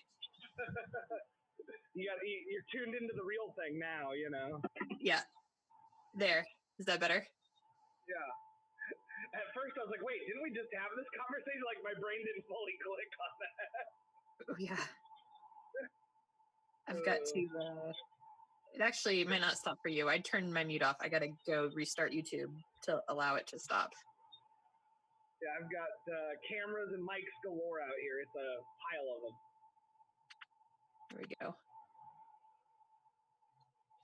Oh yeah, we're a full centimeter down now.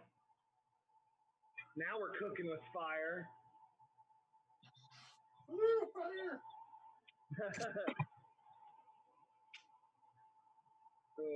But yeah, we've had a good little attendance in the call today. Frank is here. He's been in and out. Randy Breeden was in earlier. Jenna Leah's popped in. Matt Bechtel. Trying to think of who else we had. I mean, guest starring in Lee's stream, we had Pete there pop in. We had some members that joined that were gone before you and I all knew them, but they've been at Brewfest. Sherry and now I can't think of her husband's name. Sean, and who else did we have? But we had a lot of people pop in. Some stayed longer than others.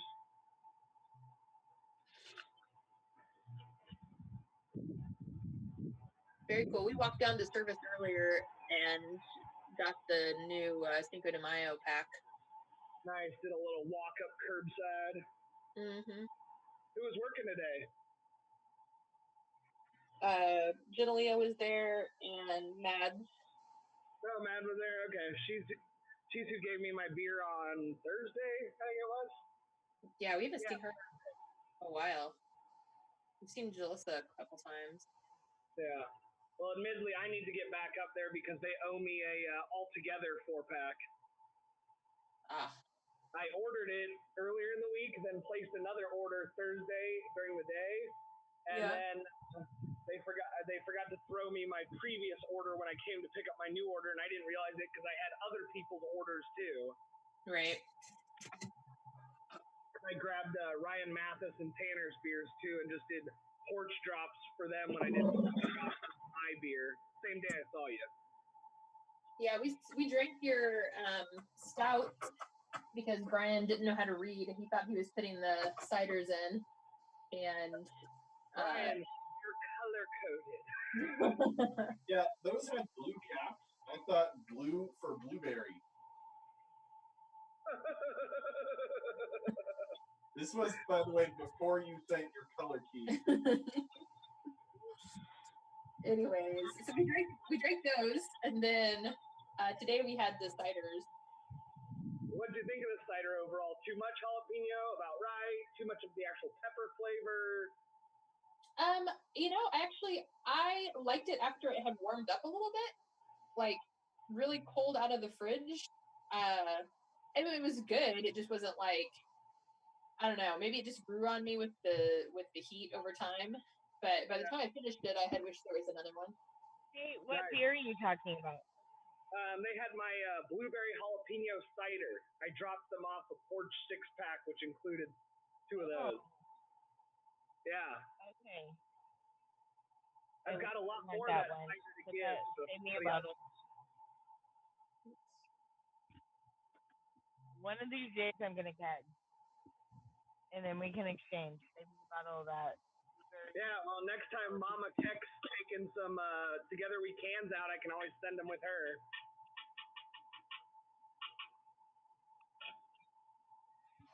Oh yeah, he picked some up today. I think she might have picked up my service beer too. I got the Together We Can or the All Together or whatever the beer that they're all making is from service. Yeah, that's the beer I need to go back and pick up. I might go get him.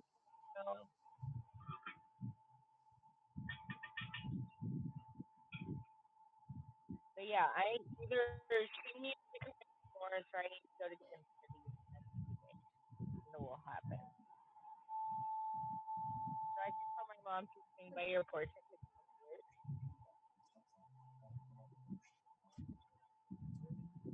Silence is compliance. I'm doing it.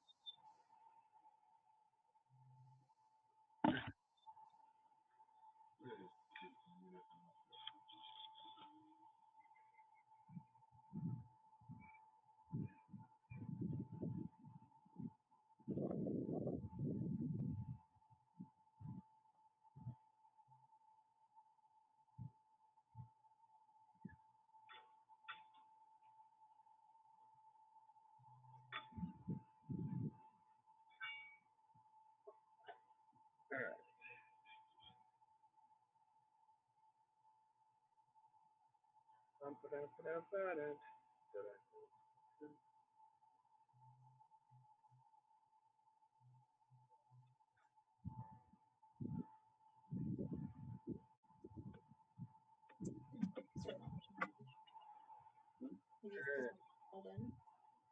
Y'all at least laying on the floor outside or in the living room? Because it's too perfect to be inside or outside to be inside. We were outside for a while, but then we got hot, and then we have all the doors and windows open, but we are currently in our house. But that was before the clouds came. Yeah, I was gonna say with these clouds and this breeze, it is glorious. Is it? Oh yeah. Maybe we should go back outside then. My dad's over there in that zero gravity lounger. So here we'll just yeah. Here, ready? You're on camera, so wave at him. There you go. Bye, Mike. Yeah.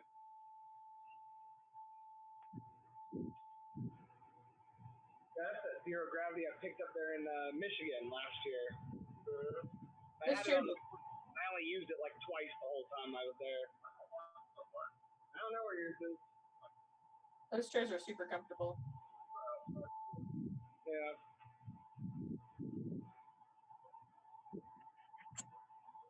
Yeah, they're comfy. But they rust. Yeah. Water gets in them and rips out rust everywhere.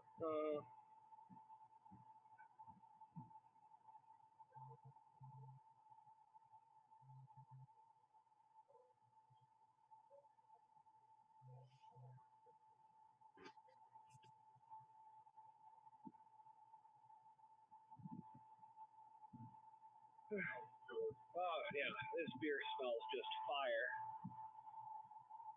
Looks very murky right now though. Yeah. But hey, we're gonna deploy additional weapons to clear beer. We're gonna be putting gelatin in it Twice. and That's why. sauce and everything else. We're gonna I just fire turned all off the sound, but I can still hear him. Yeah. Into the chamber. Your beer looks empty. You should work on another one. Oh yeah. What else I got in the world of beer? Yeah.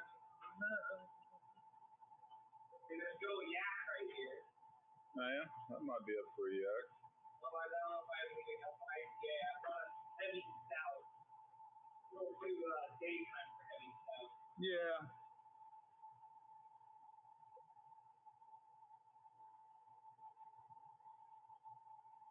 You need to send Frank the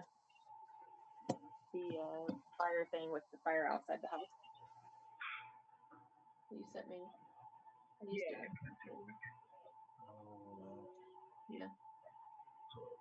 That's a nice clear beer. Yeah, it's very nice clear beer. It just smells wonderful too. Mm-hmm. Love the yak. Yeah. Why you're getting. Speaking of yak, man, we're getting some serious hop or boil hop action now. Surprised it's happening this late. Clearly some compound in there just decided to break down. Oh, what's the purpose of boiling? To reduce the volume, or what are you? To reduce volume, you're also breaking down various compounds and proteins.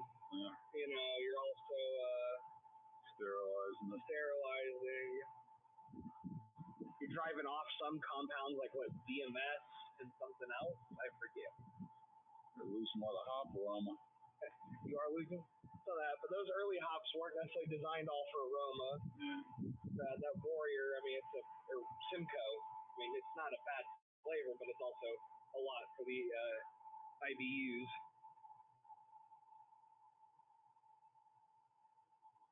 Hey, we're gonna hang up for a second and then we'll call right back because we're getting a bunch of feedback for some reason. Okay. Well, we'll hear from you later.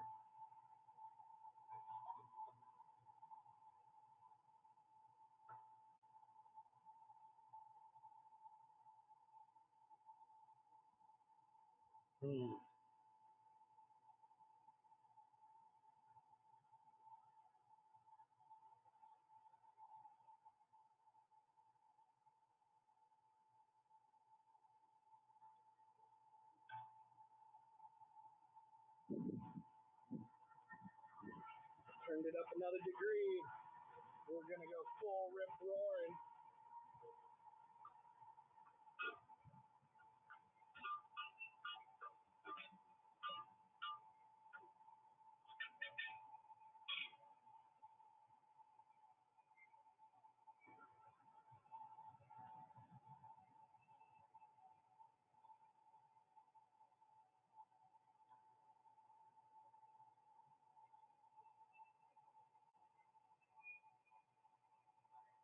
I forget who on Thursday's LBG call, someone was talking about their extension cord getting too hot. I'm like, good lord, for their like high end system. I was like, if you feel this, mine's never gotten hot. I mean, even on an 80-degree day. That's the point, yeah. That's what we're saying. They're kind of, well, you sure yours size are? Like mine never even gets above, you know, like not even above ambient, let alone hot.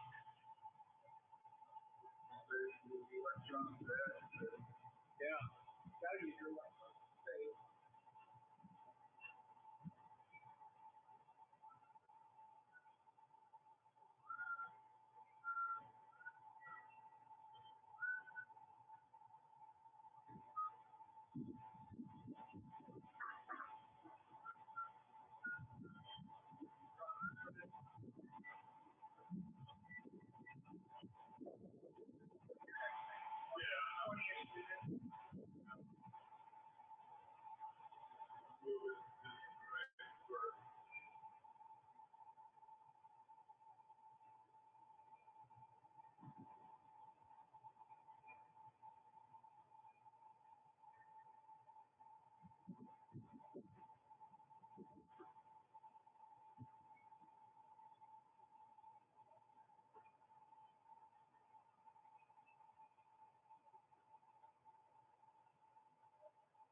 Was the lost like a long time ago?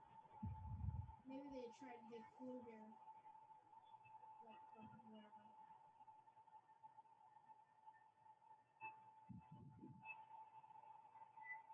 Hey, did I hear you guys come? Oh, no, Frank. Hey, Frank, you're back. What's up? Yeah, I was like, was Lee lost a long time ago? Because her screen has been like frozen for hours. It seems like.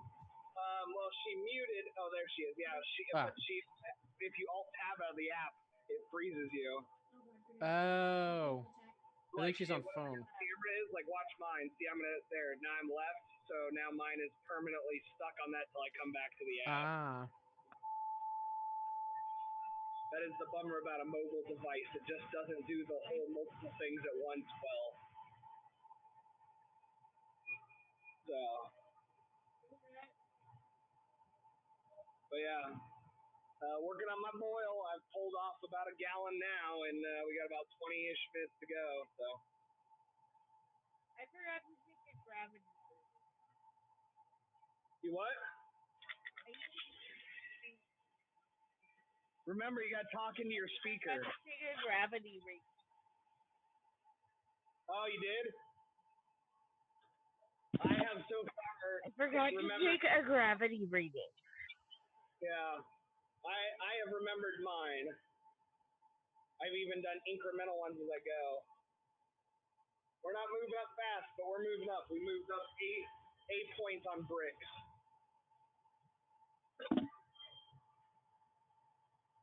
But I got another 20 minutes. I'll easily get 2 points still to go. And if I'm real desperate, I mean, I got a big bag of dry malt extract.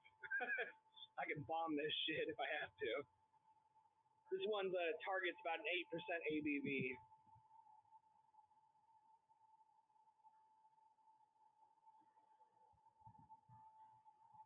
I'm just gonna guess on mine. There you go. Just assume average efficiency, know how many pounds you used, and go, well, it was about that probably. Yeah, it's currently sitting in my bathtub on ice, filled with sweet water, so we're good.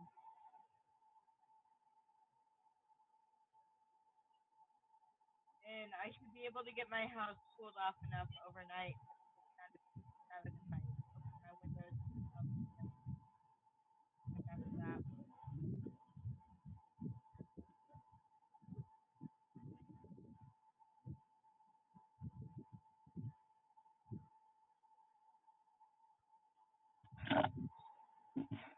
I might meet you guys again. My buddy Dustin showed up too. The party at Lee. I'll zoom you in on the fire. It's gonna be epic. Yeah, you also live stream the fire. That way we know when to call the fire department.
Alright, let's pull this off.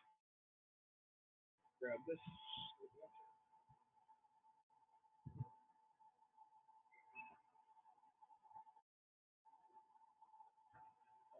Just pass my other camera with my camera on the screen. You can see me twice.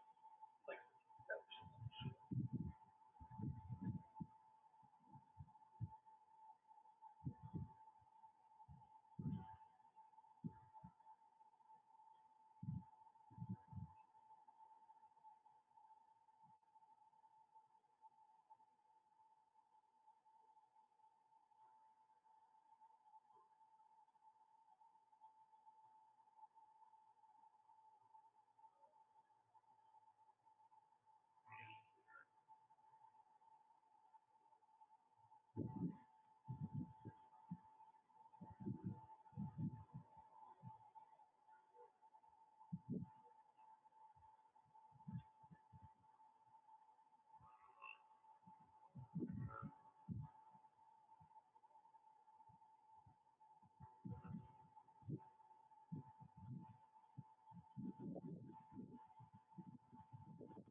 you're at 44 minutes and 60.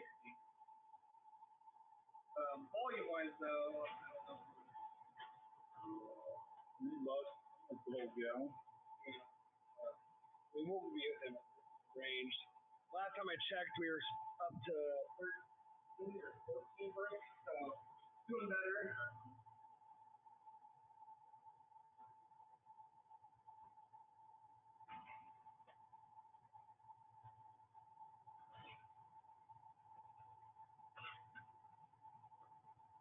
Slowly.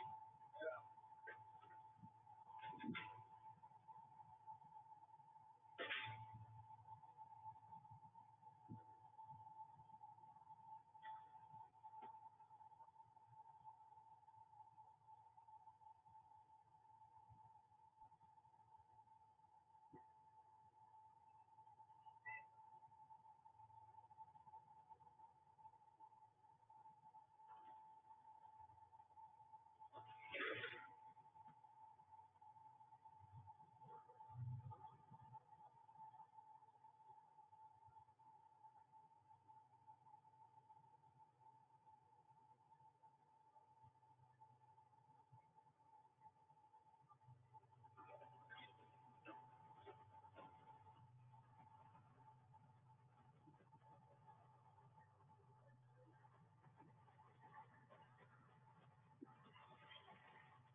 Brian, what do you use to smoke with?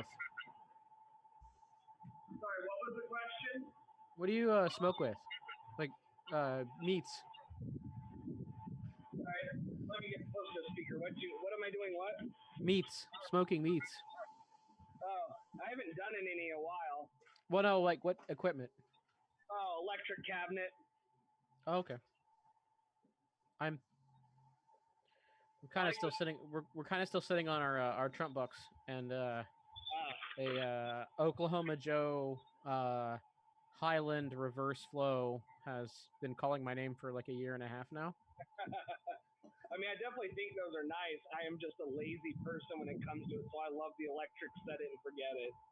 Yeah, well, I already have all of the wireless like telemetry monitors things for my phone, like because I've used other things to like hook it up to for smoking and cooking and whatnot.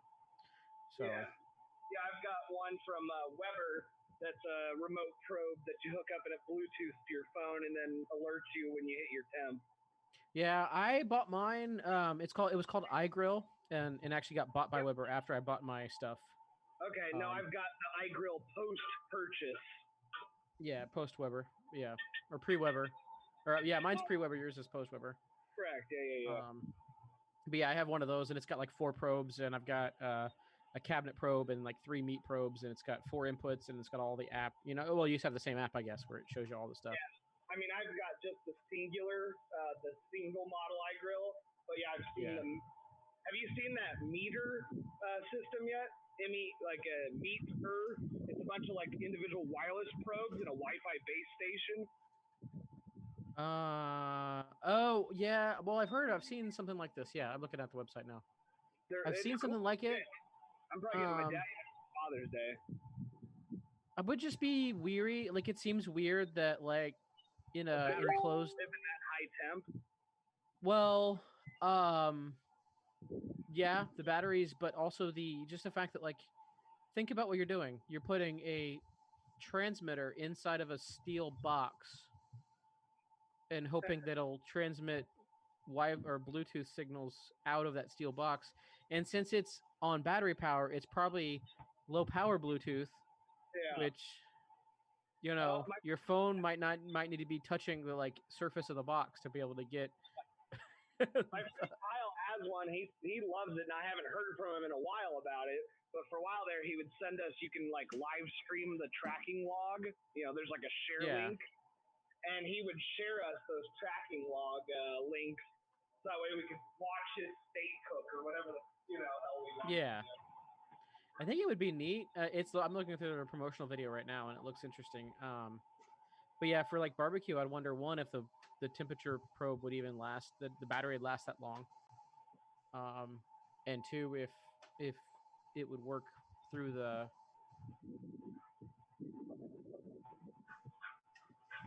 Yeah, this shows them like cooking like fish and chicken and sort of grill. You know what I mean? Like not. Oh, I see. It's not even your phone. So it comes with a box, and then the box you put next to the cooking appliance, and then the box can be on Wi-Fi, and then on Wi-Fi it can go. Wi-Fi. I'm going to Wi-Fi if I get it.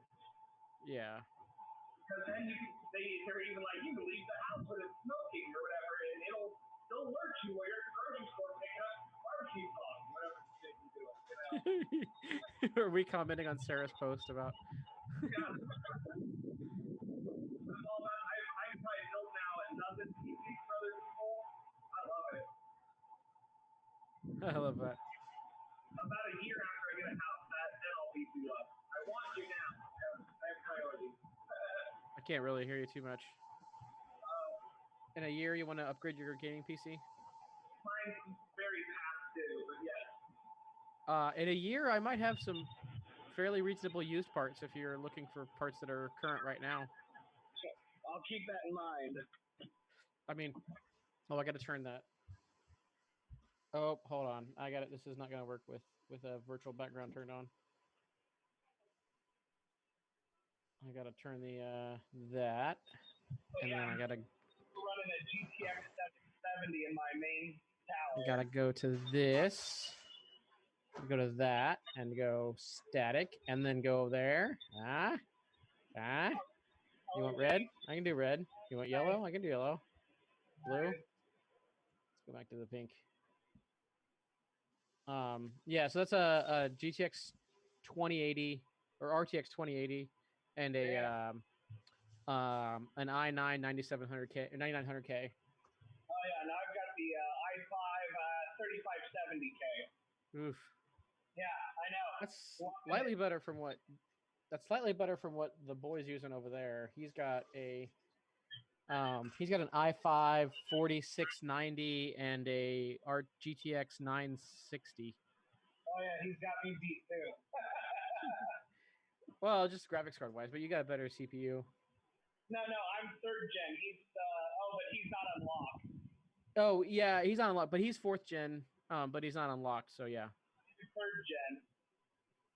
And now I'm not running a stock cooler. Until last year, I was 5 years running a stock cooler. Yeah, no, I went with a Corsair all-in-one water, AIO water guy. And, if I remember right, Intel has stopped offering stock coolers. For K chips, I think they don't do stock coolers anymore, and it's only certain SKUs. Same thing with AMD. With certain SKUs, they don't do stock coolers, but with AMD's, like all the way their mid range through up into the high end of their range of CPUs right now, they offer the Wraith Stealth cooler and the Wraith RGB Stealth or Prism cooler. I think it's what it's called, which is the RGB version. But those are really solid stock coolers compared to what Intel throws into their. But I mean, right now in the world we live in, a $40 air cooler is about everything you would need for even the most highest end of desktop series chips. Yeah, I forgot what to do that. So yeah, the RTX 3000 series has been announced and probably be what they have a press conference next week or something like that. And then the Intel 10th gen has been announced, and that's going to start hitting shelves in like midsummer, I think.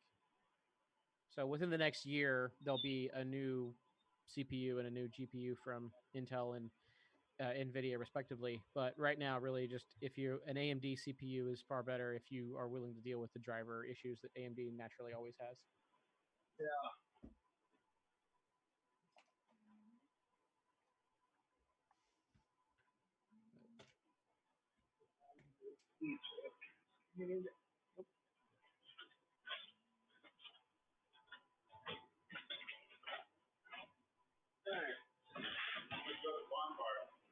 Lee. On a bonfire. Rockin'. Was that a Gambino song, right? Bonfire? Yeah, Challenge Gambino. A lot of lyrics I won't sing right now for the audience. Yeah, we don't want to. And that's how Ryan got banned from YouTube. Do what? I said, and that's how Ryan got banned from YouTube. Well, this isn't being streamed, so you just got to cut it out. Just got to edit it. The audio's being streamed. Oh, is it? Yeah, I pulled it over to there. Earlier, or? Because I looked at your YouTube. What are we looking at? 2 ounces of that. Citra. Yeah.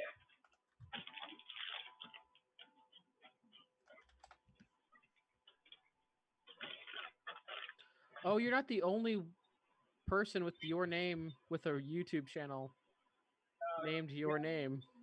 There's an unfortunate amount of people with the same name. There's one guy with 144. There's you. There's a guy with 4 subscribers. There's a guy with 2 subscribers. A guy with 26. Let's filter out just users. I want to see just users or channels, not. All right. I'm gonna go find a sub for this one. I swear we had Cascade. That had to have been the one I just used up. Bummer. Yeah. Yeah, because I didn't think this was live earlier. When did this go live? It's Memorex.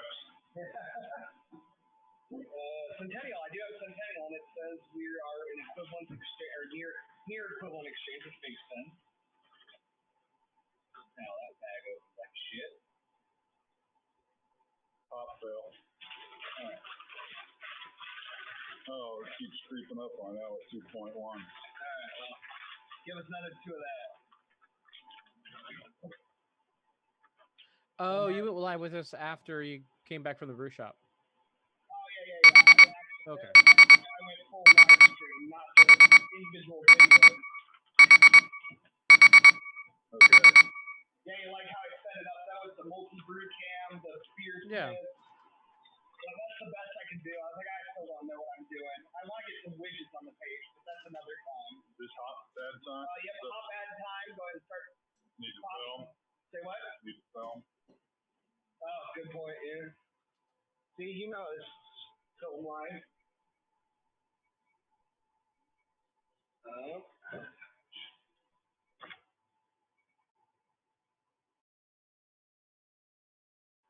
Add them up.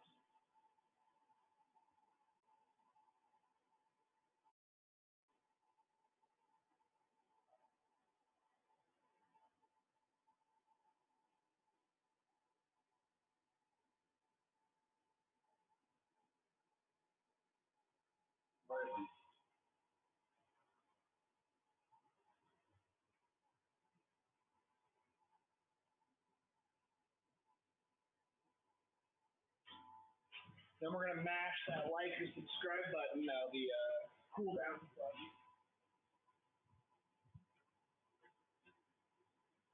Find some. Did you make this sort of background template thing, or did you find something? This is the same graphic in Photoshop I used for the LBG event, and then I modified it for this. Ah. So I have a PSD file for it if you're interested. Alright. Sanitizer in it? Hot water is our sanitizer. That's why I put it in before I'm killing power. Alright. And there's our hour, folks.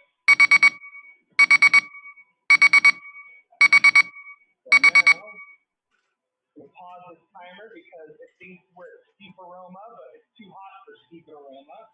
So let's get cooler down.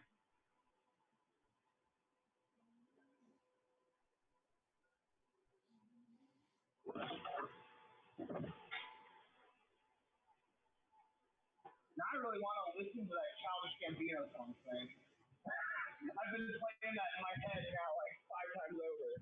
Yeah. Alright, so we're gonna power down. We're gonna cool off about 20 degrees. But in the interim, you want to get measuring. Where's our hop measure? Here's the bag. Okay, yeah, grab him and get me. We're finding Chinook right here. Hang on. Alright, that's okay. So yeah, that's the issue with that is they're blowing around like. So you're gonna come back and get 2 ounces. Chinook is sitting right here.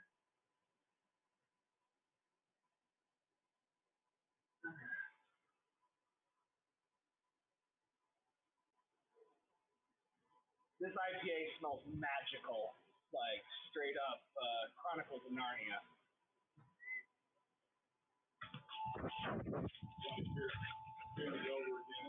Yeah, delayed in what, 10 seconds almost?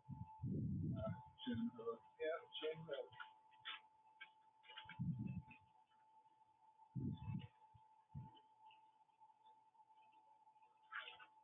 Oh, man, down. Alright, so we wait? Yeah, we want to be closer to like 175, 170, 175. Yeah. We're coming down fast, but we're not there yet.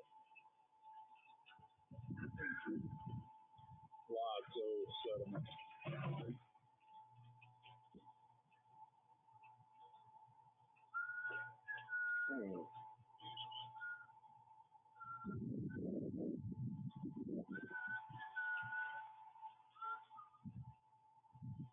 Yep, and confirm that's warm water.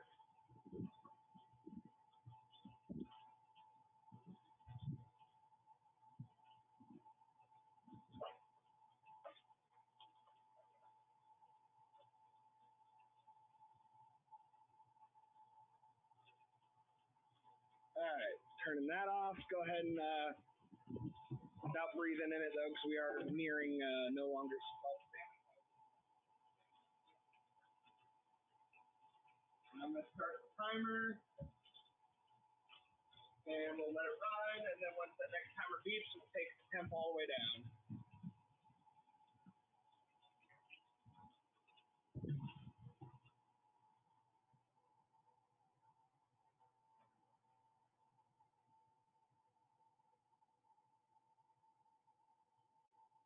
Oh, there, okay. Pump's clogging up with hops again. Yeah. Blood in there, look at that. Yeah, there's still 6 and some change gallons in there. Oh yeah, I was looking at the sediment shit. But we can take, well, the tube itself is permanently occluded, but yeah, there is more sediment. But yeah, we'll be able to take out the cleanest 6 gallons and then just leave that last little bit behind. It reminds me though, let's just go ahead and what's going on, guys? Mike wants to tell me what's up. Wait.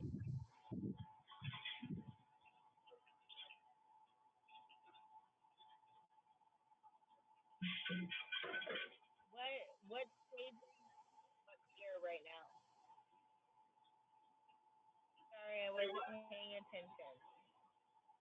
Is this beer 2 you're transferring? We're getting ready to cool down beer number. That's cool. You're what? We're cooling beer number 2 down right now. Awesome. Good work, guys.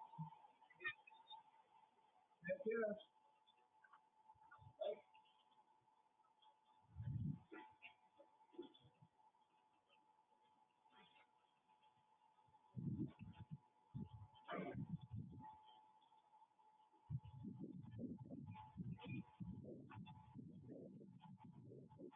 Oh, I heard a kitty meow.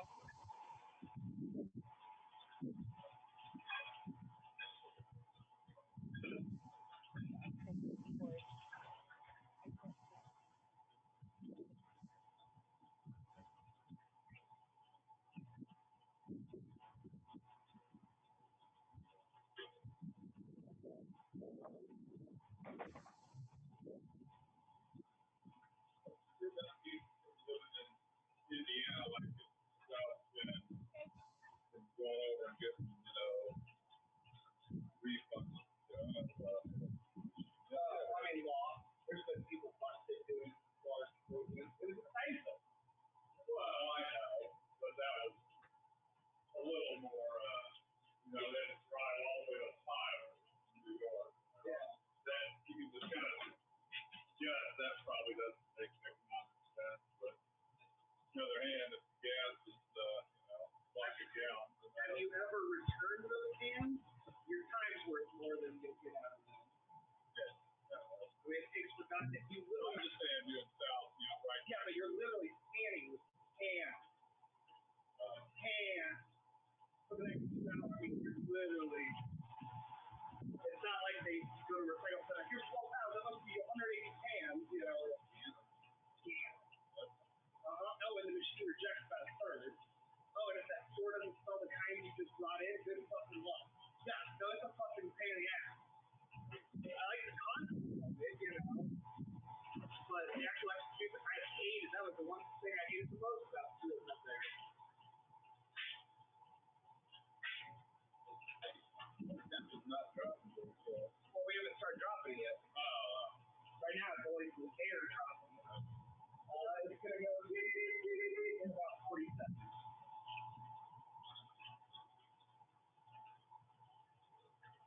Yeah, I got surprised. I got more water in that. No, like I said earlier, that brew's 63 degrees. You get brews, what a shit you use. I just saw it today. I bought it. Oh, yeah. Did you not feel? Fuck!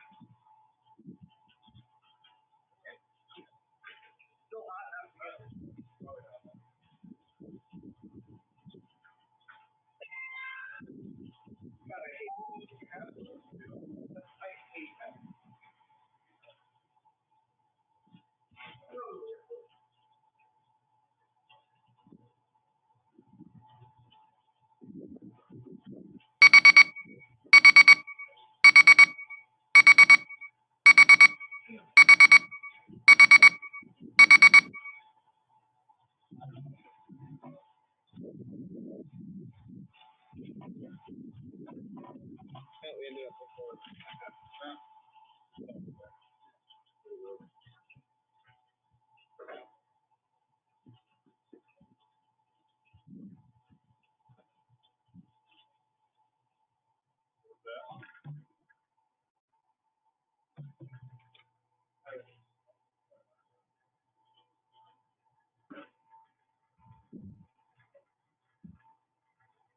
Oh, there's a little more sun. Little while.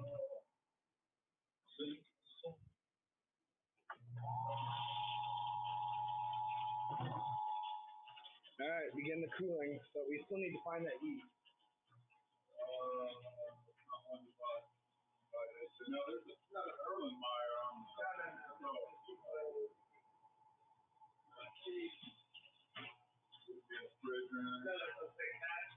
Oh, that is.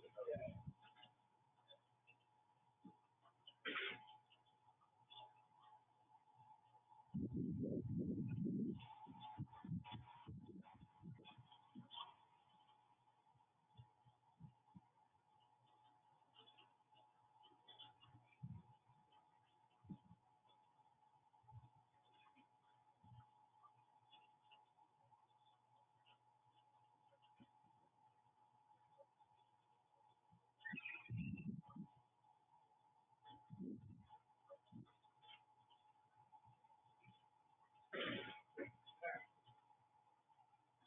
Oh, lost Frank. He's out again. 147. We're coming down. Then go to. Oh, I need to. It just belongs in the.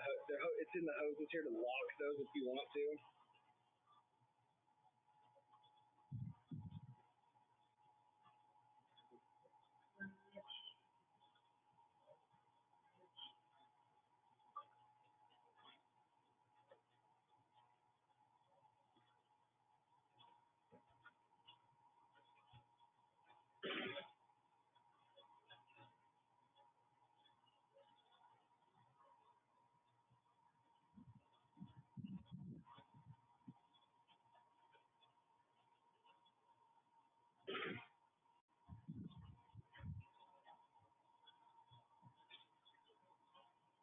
All right, 136.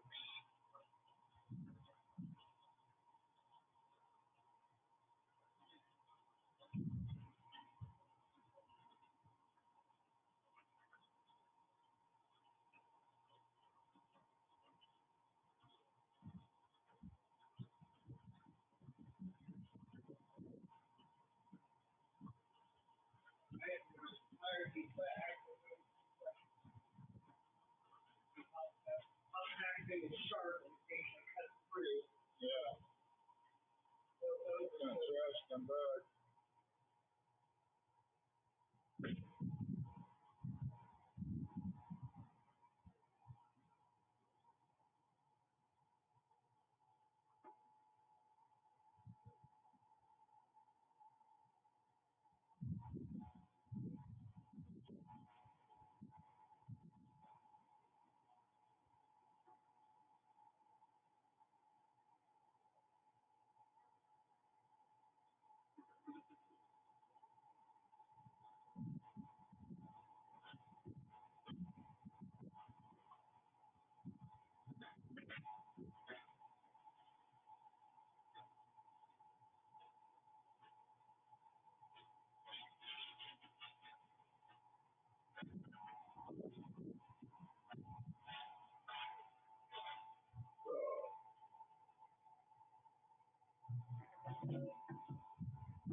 Apparently a bottle just fell inside the cooler, or can.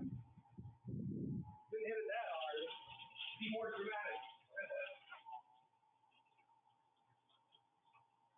Yeah, this one's definitely laboring the pump.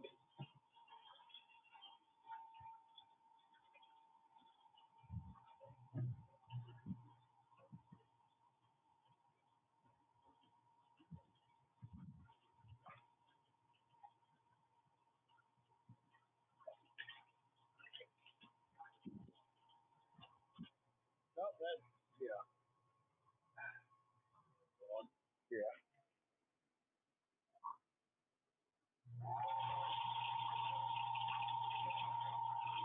This is hop debris.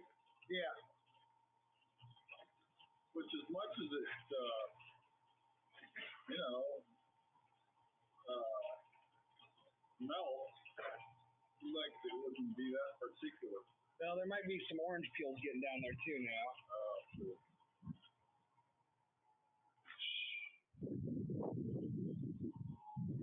Tsunami! Everybody run! All the ants are like, tsunami! Yeah.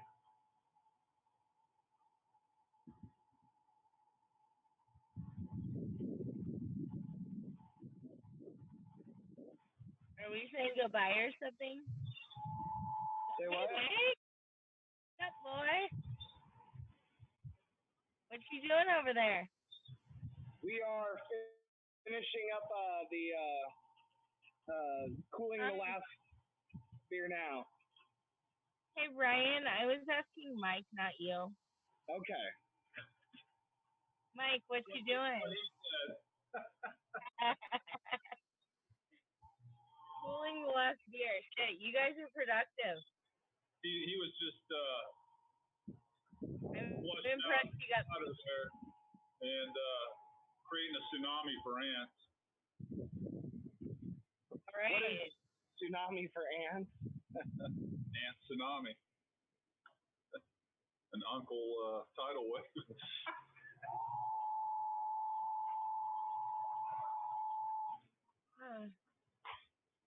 I'm about to make some fajitas and a walk over my fire pit. It's gonna be There you go. Does sound pretty awesome. There you go. You can just flip prime it.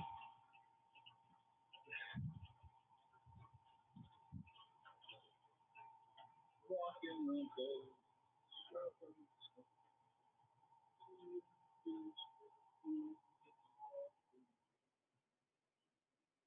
Yeah, we're just gonna leave that off for a while. Pretty much turn it on when we're ready to transfer it.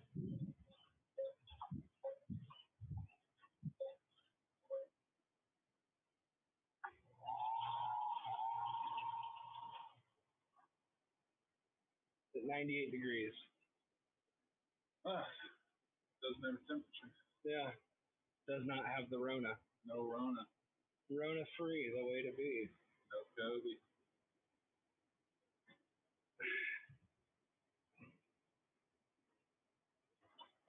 Rona free in 03. I met your mother. Your day body free.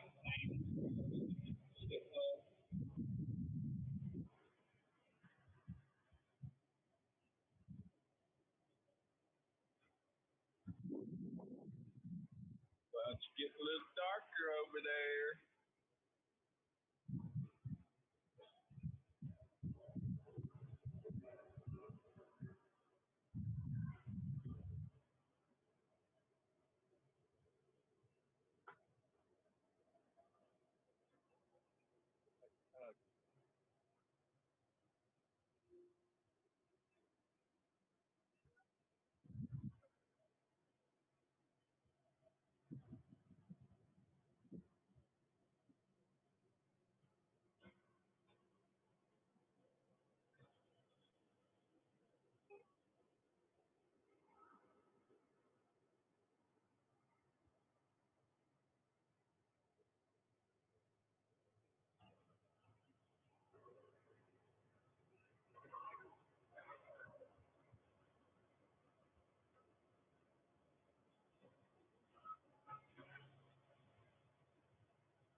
you're below. We feel like 65 is great for you.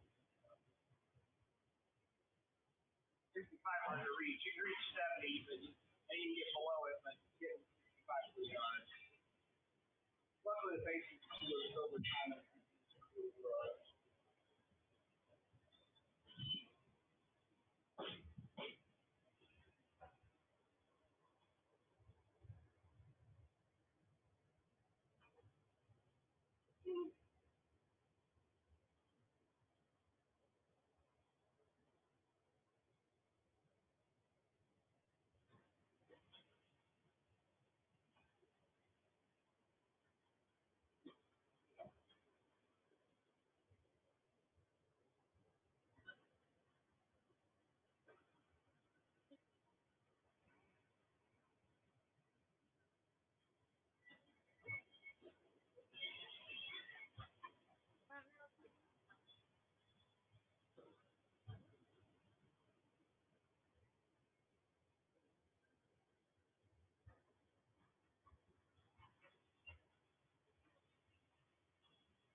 Oh yeah, good call.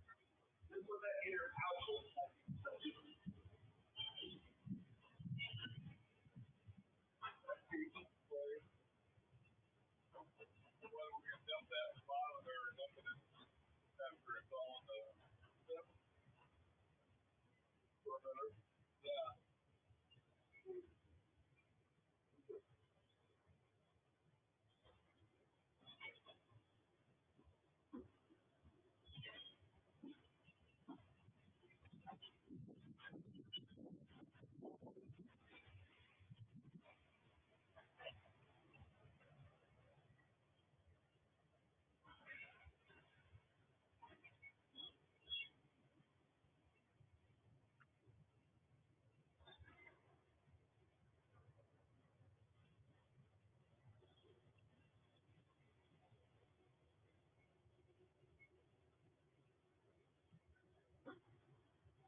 One.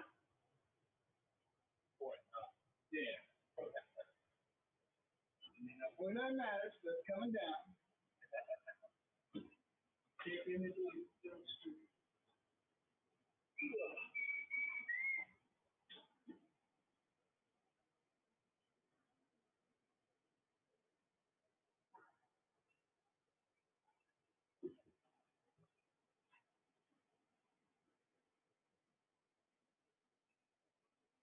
Oh, I guess so that time I already achieved my stand goal. I'm so interested. They have a lawn mowing exercise on the activity. Just do walking.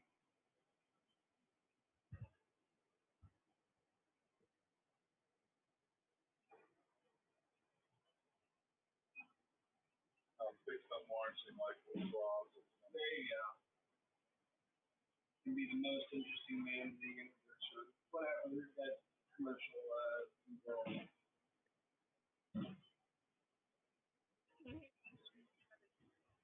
I got you.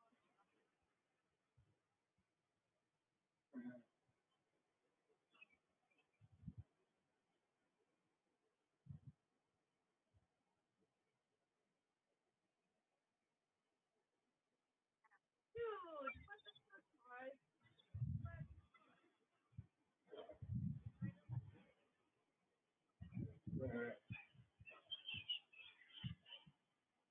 What the shit? Why isn't that? 78.9. Oh, because it's complaining about low battery. I was like, why can't I see my screen?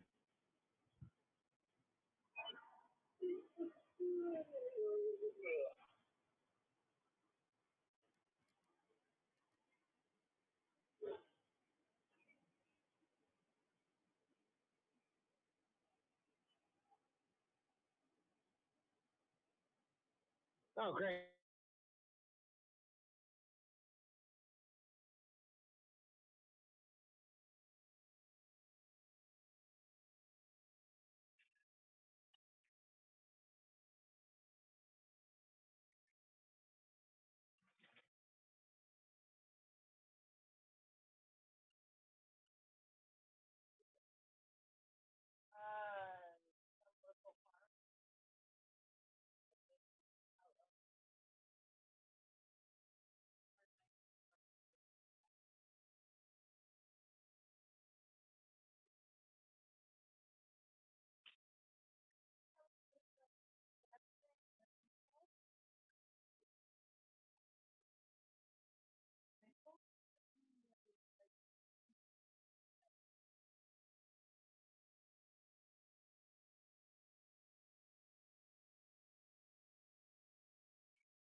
Hey, what's going on?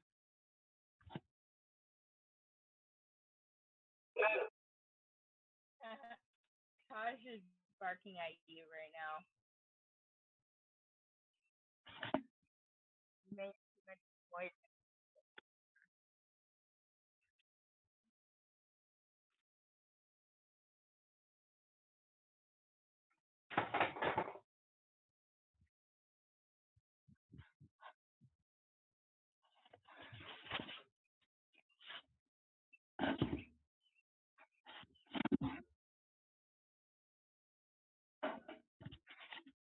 Say what?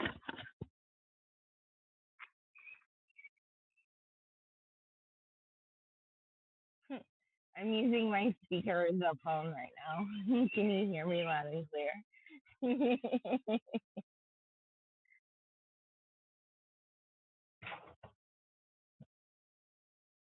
Ryan, you're not even paying attention. I'm being funny.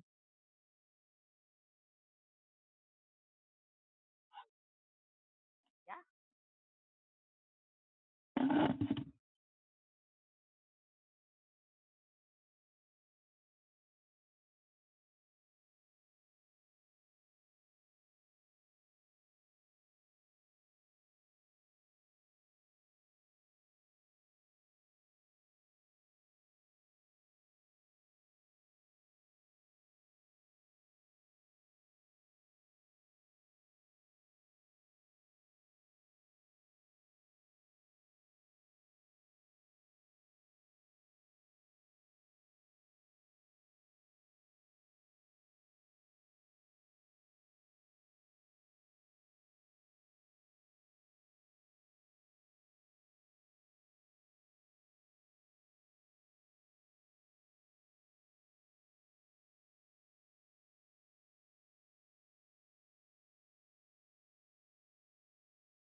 That way we only have one microphone rolling and we don't get feedback. All right, we're 71 degrees. We're getting there.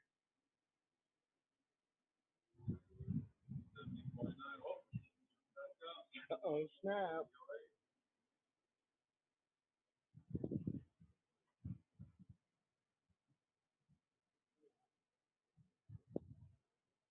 You can tell my phone camera's looking at the other one. Hey, Lee's back. Oh wait, you're talking about your beers.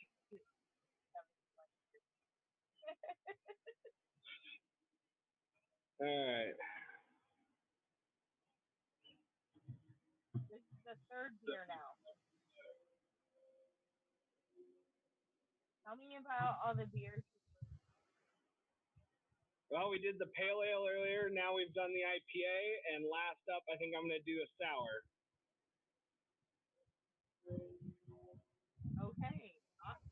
Yeah, I know, it's really exciting.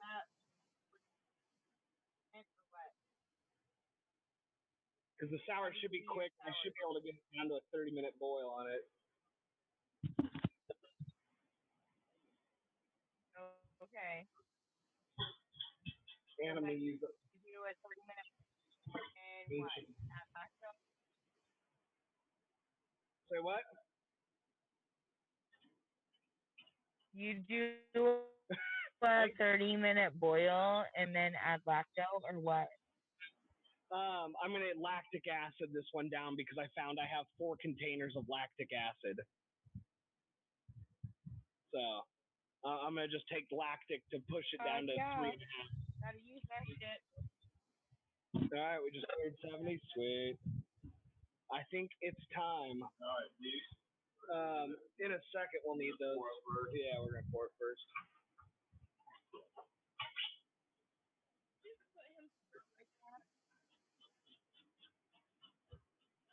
Oh yeah, we usually got fuel in the fucking hose.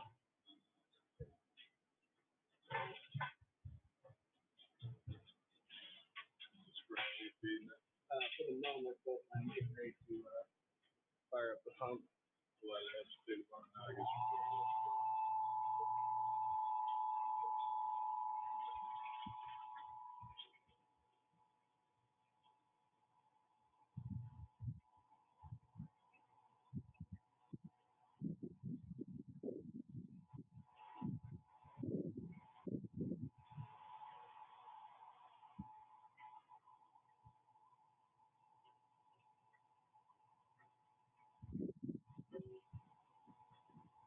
No, what did I just do? That's pretty low.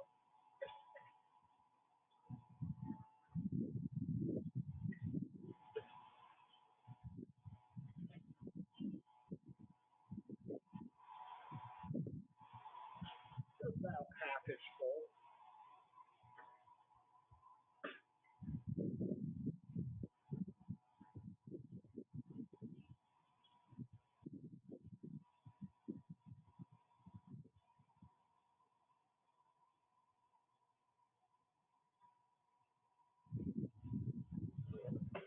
Okay, rude.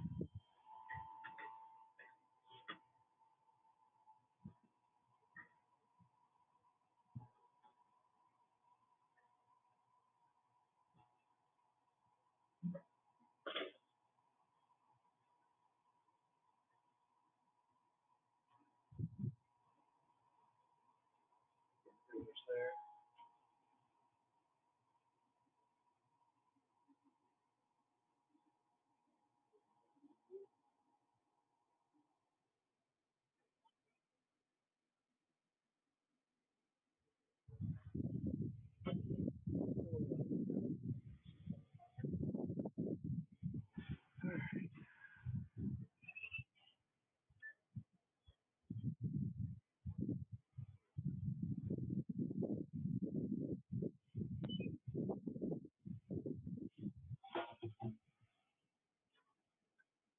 That's pretty much the bottom.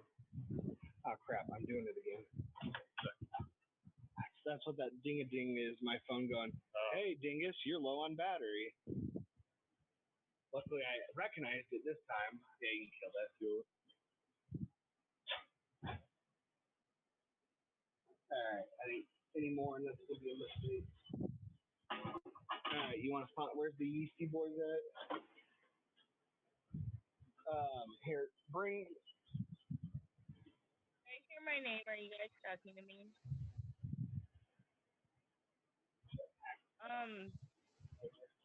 Dang it. You left your screen. Can you hear me? Yeah, I can hear you. I'm finally on. I have a dilemma. I grabbed the wrong beer out of the fridge, which is 22 below. I can go rectify this really quick. Or I could chug this beer. It's 1 million watts from Train Sour IPA. That sounds really good. We got a number of people here. We got here. Who says chug? Who says go get your other beer? You know, I vote go get the other beer. That sounds like a perfectly good beer. Sour IPAs. I've enjoyed a few of them. They just aren't my thing. Okay, Mike, what's your vote? Where'd Mike go?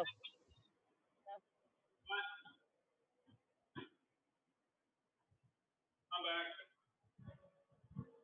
What's the question of the day? Mike. The question of the day, I accidentally grabbed the wrong beer from the fridge. It's a sour IPA. It's good. I just am not a fan of sour IPA. So, question is, do I go put this back in the fridge and get the beer I intended to get, or do I chug this? Well, I guess my question is, why do you have the beer in the You're beginning? the deciding vote. Like it. Because fucking bars aren't open, so I can't just sample a beer before I go buy a 6-pack, and I just buy a 6-pack and see how. I mean, it's probably the best sour IPA I've had. You could always do that. Really like the style. Save it for that weird beer drink time when you just pick up all your, funky ones and like try them out. But I would vote drink it now because then you got that IPA to look forward to after that. That's what my entire refrigerator is. What? You chopped. My entire refrigerator is years right now. I need more hops and stouts in my life. I'm telling you, man, this one we just brewed. And my phone's gonna die, so I'm about to go switch devices. So, Mike, what's your vote? Chug? Oh, I say you drink that. Yes. Oh, Ryan would chug. And then you got that other one to look forward to after. Let's take a gravity reading of this beer and then get rinsed with that boy. Survey says, I'm guessing we made it up to 14.5 to 15.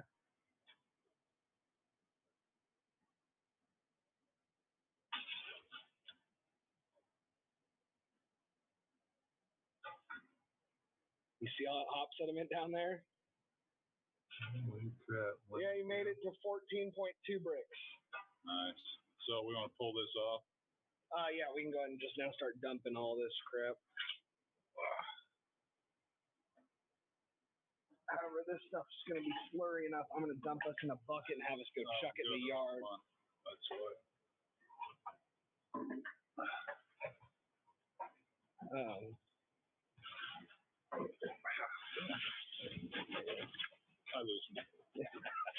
So then just start spraying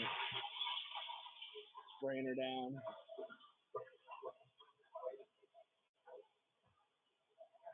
Well, that hot.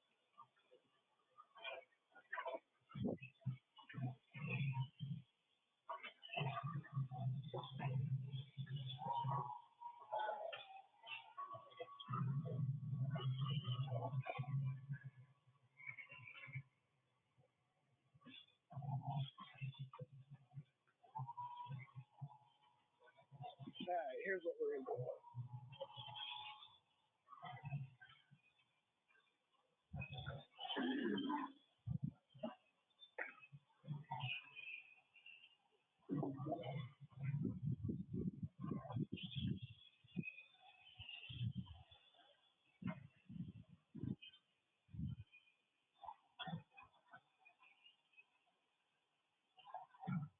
Oh yeah, we're getting chunks galore through this fight.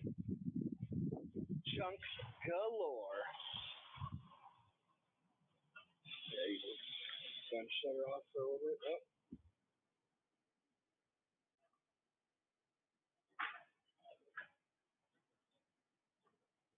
Shit, the current right now fucking dumping. Let's see if I can stir. Yeah, maybe it's down here or something. Anything now?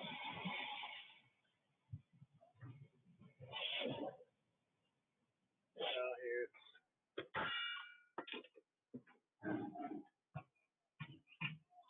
yeah, it's plugged right in the nozzle. Give me the spray widget.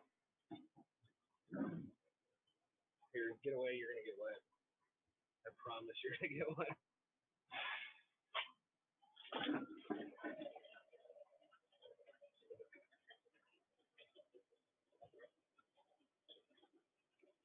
Yeah, that's how chunky it was.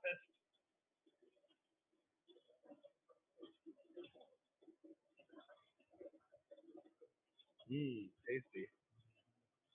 You might yank the coil out and go spray it down for a second. Here, I can.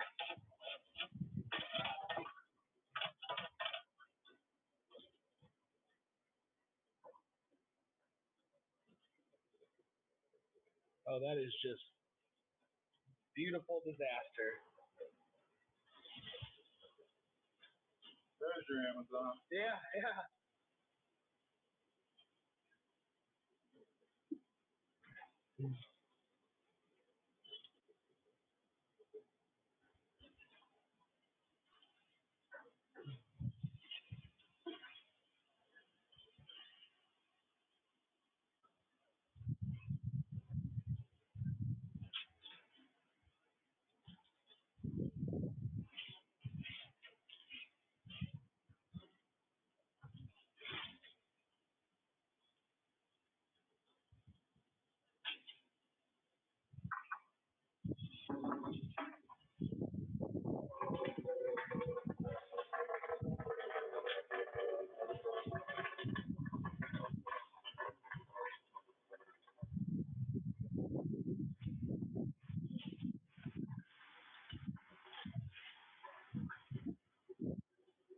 That's right.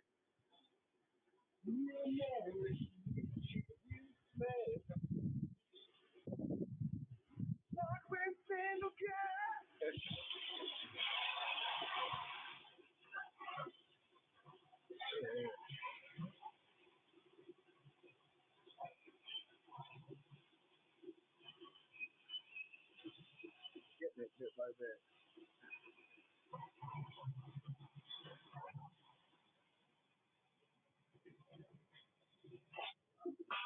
$16 times faster if you want bite by bite. Oh boy, clock. Back again. See, but we hand me the hose. I'm gonna push it last. Yeah.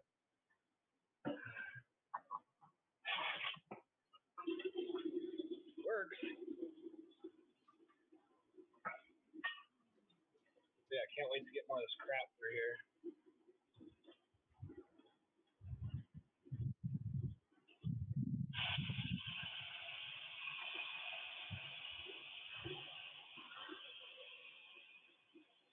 It's just crazy that these lines, I mean, the smallest point through this is probably a third to half inch.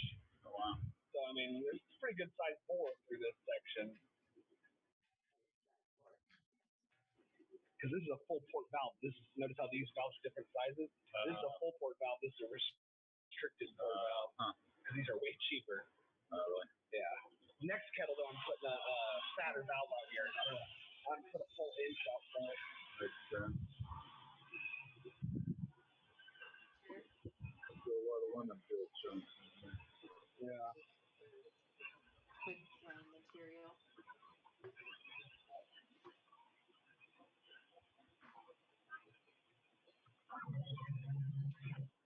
Good job, Wolfman.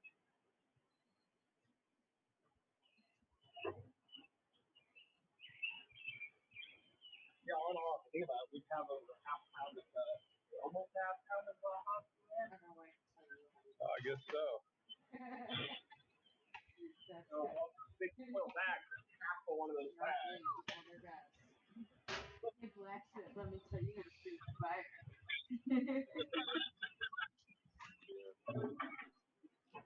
You don't know?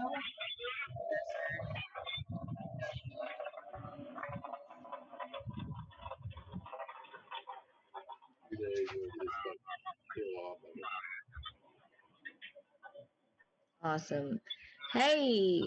Oh, I gotta turn my volume up. Haha, I turned it way down. Okay. Volume's up now, so I'll be able to hear you. We're just trying to push all the chunks through out of the damn kettle. This thing is one chunky, soupy, nasty mess. Why is it chunky? What'd you do to this beer? There was a half pound of hops during the boil in Whirlpool. Oh, this is your sour beer that had a half pound of hops? This is the Mike's calling. Oh, okay. And there's big lemon peel chunks. Oh yeah, and there's a whole ounce of dried lemon peel. I mean, it's really good beer, so just deal with it and make it work, boys.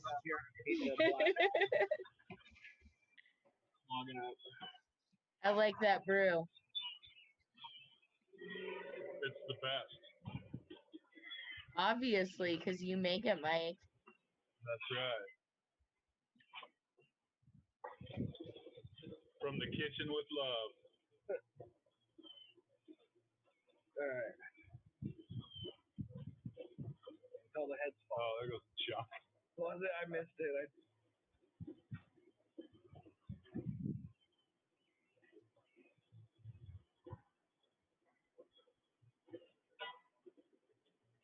There's no way I'm going to be able to get the pump on this right now. I can't even, get it to come out naturally. Natty.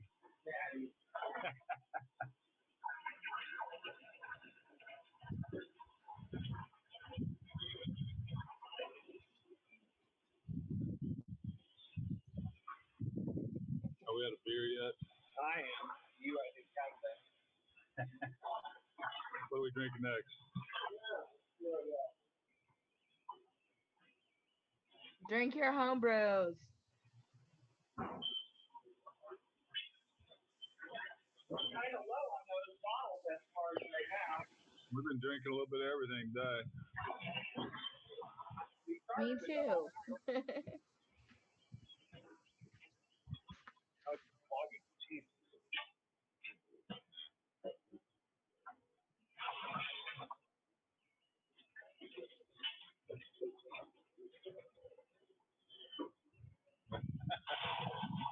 There you go.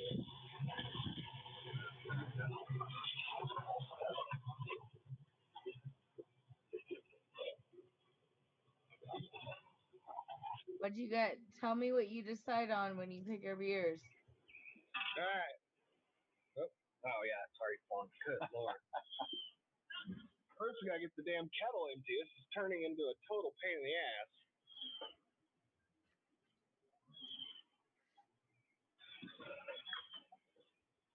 So many additives.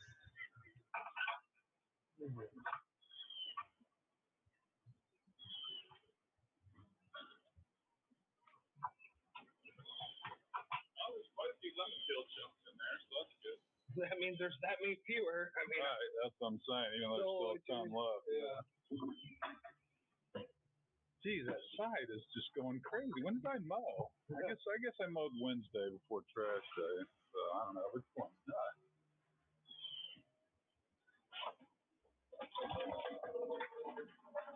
There's the big, that's the big shit right there. You see that? There's the big tsunami. Oh, there you go. And it's already trickling on that. But hey.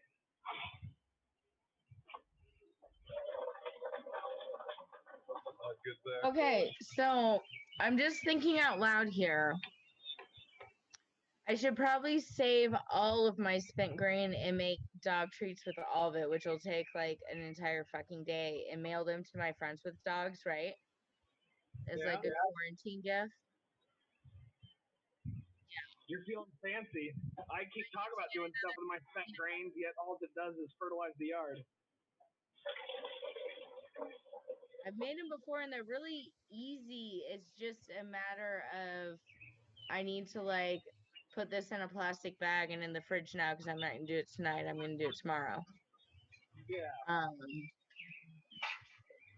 But yeah, I forget the recipe, but it's like a little bit of flour maybe and peanut butter and make them in balls and bake them for 20 minutes. It's fuller, not emptier. There, that.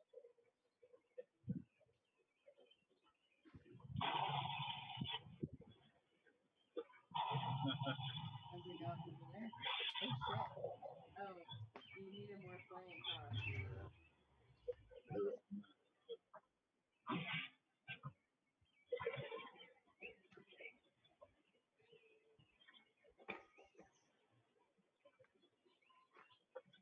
The other reason I like quick connects electrical for this, because I just grab the damn bucket and go hauling it over there. Do at breweries, do they use pellets or Yes. for hops? Most do. This might be the part I just want to burn. Okay. Okay. This is part of myself. They do The ground.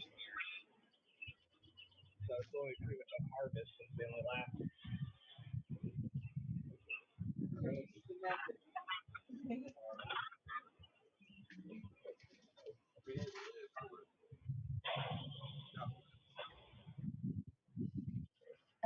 What about this work? A brew kettle lid? You just bucket and let you dump it real fast. Yeah. Can it wait till after I finish the cigarette? Okay.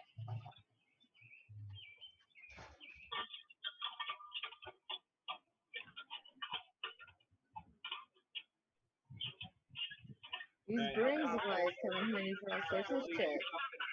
Dump it out into that said thing. Into this? Yeah. I don't know how full is it? Because I think that's going to be easy. How many gallons are we looking at there? Less than 4, if I can tell you. So you'll fit the bucket barely. Which way? How do you want to do this? Off the side here, I just put the bucket beneath. Tilt it, or are we going to pick it up? What are we? Tilt it too much. Yeah. I mean, yeah, I guess. Time, yeah. Oops.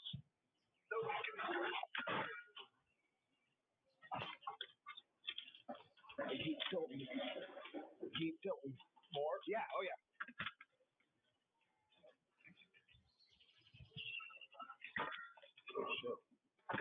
Doing it. Yep, sitting in this rim. That's why I was trying to get a full head tilt on it.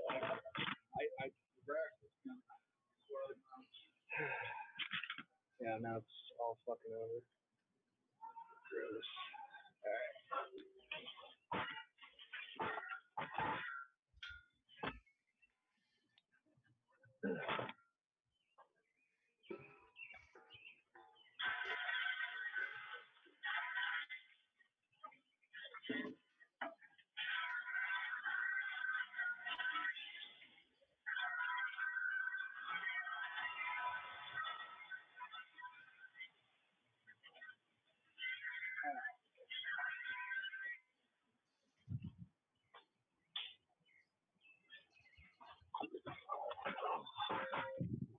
Man, things exposed. Of course, I guess it's not energized right. Correct. Like all this water and 220, not a good combo. No, that's why I have this little like operating shield. Not bad. Yeah, it's much more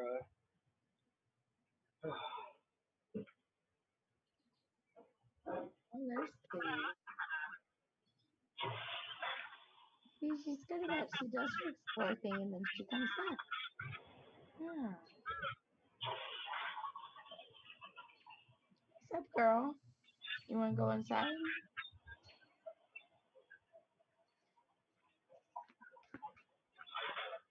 Inside? There you go, girlfriend.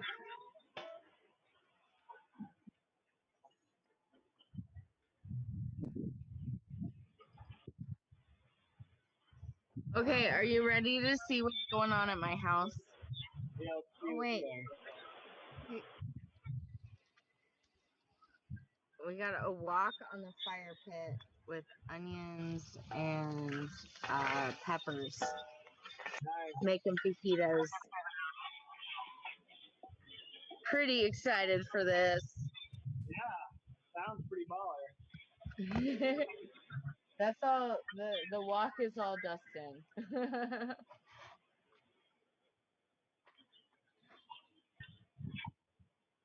I decided it was not a good idea for me at this point to play with knives. So he's pretty much in charge of this situation. Seems like a wise decision.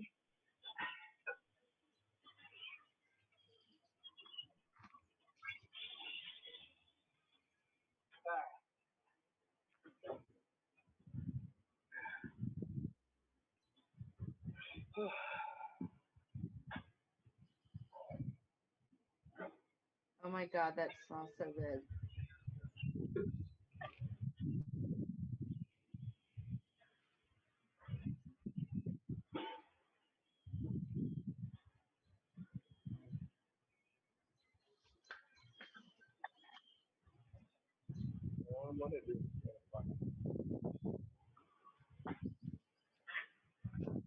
Do you water for the wok or water? Okay.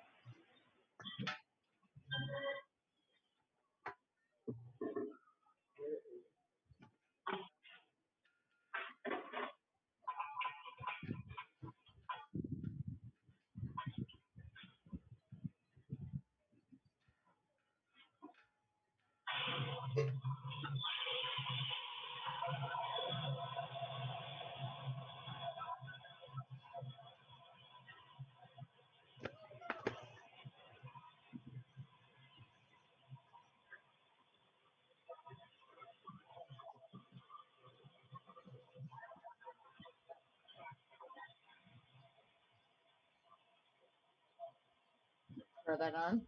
Might as well. Try it the next day.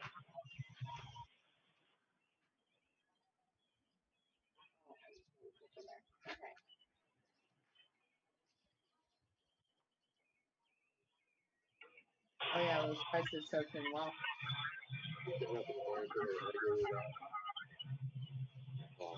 Mm-hmm.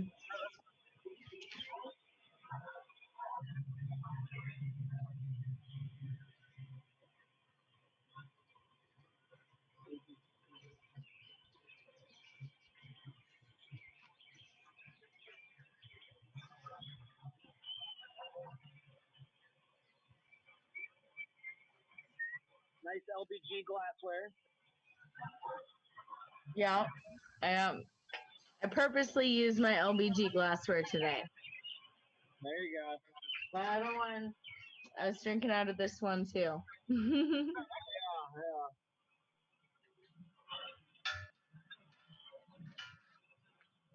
What did you decide on? What are you drinking? I just now got the kettle back to done, so I had yet to go look again. Jesus, Ryan, you're letting this whole brewing process get in the way of your drinking. I know. That was the worst beer as far as like cleaning up the hop mess I've had, period. Oh yeah. Oh yeah. Number that was 4, huh? That's where we go wrong. No, that was only number 2. No, but the 4th version of the calling. Oh yeah. I'm going to beer number 3's Strike Water's heating up right now. Oh shit. You still got a couple hours ahead of you, man. Uh-huh.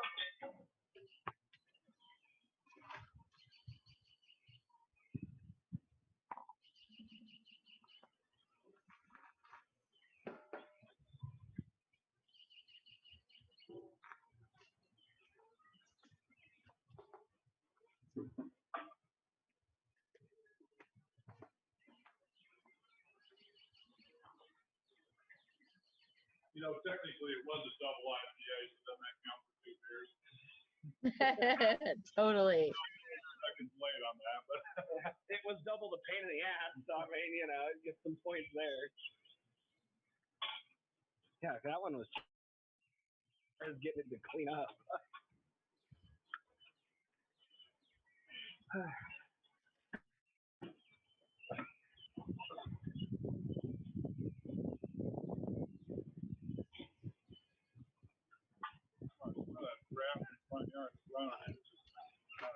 Oh shit! Now we're talking.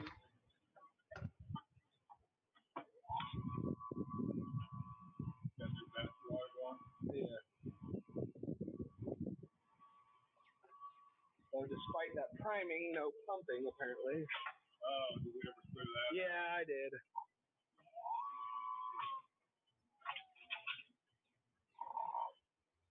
Sounds like your equipment's going crazy.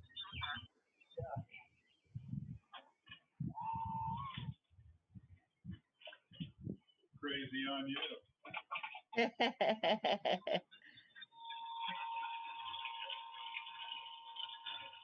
That's cool. I wanted a couple orange peels in there. Did Ryan ever decide what we're drinking? No, not yet. He's slacking, man. He's too focused on this brew. I'm telling you, he's got to get his priorities straight. Right? Salt City IPA. Oh, brilliant. I've never had Salt City because I never opened one there.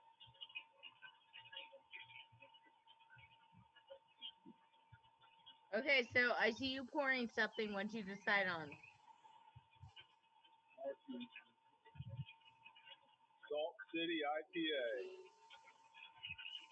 Oh, is that from Utah, I'm gonna guess? Hutchinson, Kansas.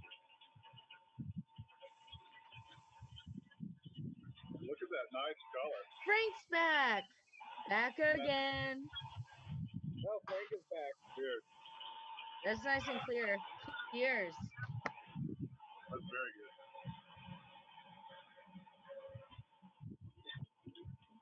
Are you cheersing me with SpongeBob, Frank? That's what I see.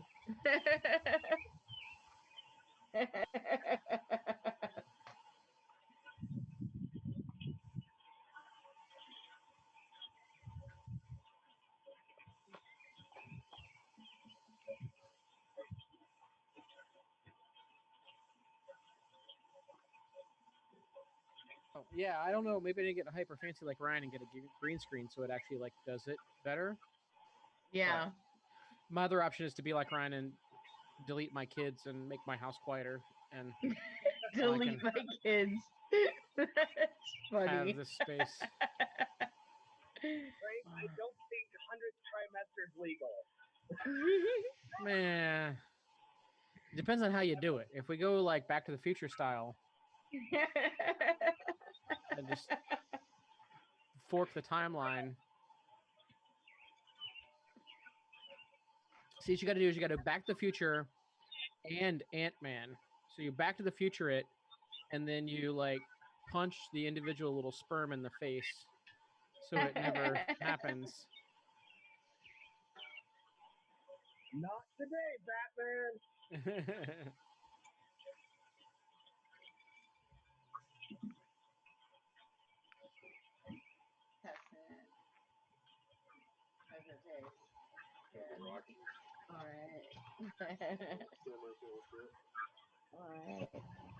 Alright. Great more cheese.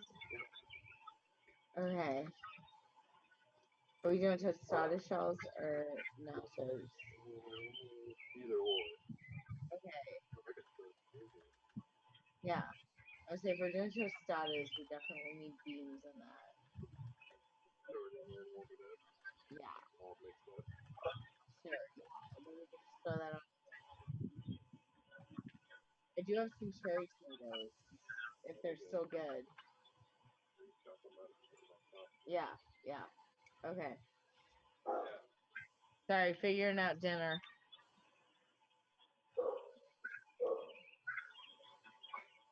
Wait, what was I gonna get? I already forgot. Cheese. Shit. Okay, guys, I'm on cheese duty. I'll be back in a minute. I'm going to try not to get in a fight with the cheese grater and fuck up my thumb. This is like my 5th Band-Aid of the day. But my nail hasn't fallen off yet, so we're good.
Degrees coming up slowly but surely.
I mean, if you're going to mow in the hoop, you can just fall back, so people do.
What have you been up to, Frank? What's new? Besides your background. Oh, yeah, not much. Just hanging out. Yeah, All right. not much. I I'm ran working errands on. today. You what? I ran errands today, which was All right. going to Walmart. Oh shit! How was that? Was it crowded?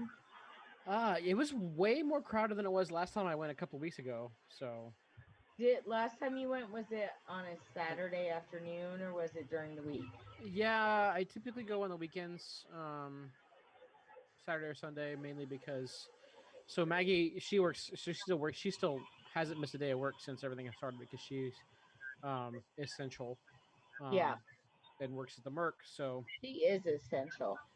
um so she typically goes to Walmart on Mondays after work anyway. But I found that there's things that I would need that was like extracurricular like things like but like Extracurricular Walmart items. well no, not even Walmart items, but like I need to go to Home Depot and get like things like we had a toilet seat break in the house, or Okay. we had things that was like not Walmart, but it was things that I just had to run around town and get.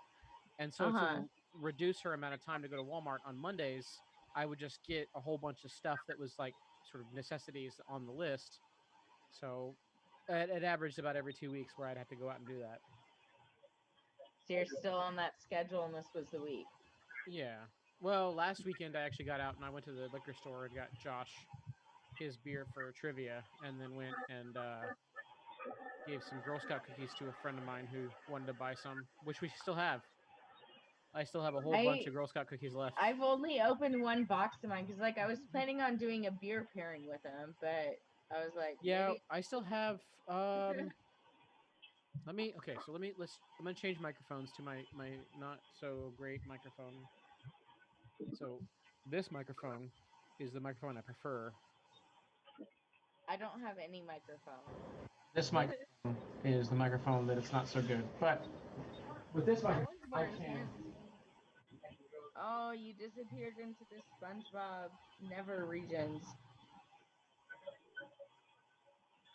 SpongeBob ate Frank.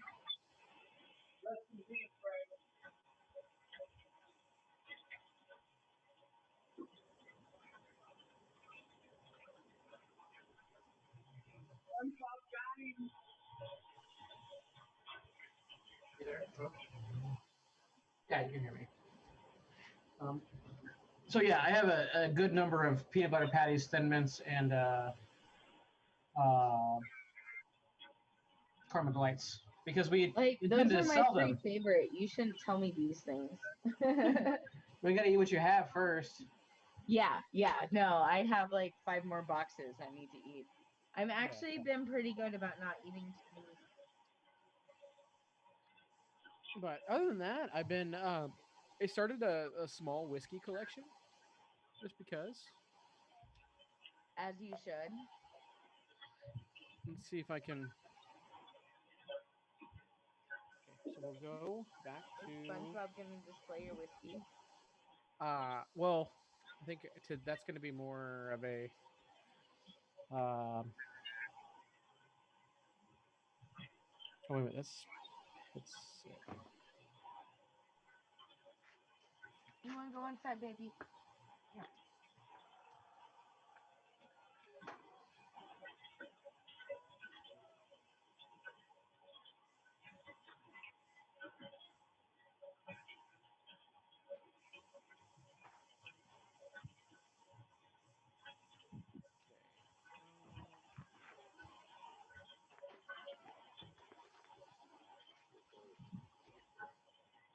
Alright. Okay. Ryan's back. And he's gone. Oh wait, no, he's in the other frame. I know, I'm magical. He's just walking through space and time. Magical Ryan. Okay. You're a wizard, Harry.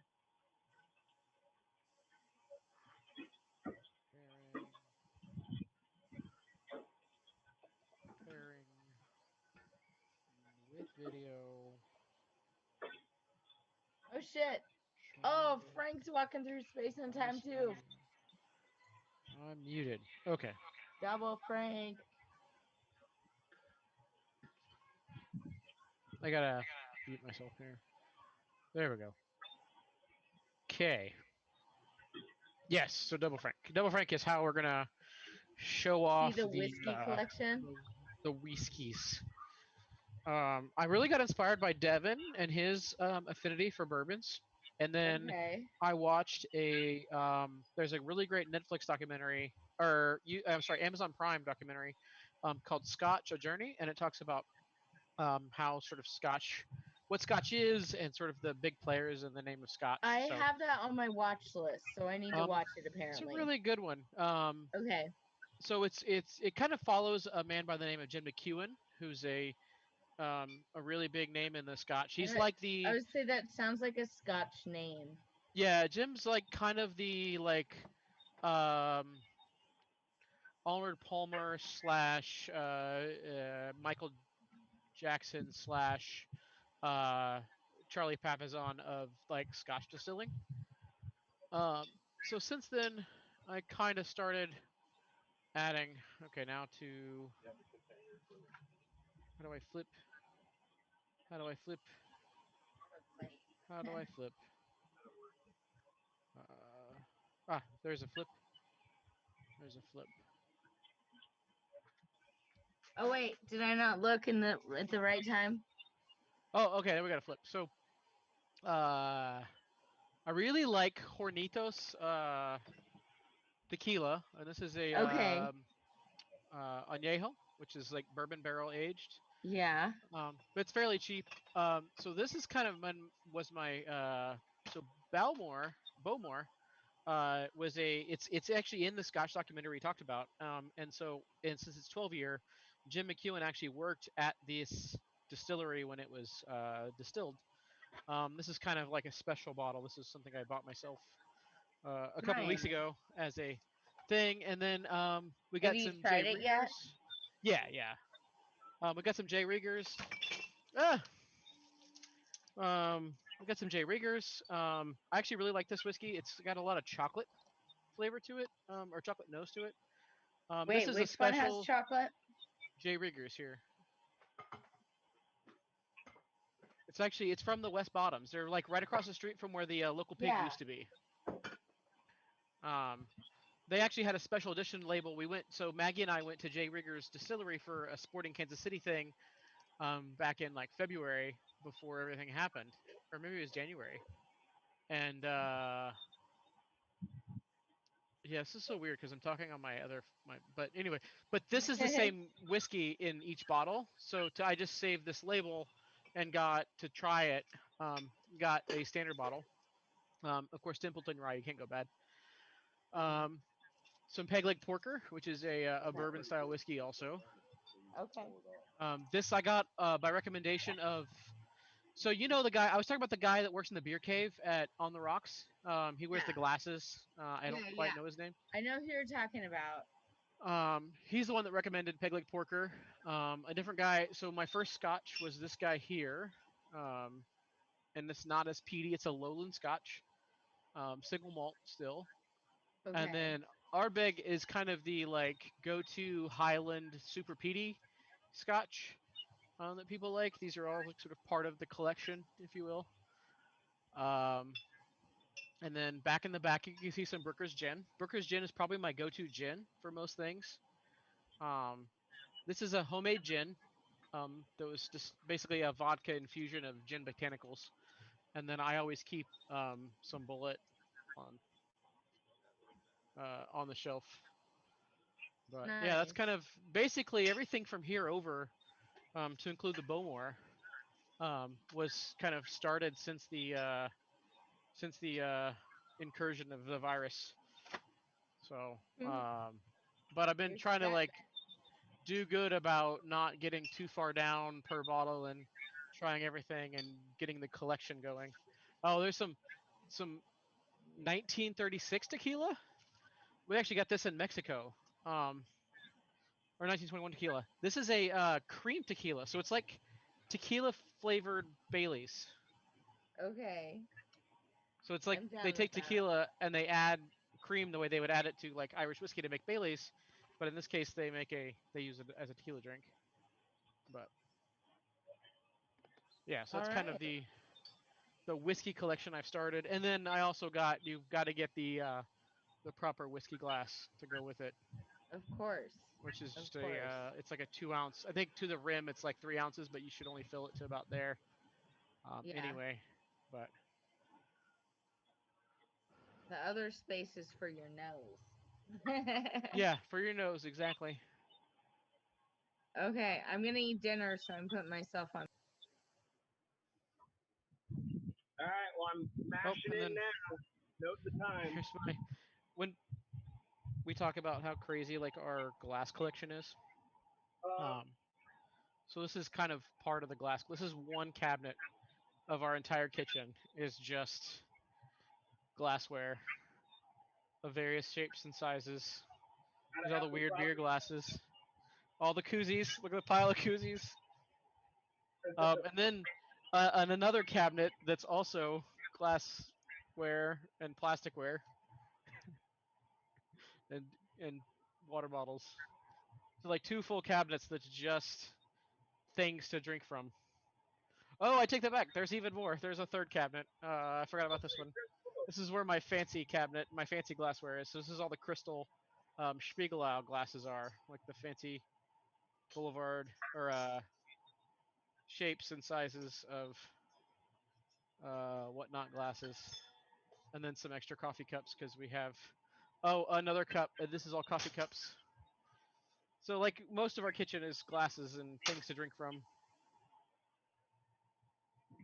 Worst things can happen. Yeah.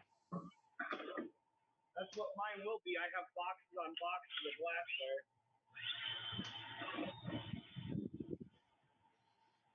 And then I don't know if you guys have seen the kegerator. The kegerator that also holds some chocolate. Like, is this the infamous kegerator with the Yankee tank hiding in it? Yeah. So this keg here is Winterburst. That's Winterburst right there. Nice. And then there's wine fridge with a top and a bottom.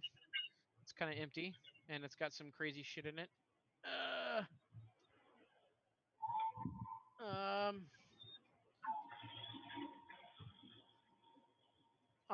And then there's a beer fridge out in the garage, and then a beer fridge in the basement as well.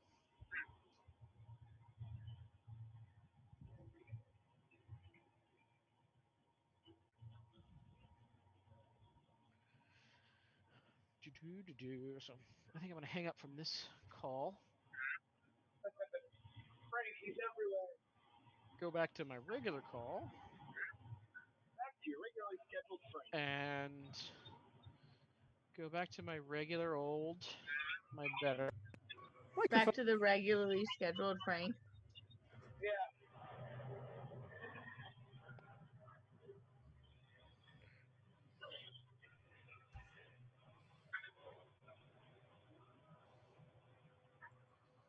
Okay.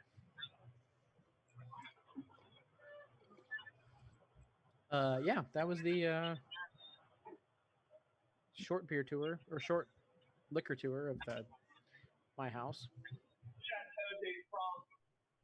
Yeah, there's so the basement refrigerator is the storage stuff. So I've got like lots of really old IPA or lots of old barley wines and stouts, or barley wines and stouts, porters, and sour beers that just kind of are perfectly fine with being set at 34 degrees for years at a time.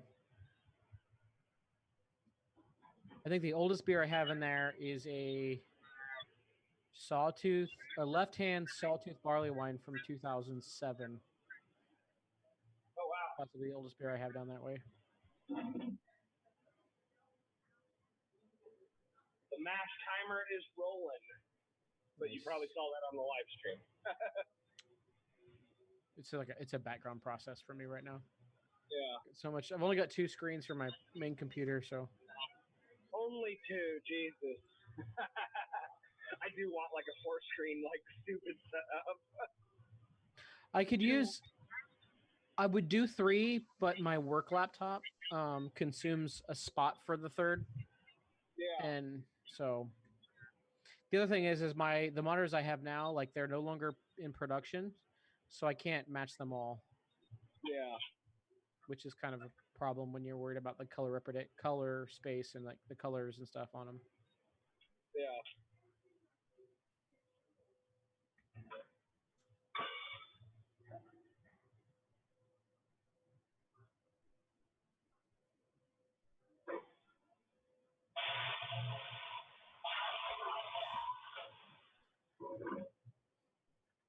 Where's my feathers?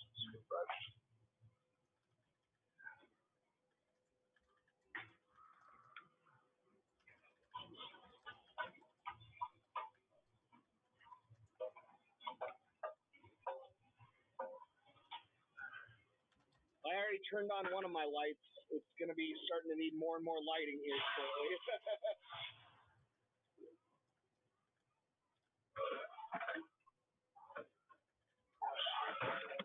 That's the probe. Let's unhook that. Don't need to ruin my probe.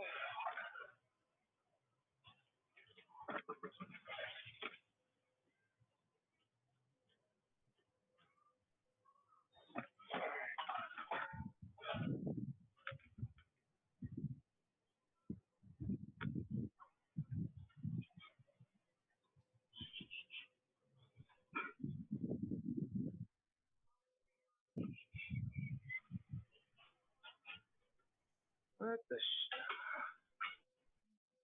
Yeah, get that off there. So one of the beers, I went to the Gaslight yesterday and I got a growler filled of the new Zipline IPA, which is pretty awesome. And then Nice. I just got a handful of beers, but I got a excuse me.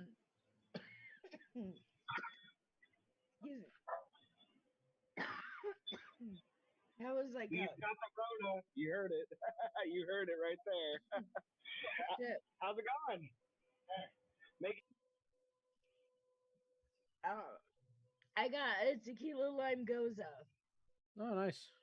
that I meant to eat with this Mexican dinner. Wait a minute. You had Mexican dinner on Saturday before Tuesday? I know, right? No, like Tuesday Cinco de Mayo and Taco know. Tuesday. I know it's gonna be Taco Tuesday. That's why I bought this stuff, but this, like, I don't think you saw the wok picture. Dustin cooked on the wok on the grill, and it's fucking amazing. I still have ingredients to do like nachos or tostadas on Tuesday. Because we're gonna do went ahead and did fajita shit tonight. nice. Yeah, we're gonna do pizza and the Rise of Skywalker on Monday for the May 4th Star Wars Day, and then we're gonna do Is the Rise of Skywalker a beer or something? No, it's the movie, the last Star Wars movie that was right, made, and it goes to Disney Plus on Monday. So we're gonna watch that and do limestone pizza on Monday, and then Tuesday we're gonna do tacos al pastor. So nice. You gonna like actually like slow roast it, or are you gonna kind of cheat mode? Yeah, we'll marinate it and do the. We've got it planned up to start doing everything on Sunday to get ready for it. So, well, we really should because tacos al pastor is more like, it's more like a shawarma in the way that it's like. Yeah, it's on the rotisserie spit. Yeah, it's a spinning meat triangle, but we'll probably do some roasted, in the oven, roasted with some onions. But the marinade is really what makes it what it is. So. And the pineapple, you got to get some, a flat top grill and crisp it up with some pineapple and some of the meat. So yeah.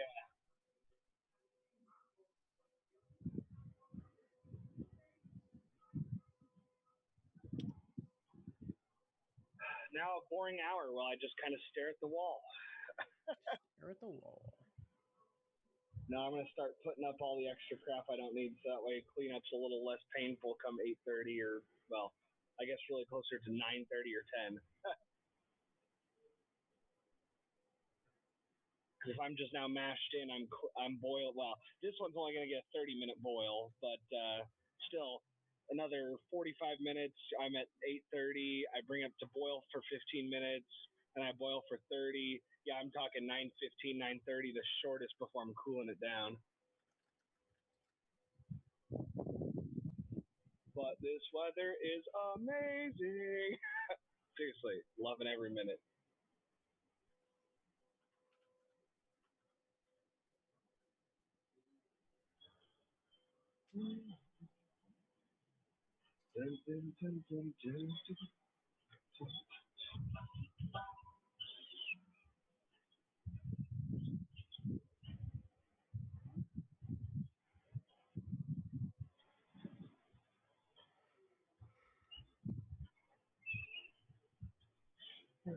Whipped coffee. Is this some new hip thing? Do what? What's this whipped coffee? I don't know. So through the shutdown of all the things, Elton Brown has been doing things on his own private YouTube channel and Facebook page. So he released a video a little while ago on his Facebook page, about an hour ago, called Dalgona Coffee Edition. And the closed captioning is hashtag pantry raid, hashtag whipped coffee. So I don't know. I'm about to Dalgona coffee. Okay. It's a frothy coffee, apparently, named after a Korean candy. Interesting. Yes. Yeah, his live streams on YouTube has been pretty interesting with him and his wife in their house.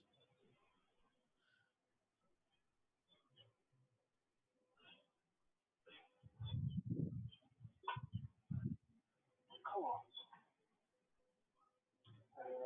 Where is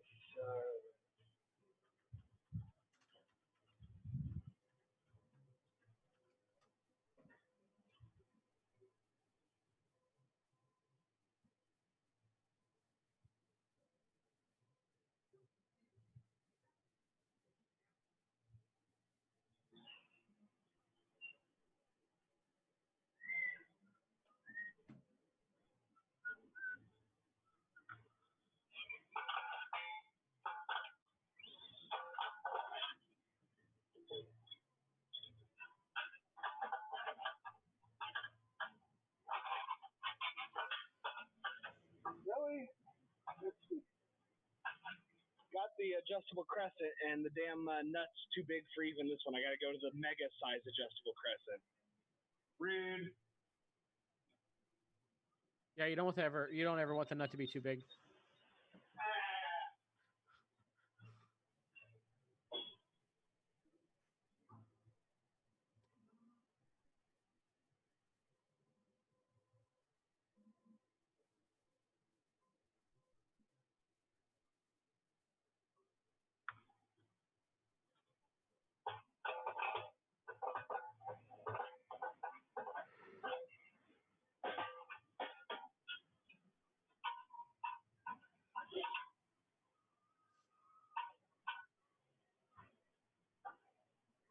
Oh, that's just nasty. Oh, that's just nasty. Mm.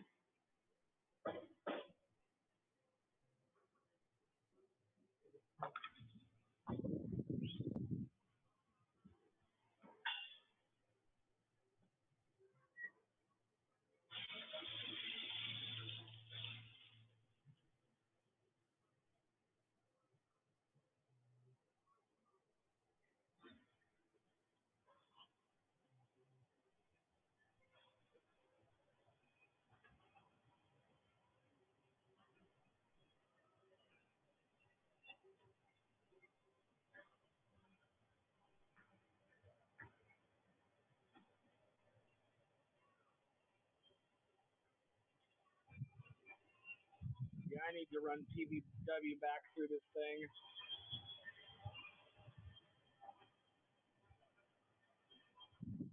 Hard freaking core. Just a little bit.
Let's go rinse some stuff.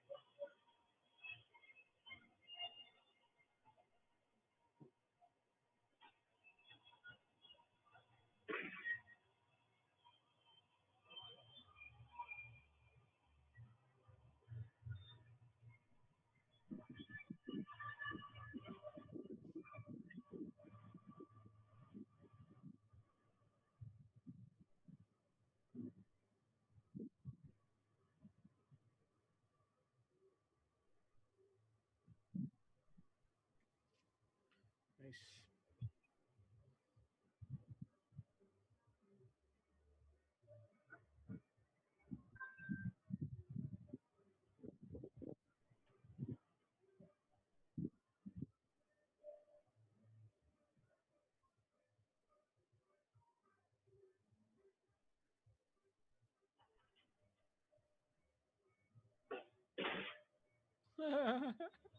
Oh, Star Wars memes.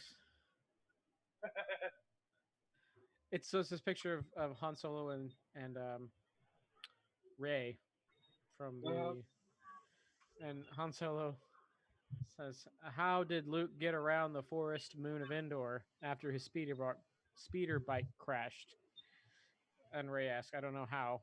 And Han Solo says, "He walked."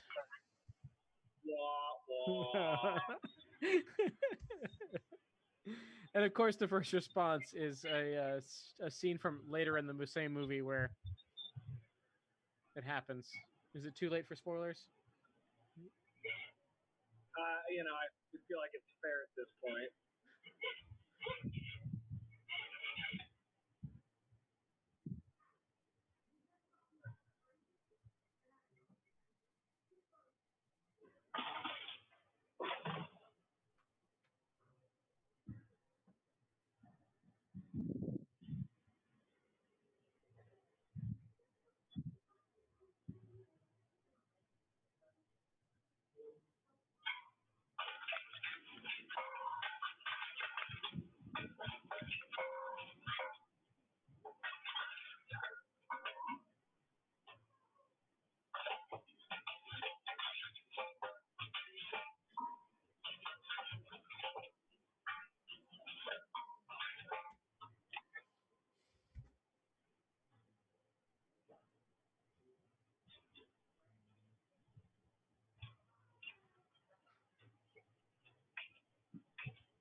Ow.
Clean now. Clean as a whistle. Yeah. Well, I use this downtime to go ahead and pre-take apart part of my kettle and like deep clean the inside of the pickup tube and all the fittings down at the outlet pipe because they're a little murky and biofilmed. But they're part of the hot side, right? Yeah. Yeah. Still ends up with enough stuff on it that once you cool the kettle and leave it stored dry, it still gets a little biofilm. So I just prefer to have all that. Like that's why I'm running PBW tonight. Right now the kettle's kind of got a it's got enough biofilm that's no longer shiny on the inside. About every 6 months I'll run a long 2-day, 3-day PBW soak, and it will be like I can see my face in the kettle again. Is that biofilm or And there'll be a bunch Beerstone? of brown. I mean it's brown. It's probably Tan and brown. Beerstone. It's probably Beerstone. Okay. Which is so Beerstones you would use caustics with, right? No, acids with. Which is PBW's. What is PBW? Caustic or an acid? I don't know. It's got both, I think, but no, it doesn't have both. That's impossible. Yeah, I was like, wait a minute. Powdered brewery wash. Yes.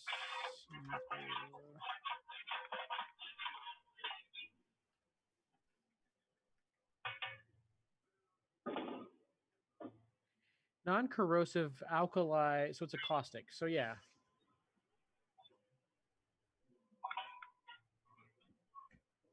So that's a short version of what I plan on doing when my triple brew day is over here today.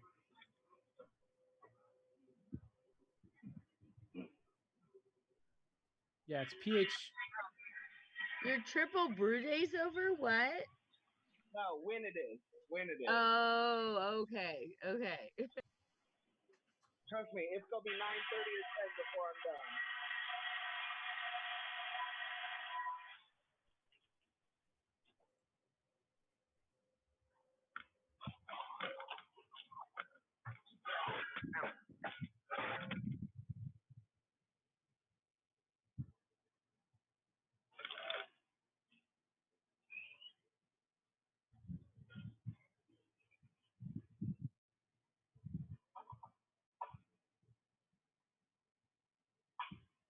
That and I have a shit ton of that homemade PBW lying around still.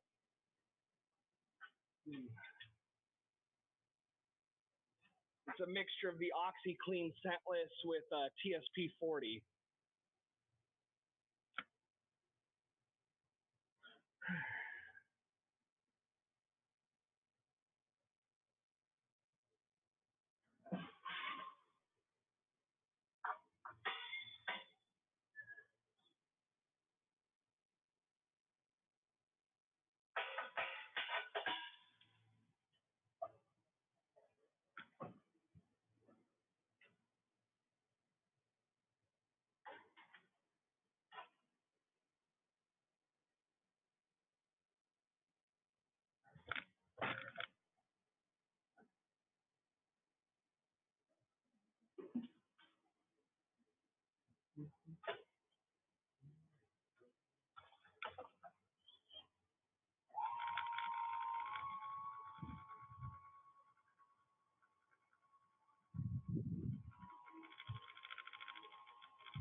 Have you guys had this tequila lime goza from Boulevard?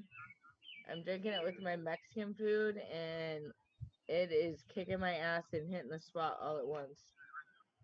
Sounds like a perfect pairing. Yeah, we had it. We had it. I think it came out last year. We had it.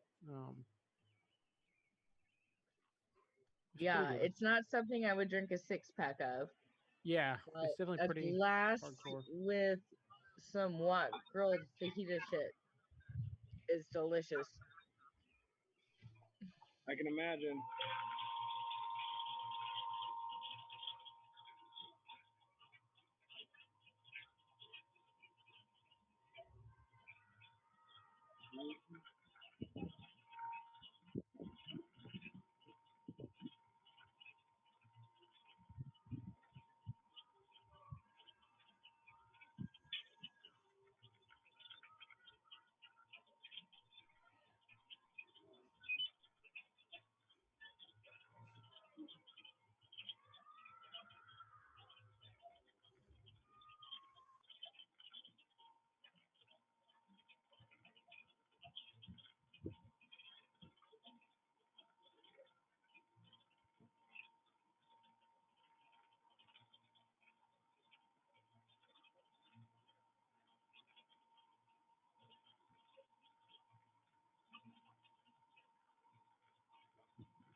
Hit my volume.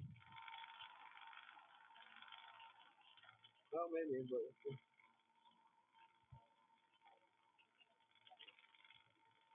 I'm mass shortcutting because I hit my gravity early. But I also had an extra pound of grain in there, so I'm not totally surprised, but I'm only in 30 minutes in. But if you're looking for a curve for sugar dissolving, I mean, it's high and then the rate drops and drops and drops, and that's why they take an hour. Are you talking about boiling or mashing? Mashing. Yeah, well, it's not about the dissolving of sugars; it's the conversion of sugars from or complex carbohydrates to more basic sugars. And that I know a professional brewery that's like 15 to 20 minutes, given the right, Yeah, they mixture of probably add what you're doing. enzymes to it.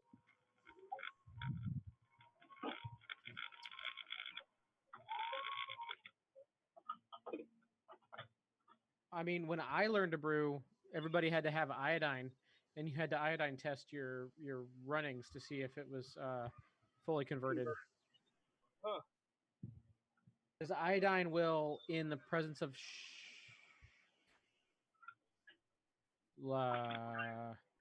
it was when the presence of the complex carbohydrates was in the presence of starches will turn black. So you would iodine it, and if your iodine stayed iodine colored, you were fine. But if it turned black, you had to wait longer or change your temperature or whatever. But this was when modified grains and like kilning was very kind of new. Fascinating, though. We have it so easy these days.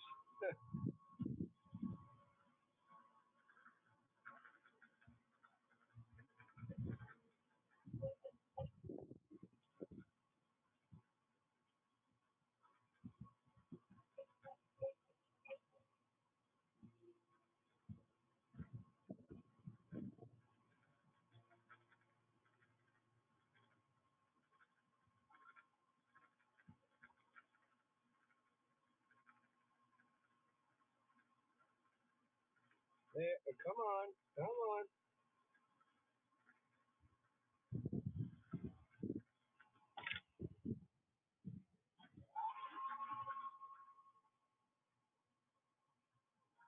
There we go. Now the pump's going. Finally got it like fully primed. It kept getting just barely locked up. It's like, come on.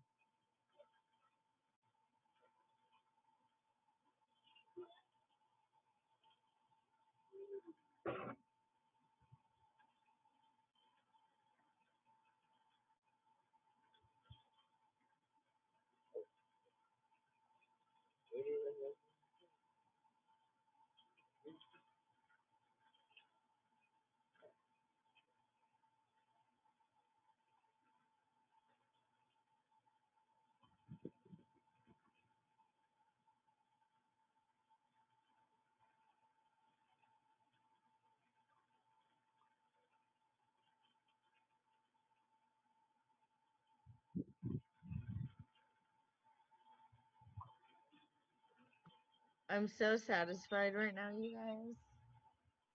Good to hear. Oh my goodness. Huh?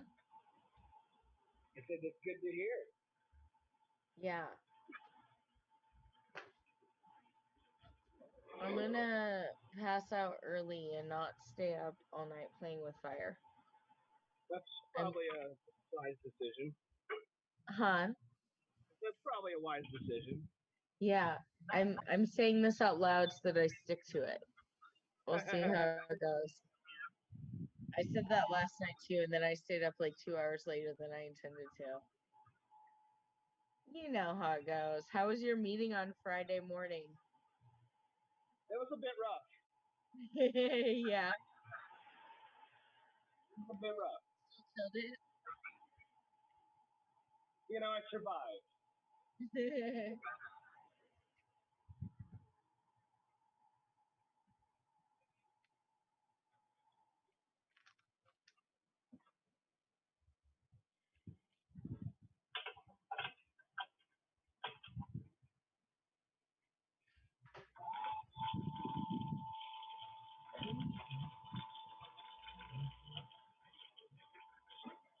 You get the bag?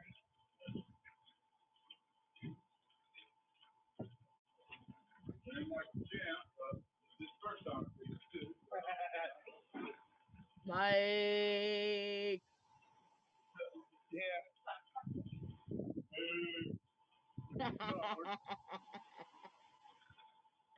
They just had their fajitas, and then she had some tequila lime goza from Boulevard. Oh, yum.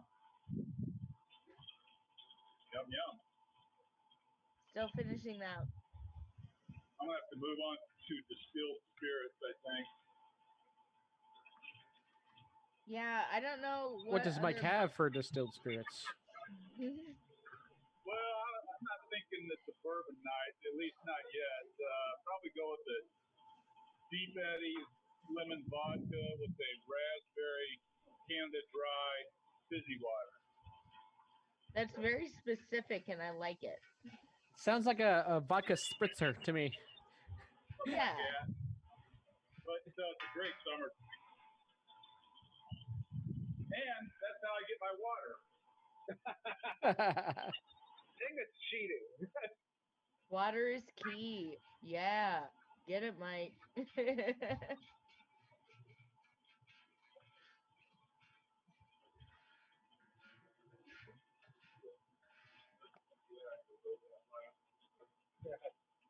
Don't yak on your yak.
a full glass of mash.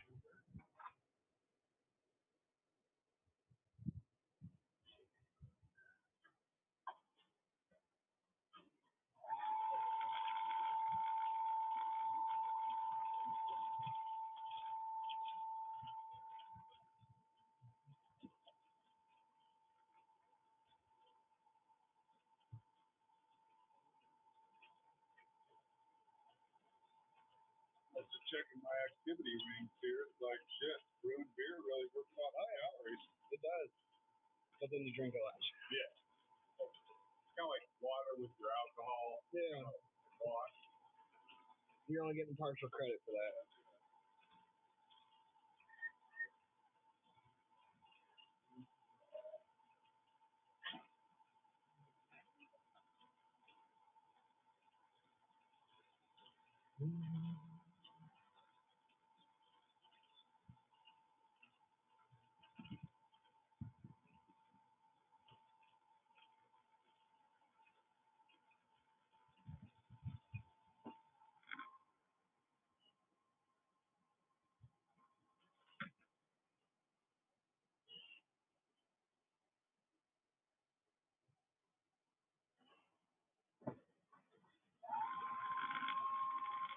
Right.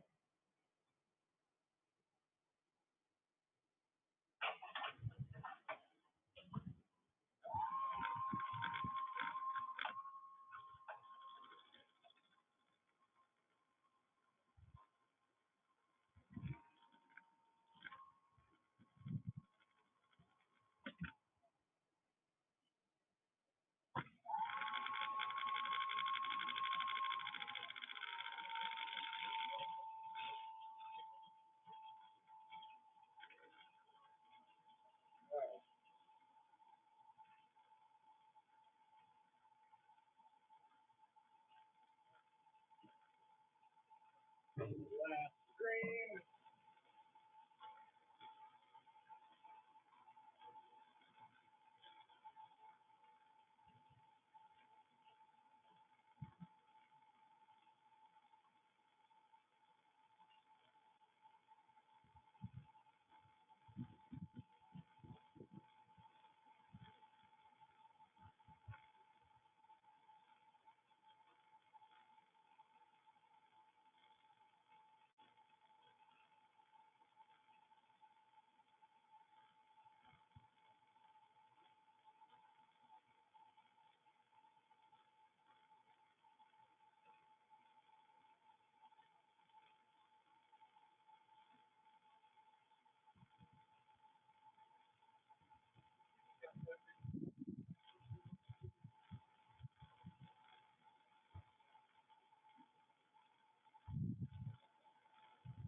Last rinse the mash done, and then that one more item picks up. Need a scrub. I mean, it's probably a light, but not super weird.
Right here.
Looks like we dropped strength again.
Yeah.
So my instrumentation won't read that hot.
What's your status? Oh, I'm talking to Ryan. I'm up to boil. We're up to boil though. What? You're at a portal? Are you entering another dimension? I might be. No, I was saying that we're up to boil. My dad was over there cleaning. Oh shit, I haven't done any of that. I literally still have my hot bags in my kettle right now. I think I'm gonna save that for tomorrow. I'm just gonna break things now if I try to clean. Why do today what you can put off for tomorrow, right? Right? Tomorrow, Sunday's a good day for cleaning. Yeah. That's what Sundays are made for, right? And drinking. What did you guys end up drinking? What are you working on? Well, this is that Deep Eddy lemon vodka and raspberry. Oh yeah. It's the bomb. They go down That too does quick. sound tasty. It's like eating candy. I mean, it just, you can just pound these in a heartbeat until you pass out.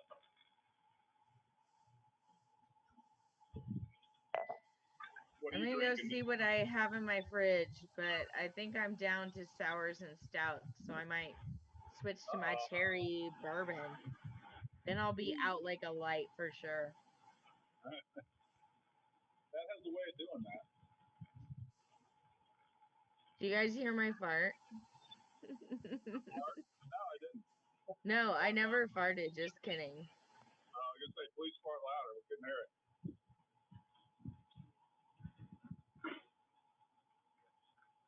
Oh, wait, now I can tell. Now, here comes the aroma.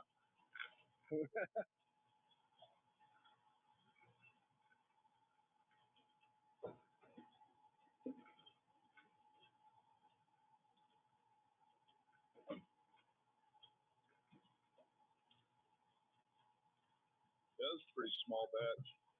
Yeah.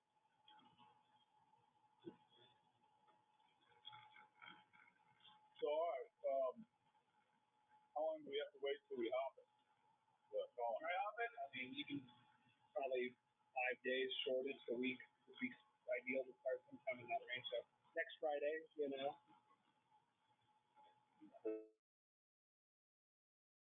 or 4 days.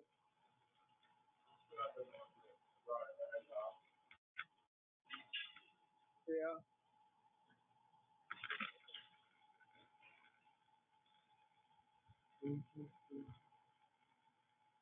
Time for another Tuesday.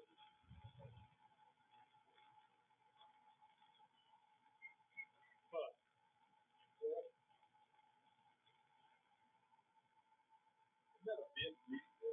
it is. Ooh, that is hot. I mean, it's boiling, so no shit. But yeah, collection is difficult of the sample. I need a grab scoop. Yeah, well, those,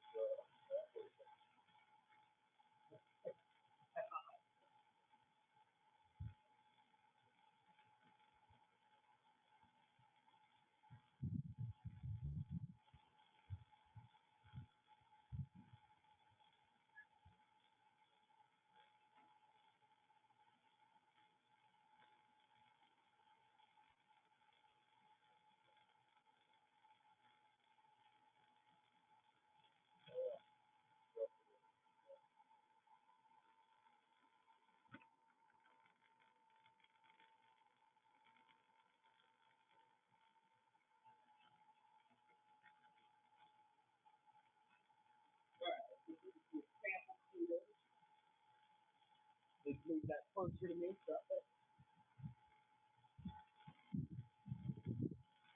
Yeah, let that cool. Yes, there. the standard. For my level last year, seafood is temperature.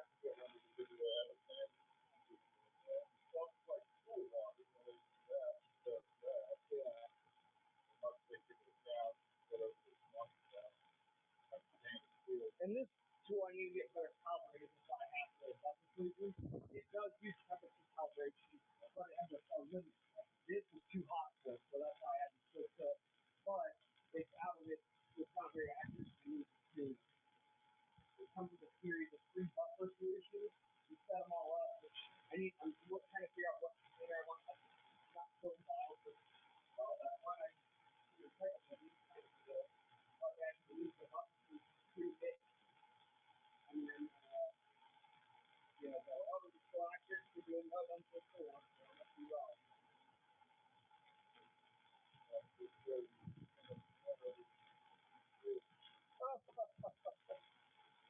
Where's Frank to put that joke out there? Oh, he was putting the dad joke out there. Yeah.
Salmon things? Well, like, we got two Okay. It's,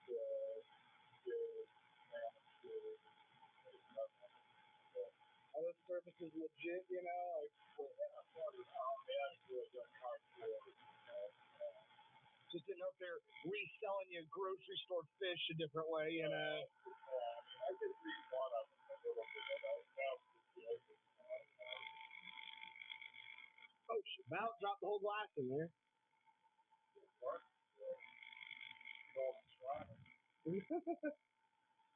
Alright. That was actually the best one so far.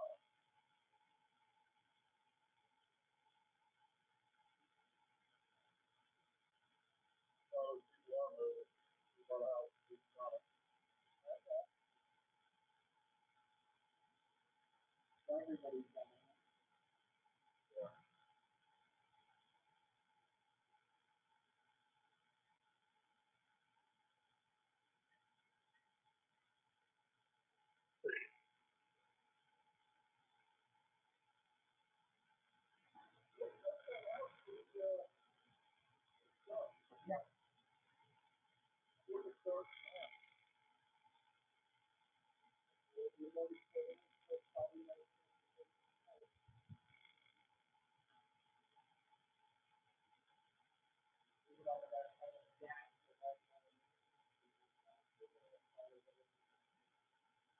Now for the late hours,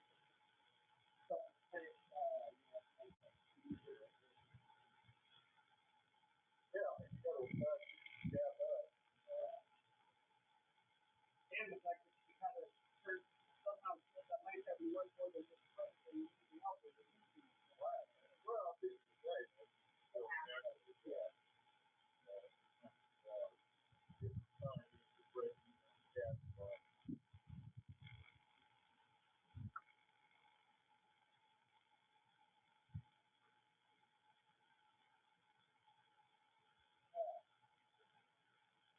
The cooling is sufficient.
How is my phone doing on charge? 42%. We can put the light on for a little bit.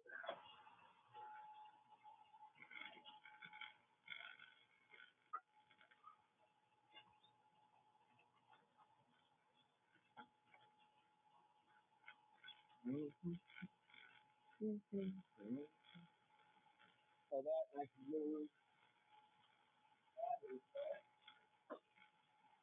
to the phone and just go portable pack on that, and then boom, we don't even need the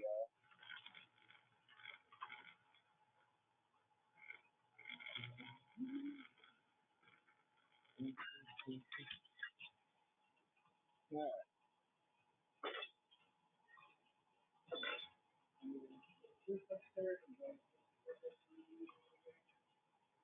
You shot the highlight real blue stuff.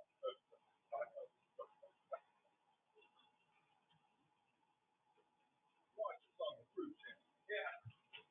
I like it.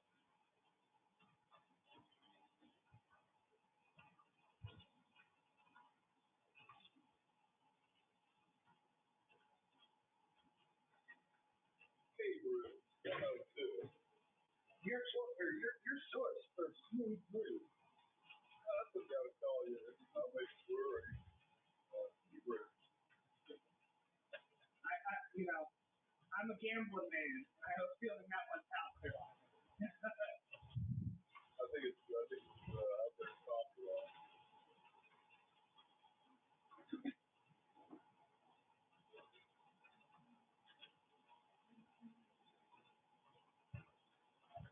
What do you call it? Female Jewish for brew. I would go to it.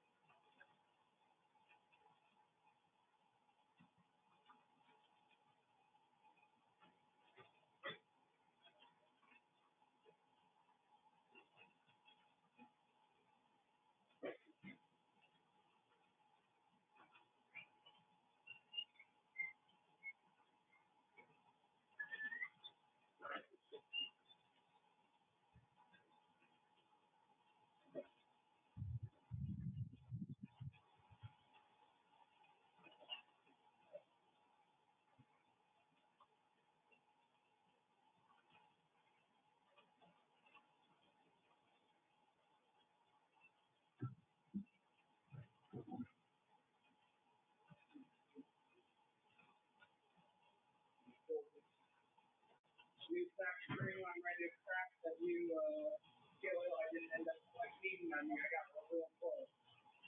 But there's still a little bit more. Small sample and frame. I mean, you build small growing. Yeah. Well, fields of like 2-row scale oil, like crap like that. Right. Yeah. Good process. I mean, you can grass search either kind of little pot shapes, smaller, when you grass search this fatter, bigger one. It's a grass crop, basically. Corn's a grass.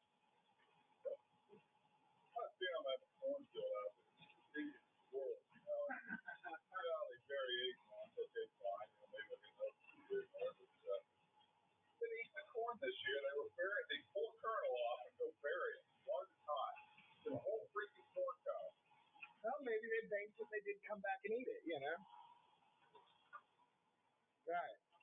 Another sample opportunity. I keep taking the pH just a little bit lower, a little bit softer now, a little bit softer. Shout!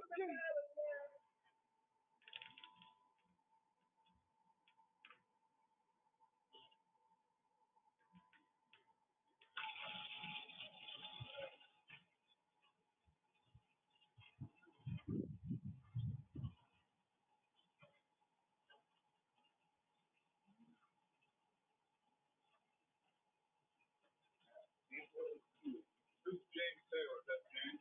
Yeah. The home brew guy. Yeah. You know, James Taylor is like, oh, he can do this. Not different.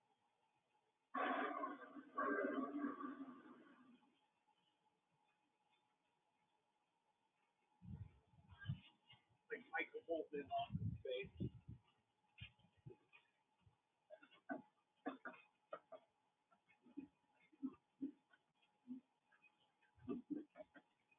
Hey, Ryan. First of all, look at my screen because it looks trippy right now with the fire. Oh yeah, it does. And second of all, I'm gonna get off so I can listen to some music and do this campfire. I poured myself some cherry whiskey though, so we're going downhill fast. All right. See you later. See ya. Bye, Mike.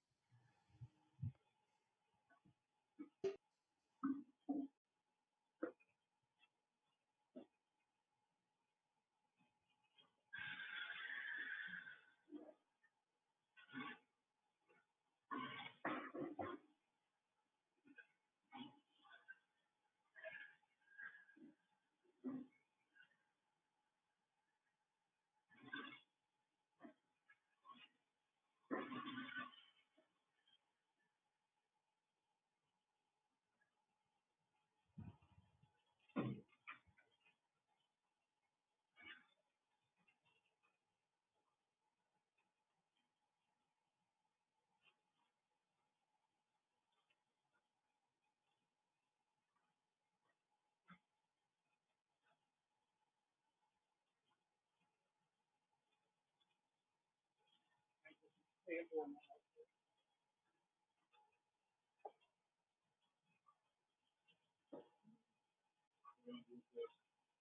gonna leave it turned upside down on the top rack of the top level there, the far further back. Yeah.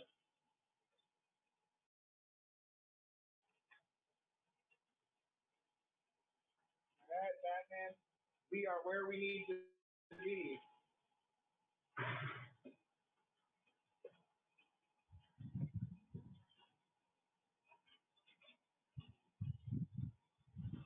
Check it out. Check it out now. See? That's right on that. He nails it. So no more acid checking. Any more acid?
Now that it's not having to do the Zoom call, it's chugging a little faster on that kettle cam. The frames are coming a little more frequently now. It's still not smooth video, but it's like chop, chop, where before it was like every few seconds, you know.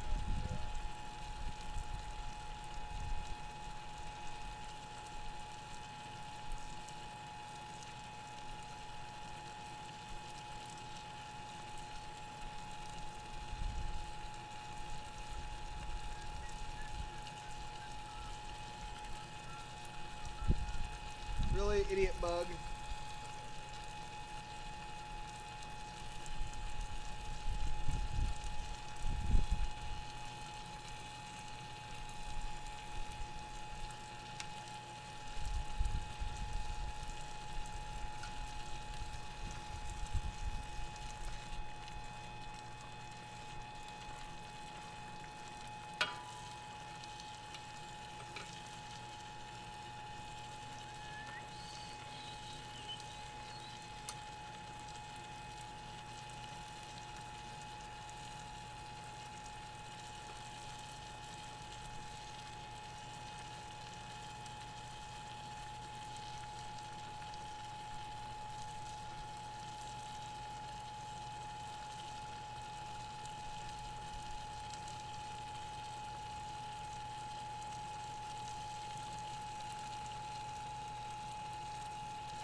All good. Brian was also on time for the last one. What up? Still brewing. How's the brew? We're on brew 3, hour 12. Jeez. Nice. What are you brewing? Right now is a Goza, but before that was a Calling IPA clone, and before that was a Pale Ale that is going to get red jalapenos added to it. Interesting. Cool. I saw a bunch of, like, there was on that stream earlier, there was like somebody else's Calling V2 or something like that. Is that all from didn't Boulevard do like a Calling clone competition thing? Well, they called it Brew Your Calling, but it was just we give you wort, do what you want with it. But that's actually, hilariously, I forgot and named it version 2. That's actually the 4th version. I copied it out. That was you. That was me. Yeah, that's my Beersmith cloud page. Nice.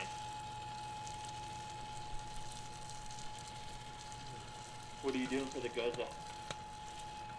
It's gonna get the piss fruited out of it here in a week or so. That's the plan. Not sure what fruits yet. That's being determined at this point. Trying to think of something. I missed the chance to do like tequila lime goza, you know, kind of boulevard-esque, but Cinco de Mayo is, you know, in 3 days and it's not going to be ready. So have to think ahead to something else. Maybe some berry blend one or something. Tequila lime is all day, every day. It doesn't need to be. Oh, other news, my sister. Tequila and lime. Right. Hey. Speaking of May, my sister's supposed to get married today. Oh, it was today. So what's she doing? September, and it's going to be at a Lisa Landing. Oh, that's where my That's where Tanner runs that. Okay. Oh, he runs it? I thought he just did like some part. No, he's like in charge of the park. Manager of that. Shit. Does he do anything at the weddings at all? Or does he just keep the He manages the people that run the wedding venue. But there's like a specific team that runs with that venue. Yeah, I was curious. I'll have to ask my sister if she's like run into him. It's beautiful out there. It is really pretty. I mean, Tanner will be there literally every day, so like he's definitely around there. It's really cool out there. So much nicer than it used to be.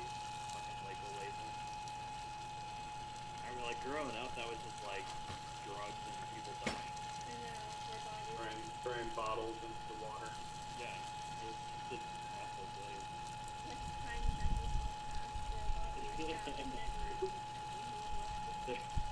There are definitely some unsolved murders that have roots in Lake Olathe. Not anymore, but it was just crazy. Although it's like hearing all the inside stories about them building it is sort of depressing because they like the stuff they decided to skimp on is just ridiculous. Like they decided to save a bunch of money by not putting the herbs in, which you're like, okay, what's the big deal with not having like herbs on the side of the street? Turns out if you plant anything, if you have hills, if you have garden beds on the side of the streets and it rains, there's nothing to keep the stuff off the road. So there's all of these spots where there's just like, when it rains and it rolls down the hill towards the lake, there just ends up with like an inch of mud covering the road that they have to scoop up every time. Wonderful. Yeah, so Tanner just told all of these stories about like, I think of some of the absurd meetings I have, and then I think about a meeting where you're deciding whether to put herbs in or not. And it's like, that's an absurd meeting right there. Like, the real argument over whether you're going to put herbs in or not. That's pretty sweet. Yeah. So September what? Tanner was pro herbs, by the way. Like it's the Friday or Saturday, like the 25th or something like that.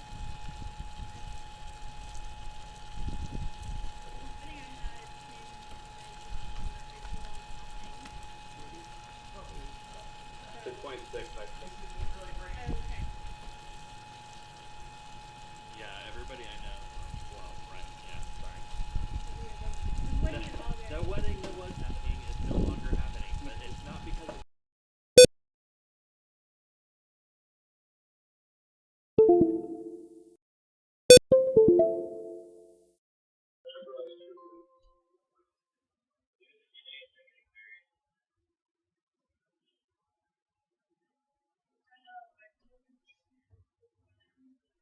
Damn it.